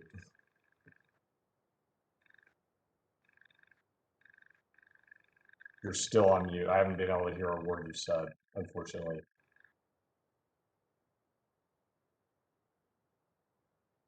How about now? I can hear you now. Madam Chair, can I have 30 seconds back for that? Okay. Congressman, I appreciate the question. And first, I want to send my thoughts and prayers to the people of the great state of Texas. I appreciate you mentioning that. I'd like to just refer to my written testimony, which gives the detailed tick-tock of everything that happened. I believe pages 9 to 11. No, I've read that. I don't. But like, did you go in and say, hey, you need $3 billion, but hey, I won't sell these stocks if you reduce it, and that's how you got to the point where people could only sell the stock, not buy it? Is that what you did? I believe. Because that's not in your written testimony. So I'm just trying to get your answer. I don't believe we had made any decisions on PCOing the stocks between the initial $3 billion request and the subsequent $1.4 billion request. But between the $1.4 billion and the roughly $700 million, there was a discussion between our operational team at Robinhood Securities and their relevant counterparts at NSCC regarding what measures we intend to take to lower the risk of our portfolio. Okay, so in other words, if you had 3 billion, your customers would have been able to do everything they wanted to do, including purchase more GameStop. Is that correct? I don't want to speculate on that. You know, if we had infinite capital, certainly. But I think it's also important to note, Congressman, that this was an evolving situation. We hadn't seen it before. We had no idea what Friday would have looked like had we been able to allow customers to buy these securities unrestricted on Thursday. So I think it's difficult to speculate exactly how things would have been different. But I mean, isn't the reason they said you need 3 billion because your customers wanted to buy GameStop, and then by saying, hey, they can't buy it, they can only sell it, that reduced the capital that you needed? I mean, it seems to me that's what happened, but I'm just trying to get it. They weren't saying specifically that nobody, I believe, didn't want our customers to buy GameStop. These are regulatory mandated deposit requirements, Congressman, that we had to comply with that were heavily influenced by the concentrated activity in GameStop, AMC, and the other securities. Well, wouldn't it be fair to say that your firm was undercapitalized to allow your customers to do what it is that you wanted them to be able to do? I think, Congressman, you know, that in this case, certainly if we had the additional capital, we would have been able to ease restrictions or perhaps with sufficient capital, unrestrict altogether. I think it's important to note lots of other firms did essentially similar things, if not the same thing, in restricting the buying. So this was really more of a systemic problem rather than a uniquely Robinhood problem. But didn't the fact that you went out, raised more capital so that you can actually answer this problem in the future, doesn't that also belie that you were undercapitalized on the 28th of January? Again, Congressman, we met all of our regulatory capital requirements and deposit requirements. Your customers wanted to buy the stock. You wouldn't let them do it because you didn't have the capital to allow them to do it, right? Yes, we didn't have the deposit requirements. I think that's really a core problem that I think this committee hearing has shown me is that you were unfortunately undercapitalized to help your customers do what they wanted to do. I yield back. Thank you very much, Mr. Emmer. You're recognized for 5 minutes. Thank you, Madam Chair. I appreciate it. Am I right side up? I believe I am. Mr. Gill, as was previously noted at this hearing, one of your colleagues at the witness table has as many as 5 people in the room with him. I guess, Mr. Gill, my first question for you is how many people are in the room with you right now?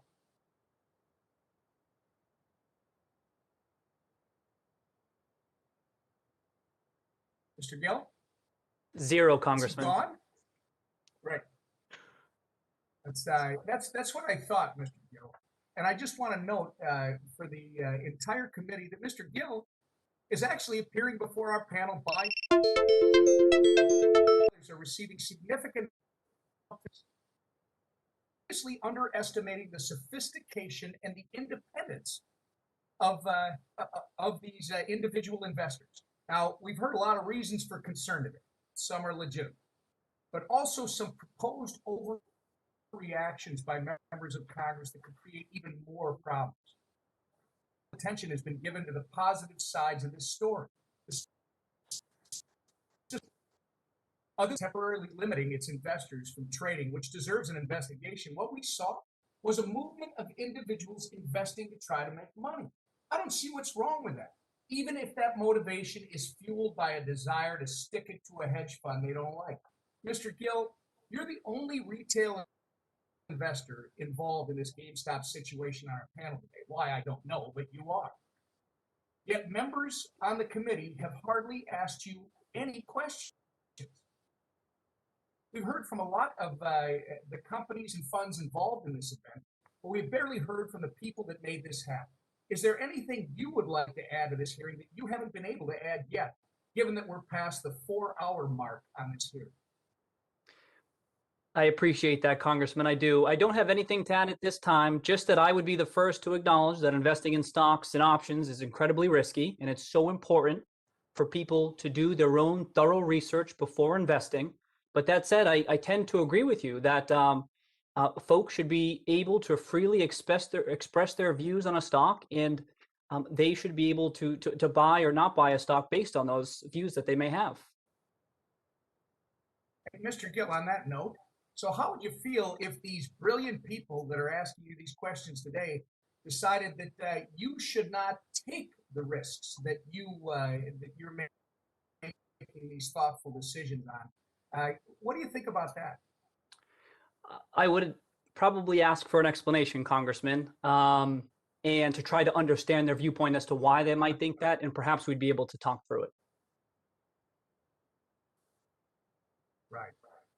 I appreciate it, Mr. Gill. I think we need to value the right of the individual to make decisions for themselves. And it's fantastic to see so many people getting involved and participating in the greatest financial markets in the world. We should be encouraging individual participation in the market by you and others. And we should want more people, more, not less. We don't need the people from the mountaintop deciding who's capable and who's incapable. We need more people having the opportunity to develop financial literacy, to build their own portfolios, to secure a safe and comfortable retirement, to grow their wealth so they can send their kids to college. And most importantly, in my opinion, we should strive for individuals to have the autonomy to do all that they themselves would want to do without having to rely on others or, God forbid, their government. I also want to thank Mr. Budd for using his time to mention blockchain technology applications in the post-trade settlement and clearing process. In light of this whole situation, it's important now more than ever that we utilize the technology that we have access to, and we don't have access to technology, and we do, have access to technology that is decentralized and can provide real-time trade settlements. Mr. Lynch and I have a nonpartisan bill that we will reintroduce very soon that concerns this. If we should exercise oversight of anything here, it's to ensure that individuals maintain access to our markets, individual investors, and discussions about over and undervalued companies only continue to increase. Unfortunately, average investors were locked out of the markets at a time of extreme volatility, while institutional investors were not. Well, I understand that a lot of what happened during this market frenzy came down to liquidity issues. Individual investors were in a vulnerable position and were at the will of online brokerage. We should be taking this time to discuss how to move forward in a way that promotes market access to all investors, just like it did last month. Congress clearly does not understand what credit is and how you utilize social media and catalyze the market movement.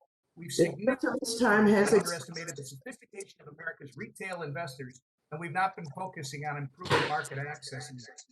The gentleman's time has expired. Madam Chair, I appreciate You're recognized for 5 minutes. Mr. Lynch?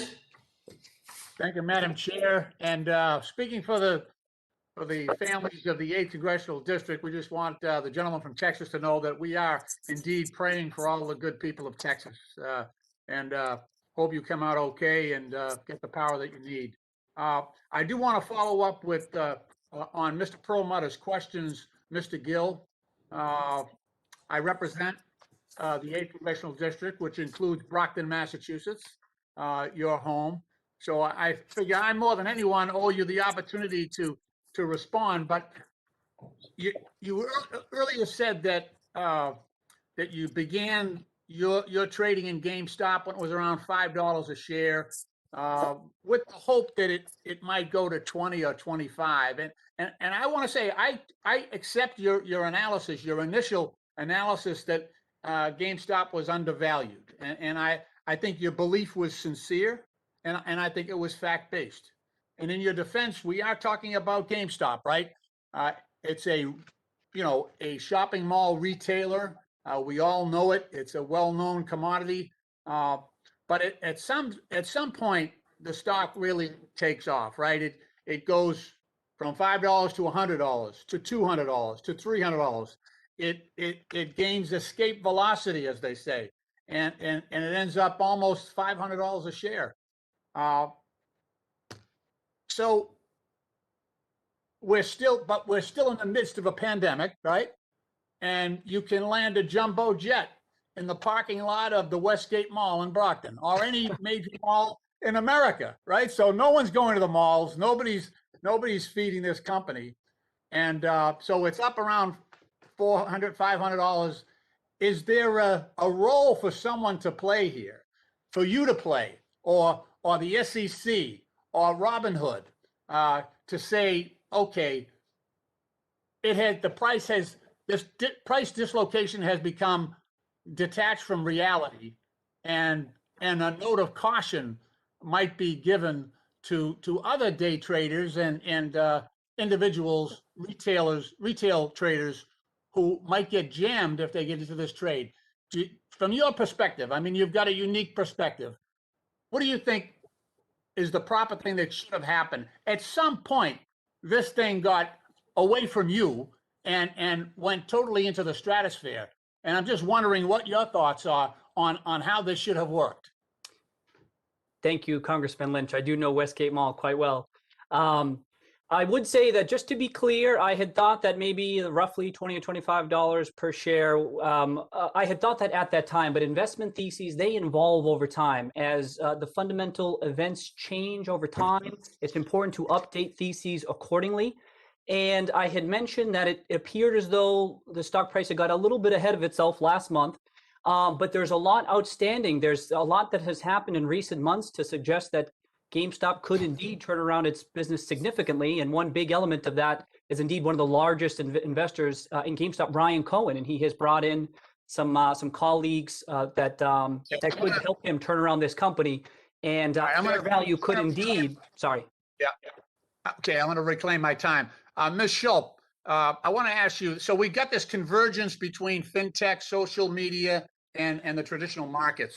And if anything, the GameStop incident and the convergence of all this has demonstrated a certain vulnerability in our markets. And I'm just wondering if a loosely association of day traders could cause all of this upset in our markets. Isn't there a wider national security issue that's out there in terms of other people who might be nefarious actors who are actually intentionally trying to disrupt our markets? Isn't there a national security dimension to all of this as well? Again, I can say that national security is not my area of expertise, but to the extent that the markets... Something more specific then. So FINRA, you said earlier that you were with FINRA. They're under regulation SCI. Is it appropriate to put some of these trading platforms under that same regulation, which requires them to develop systems and policies that protect the integrity of their systems? I think protecting the integrity of systems is important for all trading platforms, not simply the Robinhoods of the world. We need to look to make sure that there is integrity on the platforms. And I would agree with that. Not necessarily SCI in particular, but having platforms that are strong is important here. Okay, thank you. Madam Chair, I yield back the balance of my time. Thank you. Thank you very much. We have a few technical difficulties and we'll be right back. And we are back. Thank you very much. Ms. Adams, you are recognized for 5 minutes.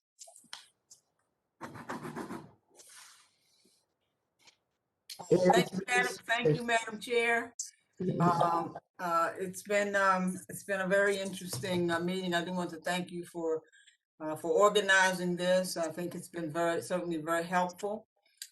Ms. Schulp, let me ask you, first of all, in the case of GameStop and AMC stocks, the prevailing narrative has been that a band of Reddit-inspired folks rose up against Wall Street, forced a short squeeze by professional hedge fund managers who were forced to cover their negative bets or risk catastrophic losses. But according to a JP Morgan analyst, several signs are pointing to institutional investors as big drivers of the wild price action on the way up. In your opinion, and based on historical data on retail investors' ability to move the markets, what is the likelihood that GameStop and AMC's market volatility was largely driven by institutional investors looking to ride the wave?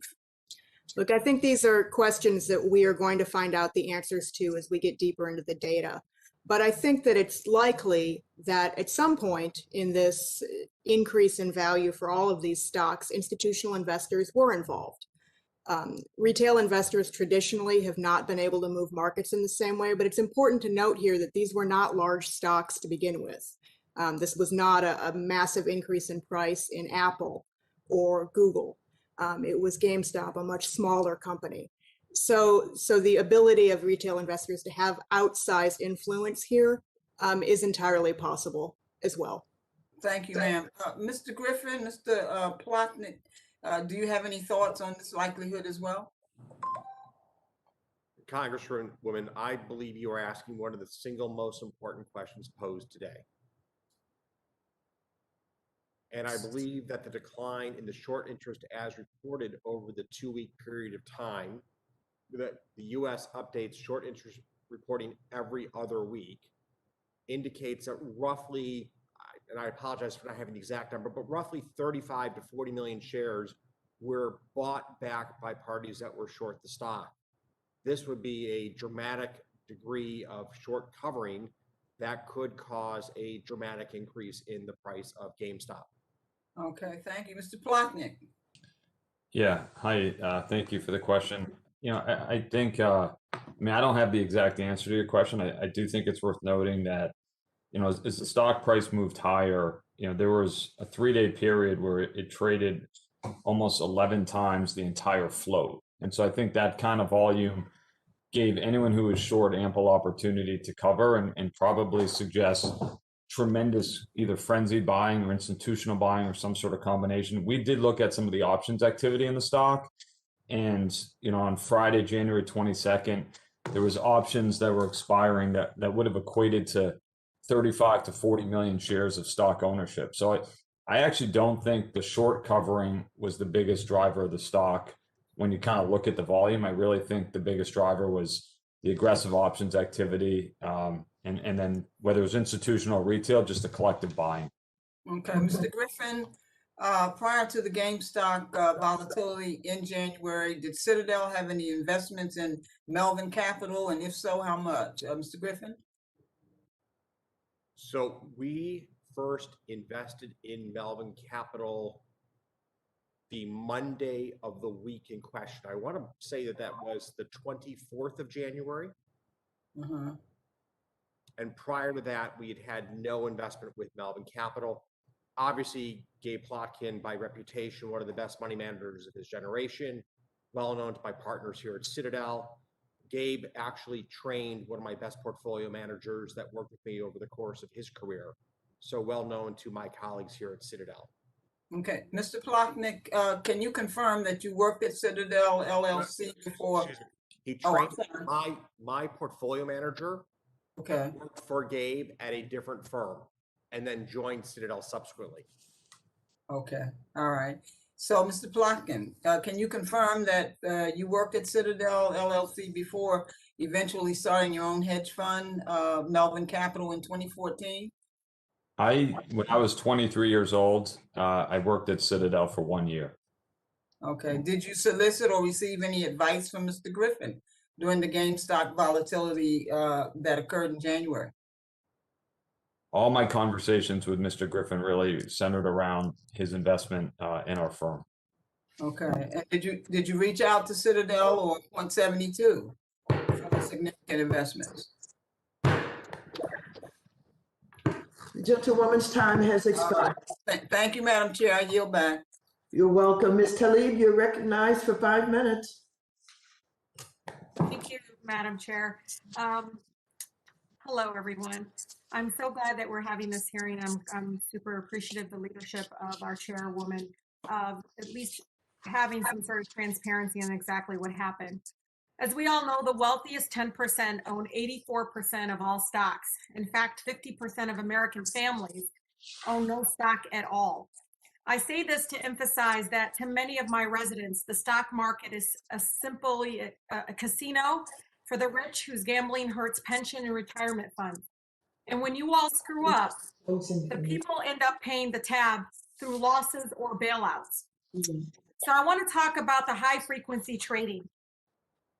We know about half of all stock trading in the US is done by computers. They analyze market activity and instantly complete trades at a profit. So this high frequency trading allows Wall Street traders to get ahead of transactions done by pension accounts and retirement funds. So Mr. Griffin, and this truly is a yes or no question, is Citadel's trading algorithm programmed to identify and trade ahead of large trades done by pension and retirement funds? Yes or no? Congresswoman, today, virtually all trades executed by institutional investors are in the form of program trades such as VWAP and other algorithmic trades. So that's a yes, right, Mr. Griffin? Just No, so it's clear. I'm answering the question. It's a very complex question that deserves an appropriate level of answer. Okay. These VWAP trades are not large trades that you can, it's not like there's 10 million shares about to be bought. It is a trade that is sliced into small slices, 100 or 200 shares, and executed over the course of a day, a week, or a month. Well, help me out with this one. Does this increase cost, this kind of algorithm or whatever program to identify and trade, you know, the computer's doing the trading, does this increase cost for people who have pension and retirement funds, yes or no? So given that we, for example, manage money on behalf of pension. Oh, well, I really, because they're so timed, this is not out of disrespect. We just got a limited time.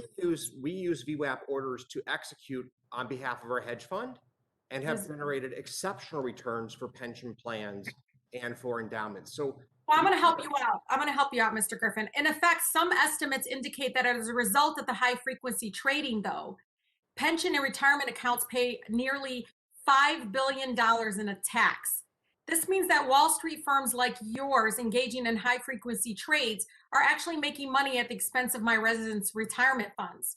So one way to ensure that this enormous wealth generated on Wall Street actually reaches the real economy, y'all, you know, what's happening right here in our communities and in my district, is to enact and look at proposals like a financial transaction tax. And let me tell you, according to recent polling, the majority of Americans, all of you need to hear this, and it's going to grow, the majority of Americans support taxing Wall Street transactions. Taxing them at just 0.1% would actually raise $800 billion over 10 years, which could fund programs like helping my district expand healthcare, nutrition, public education. I heard my friend from Texas, who we all are praying all the families will be taken care of, talk about access to water and electricity. But guess what?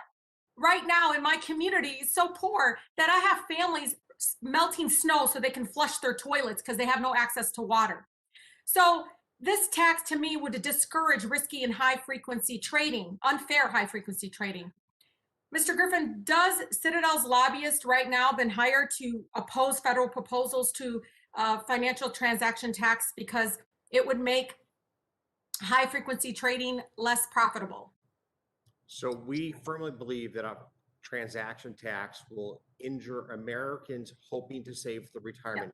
I believe that Vanguard has publicly come out and said that we'd have to work about 2.5 years. Well, I want to make this, I'd like to finish my answer. I think it's important. Oh, no. I'm reclaiming my time.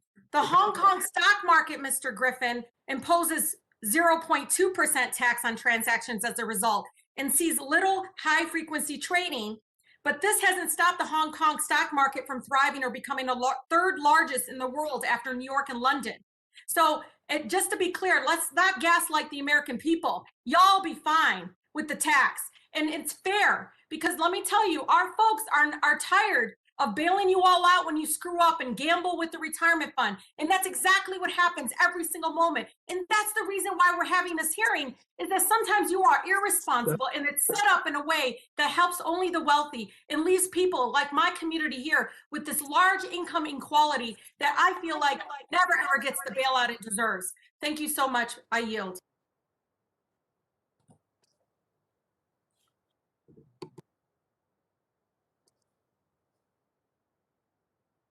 Thank you very much. Ms. Dean, you're recognized for 5 minutes. Thank you, Chairwoman, and I appreciate this opportunity for this hearing to get detailed information and to gather the facts as to what happened over the course of these transactions. So let me start by saying, and I saw that members on both sides of the aisle are interested in this question. The core question that I'm going to be asking is, what did the customers know? What did the users know? And when did they know it? That's the theme of what I want to ask, because I believe if we understand what happened and what they knew and what they didn't, we're going to be able to prevent some of the harm in the future. So let's go to the narrative. Mr. Tanev, I want to take a look at your page 9. You said that at approximately 5:11 a.m., Robinhood Securities received the automated notice saying that you had a deposit deficit of approximately $3 billion. You then said between 6:30 and 7:30 Eastern Standard Time, Robinhood decided to impose the trading restrictions, meaning no more purchases of GameStop. And you said in your testimony, in conversations with NSCC staff early that morning, you notified NSCC of your intention. In that time period from 5:11 to the time you were having the conversations, what did you tell your users? What notice did they have? Thank you, Congresswoman.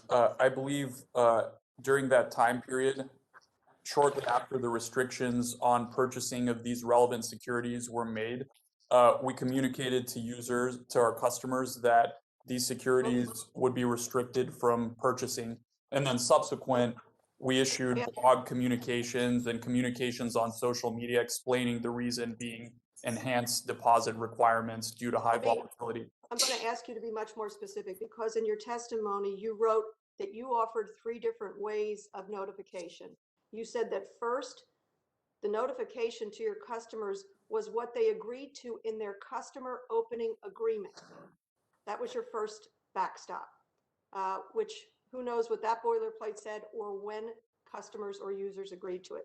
Number 2, you said they were notified 2 days later by SEC alert. And we know what that SEC alert was. It was quite general, much more vague. Then number 3, you said you also list a more ambiguous mention of targeted messages to customers. When did you specifically send your customers an alert?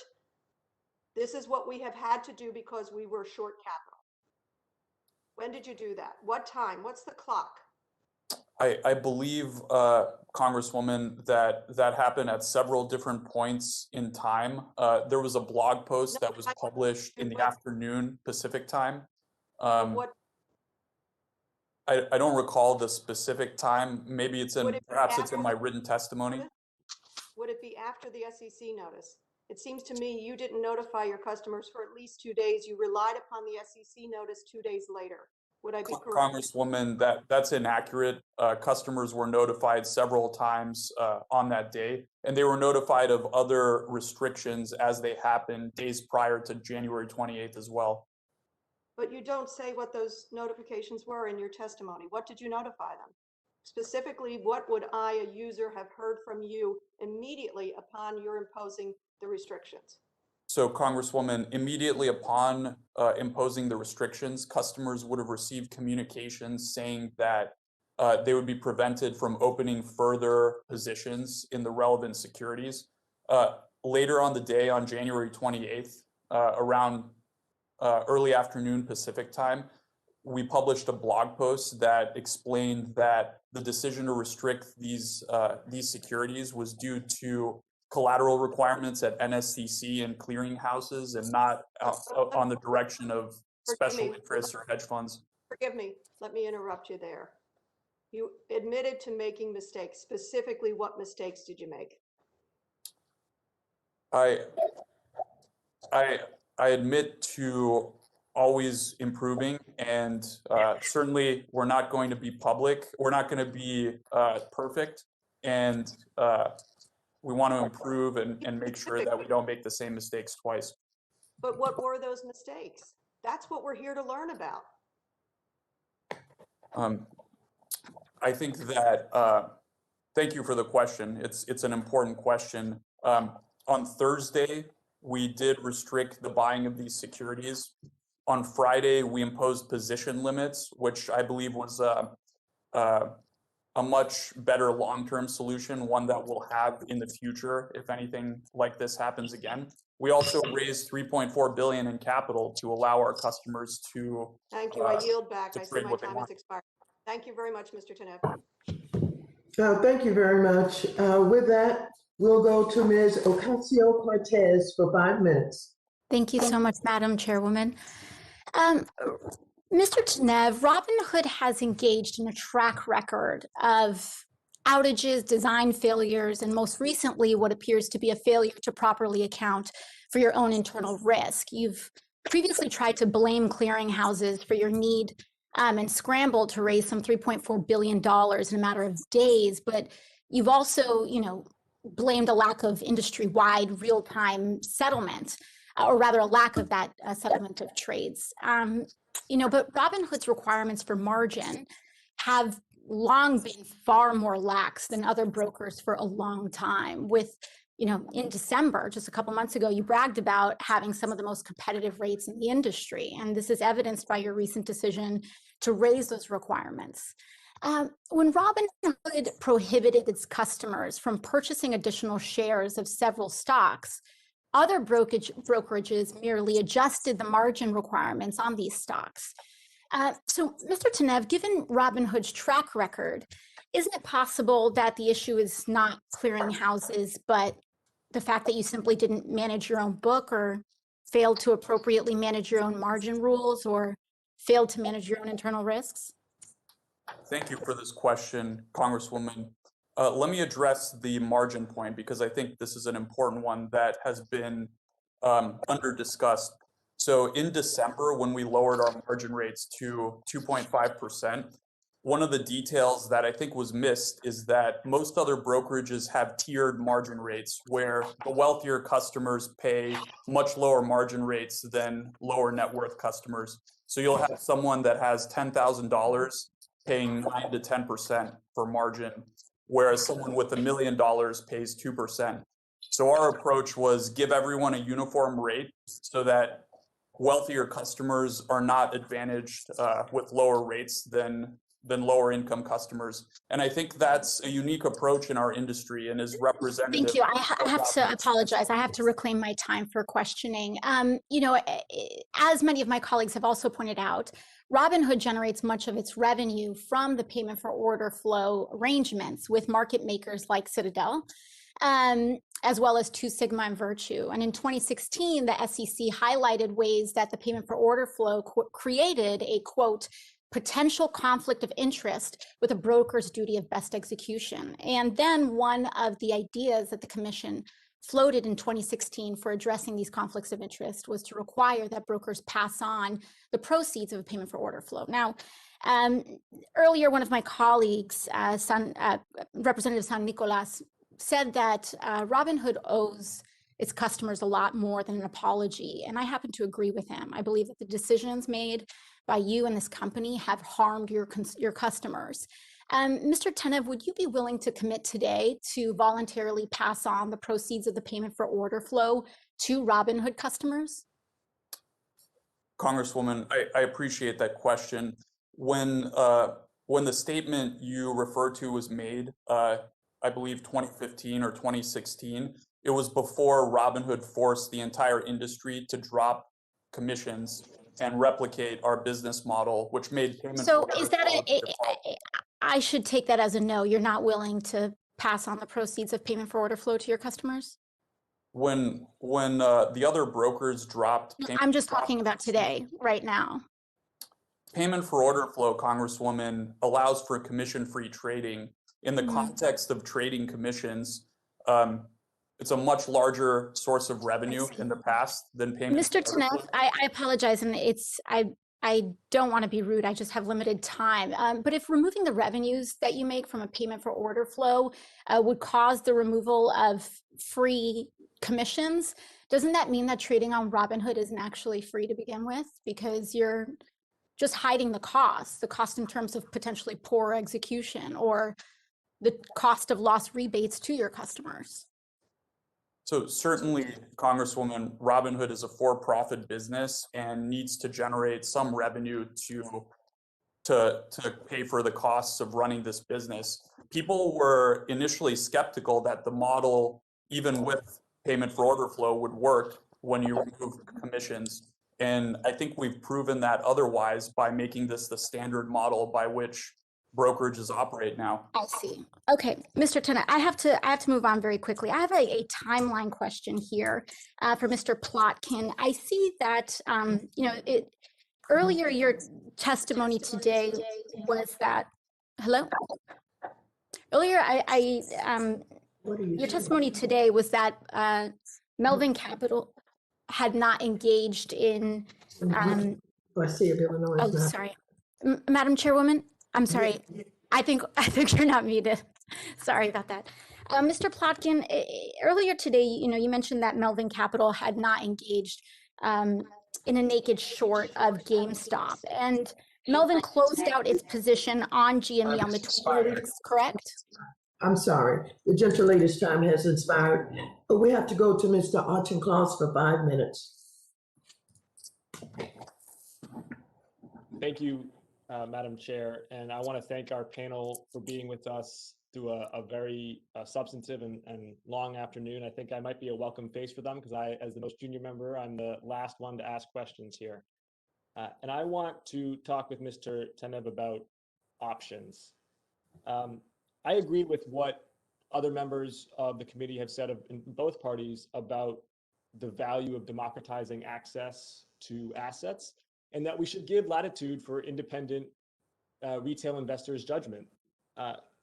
But in fields where there is an information asymmetry between the user of a product or a service and the provider of it, there's always a professional code of ethics around that. When you go to the doctor, when you go to the lawyer, there is a code of ethics wrapped around that interaction that protects someone who doesn't understand as much about the service being provided.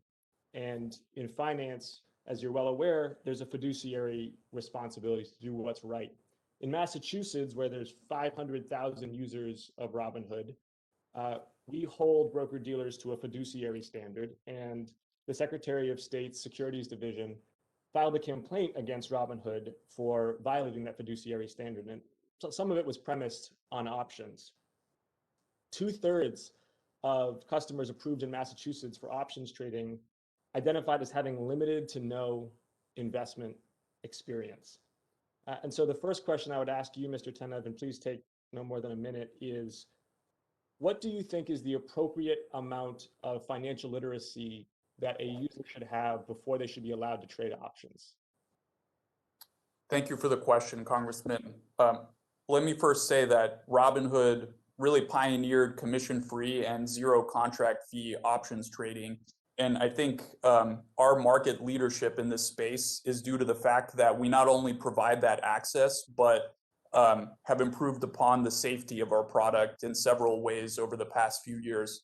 Number one, we don't allow undefined risk options trades. So no selling of naked calls, no undefined risk. Number two, we made several enhancements to the safety of the product over the past year, including the ability to perform an instant in-app exercise of an options position, clarifications around the user interface, live customer support by phone for urgent options cases. So we've actually proven and are committed to improving in the future the safety of our options offering.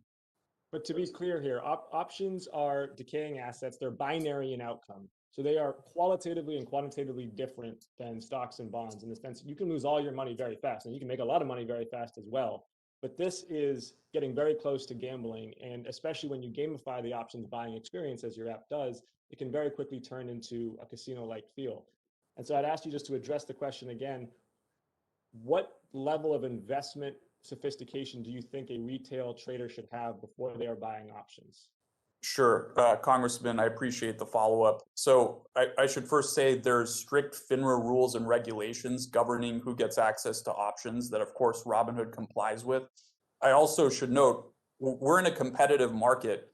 Several others have mentioned Chinese-based brokerages, other brokerages that are essentially offering similar products, all having to comply with these regulations. So we're certainly willing to engage in a discussion about how rules should change, if at all. And as long as they're applied uniformly and are fair to small investors and not just benefiting high net worth individuals and institutions, we'd be open to having that conversation. The standard for my constituents in Massachusetts is not going to be what the Chinese regulators think is appropriate. It's going to be a fiduciary standard. I regret that you really haven't addressed the question. And so I guess I would ask a separate one, which is, would you commit here to offering a higher in-app threshold, including but not limited to financial education, before allowing people to purchase options? Again, Congressman, I'd be happy to engage in this topic substantively. I think as long as those requirements are uniformly applied to all brokerages and not just startup brokerages or brokerages catering to small investors, we're open to having that conversation. Well, the fiduciary standard is applied equally to all brokerages, and yours is the one that was singled out by the Massachusetts Securities Division as having violated that, given the way that your users are using the options. I will cede the balance of my time, Madam Chairwoman, and I thank you for arranging this. Thank you very much. And with that, Mr. Garcia of Illinois, you are recognized for 5 minutes. Thank you, Madam Chair and Ranking Member, for the important hearing. I know it's a long day. I wanted to ask some questions to Mr. Griffin. Would you consider, Mr. Griffin, your firm successful? This is an easy yes or no. Yes, I would consider Citadel to be successful, and I would consider Citadel Securities to be successful. And of course, I'd agree that you've done pretty well for yourself. As you mentioned earlier in your testimony, your company handles over 40% of retail trading. Did I get that correct? Citadel Securities is the largest destination for retail order flow in the United States. It reflects the execution quality that we give. And Citadel is a leading market marker for interest rate swaps as well. Is that correct? Due to the great work of the House and Senate on the back of Dodd-Frank, where we permitted competition to exist in the interest rate swap market, and I'm grateful for that opportunity to compete in that market. We are now a swap dealer at Citadel Securities and a significant participant in that market. And I'd like to express my gratitude Very well for Dodd-Frank's derivatives reform. Good. Your hedge fund managers, do you manage over 30 billion? Is that correct? Congressman, yes, that is correct. We manage approximately $35 billion of assets 35? For pension plans, for endowments, for colleges, for charities. Okay. Very well. That's pretty significant. I'd say that's a lot. It seems to me that your company is systemically important to our financial system. Would you agree with that? I believe that we play an important role in the U.S. capital markets. I believe that our hedge fund would not be in the category of systemically important. With 30-some billion dollars of equity, it is simply not at the scale or magnitude of a JP Morgan, a Bank of America, a Wells Fargo. And in particular, having worked on these policy issues with members of the Fed in various contexts, we don't have to make payroll on Friday. Okay, but you're doing pretty well, and yes, you're not one of the big guys that we have visit us frequently, at least a couple of times a year. Is Citadel Securities you were fined recently by FINRA for trading ahead of customer orders in the past? Is that what I heard from a couple of questioners earlier today? I believe this was brought up earlier, that we paid a fine to FINRA for trading ahead in the OTC market back in the, let's say, roughly 2012 through 2014. It was due to a systems failure. Now, we have no tolerance internally for having made such a mistake. We have, of course, have taken actions to rectify such mistake. Okay, but that did occur. That did occur. Okay, so it's Okay, make I it to appreciate that. compliance. It seems to me that the retail investors using their savings are not exactly an even match for a complex, deeply connected firm like Citadel. Would you agree with that? I don't actually understand the premise of the question.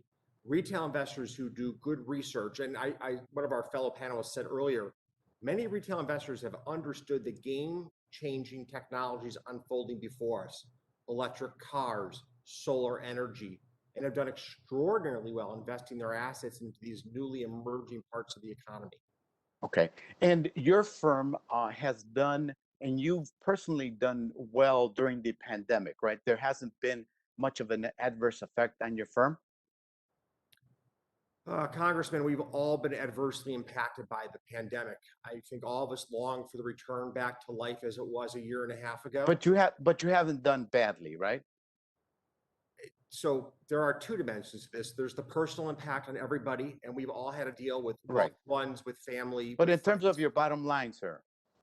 Our bottom line over the course of the last year has been successful, sir, Congressman. Okay, good. That's what I thought.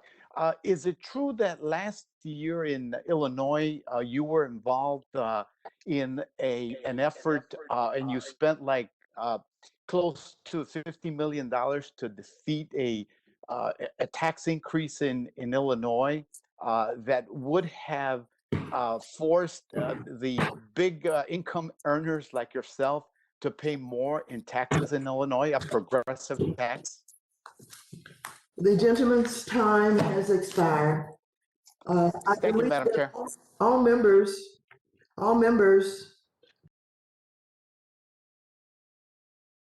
heard and had an opportunity to raise their questions. And so before we get to closing statements, I would like to ask unanimous consent to enter letters into the record from the following entities: Better Markets, Public Citizen, Depository Trust and Clearing Corporation, and Healthy Markets. So without objection, it is so ordered. I now yield 1 minute to the gentleman from Missouri, Mr. Lukemeyer, for brief closing remarks. Thank you, Madam Chair, and thank all the witnesses for being here today. I thought you all did a great job, and we really thank you for spending time with us and educating us on the market and all the activities surrounding GameStop investing and short selling. I'd like to reiterate the ranking member's commitment that the House Financial Services Committee Republicans stand ready to work with the majority to continue to provide oversight on and investigation of the GameStop activities. And going forward, I hope that we always have an eye towards protecting and giving more choice and access to America's everyday investors. With that, Madam Chair, I yield back. I now yield myself 1 minute. Today, the committee has heard firsthand from this group of witnesses about their roles in the market volatility in late January. This hearing has allowed us to begin to assess what transpired and whether our guardrails have not kept up with the rapid changes the markets have experienced. For example, I'm more concerned than ever that retail investors are being fleeced and massive market makers like Citadel may pose a systemic threat to the entire system. The committee is going to continue to examine these issues. Our next hearing will include securities market experts, investor advocates to discuss the policy issues that are involved and potential solutions to problems with our system that these events have illuminated. I will also convene a hearing to hear testimony from the regulators, including the Securities and Exchange Commission and the Financial Industry Regulator Authority, that is FINRA. All of these hearings will inform the committee's role and help us to determine potential legislative steps to protect investors and ensure Wall Street accountability. With that, I'd like to thank our distinguished witnesses for their testimony here today. Without objection, all members will have 5 legislative days within which to submit additional written questions for the witnesses to the chair, which will be forwarded to the witnesses for their response. So I ask our witnesses to please respond as promptly as you're able. So without objection, all members We'll have 5 legislative days within which to submit these extraneous materials to the chair for inclusion in the record. And I sincerely thank you. And I want all of us to pay attention to what is happening in Texas and to do what is necessary to be able to give assistance to all of our people, all of the families in Texas that are experiencing this very, very difficult time. Thank you so very much. This hearing is adjourned.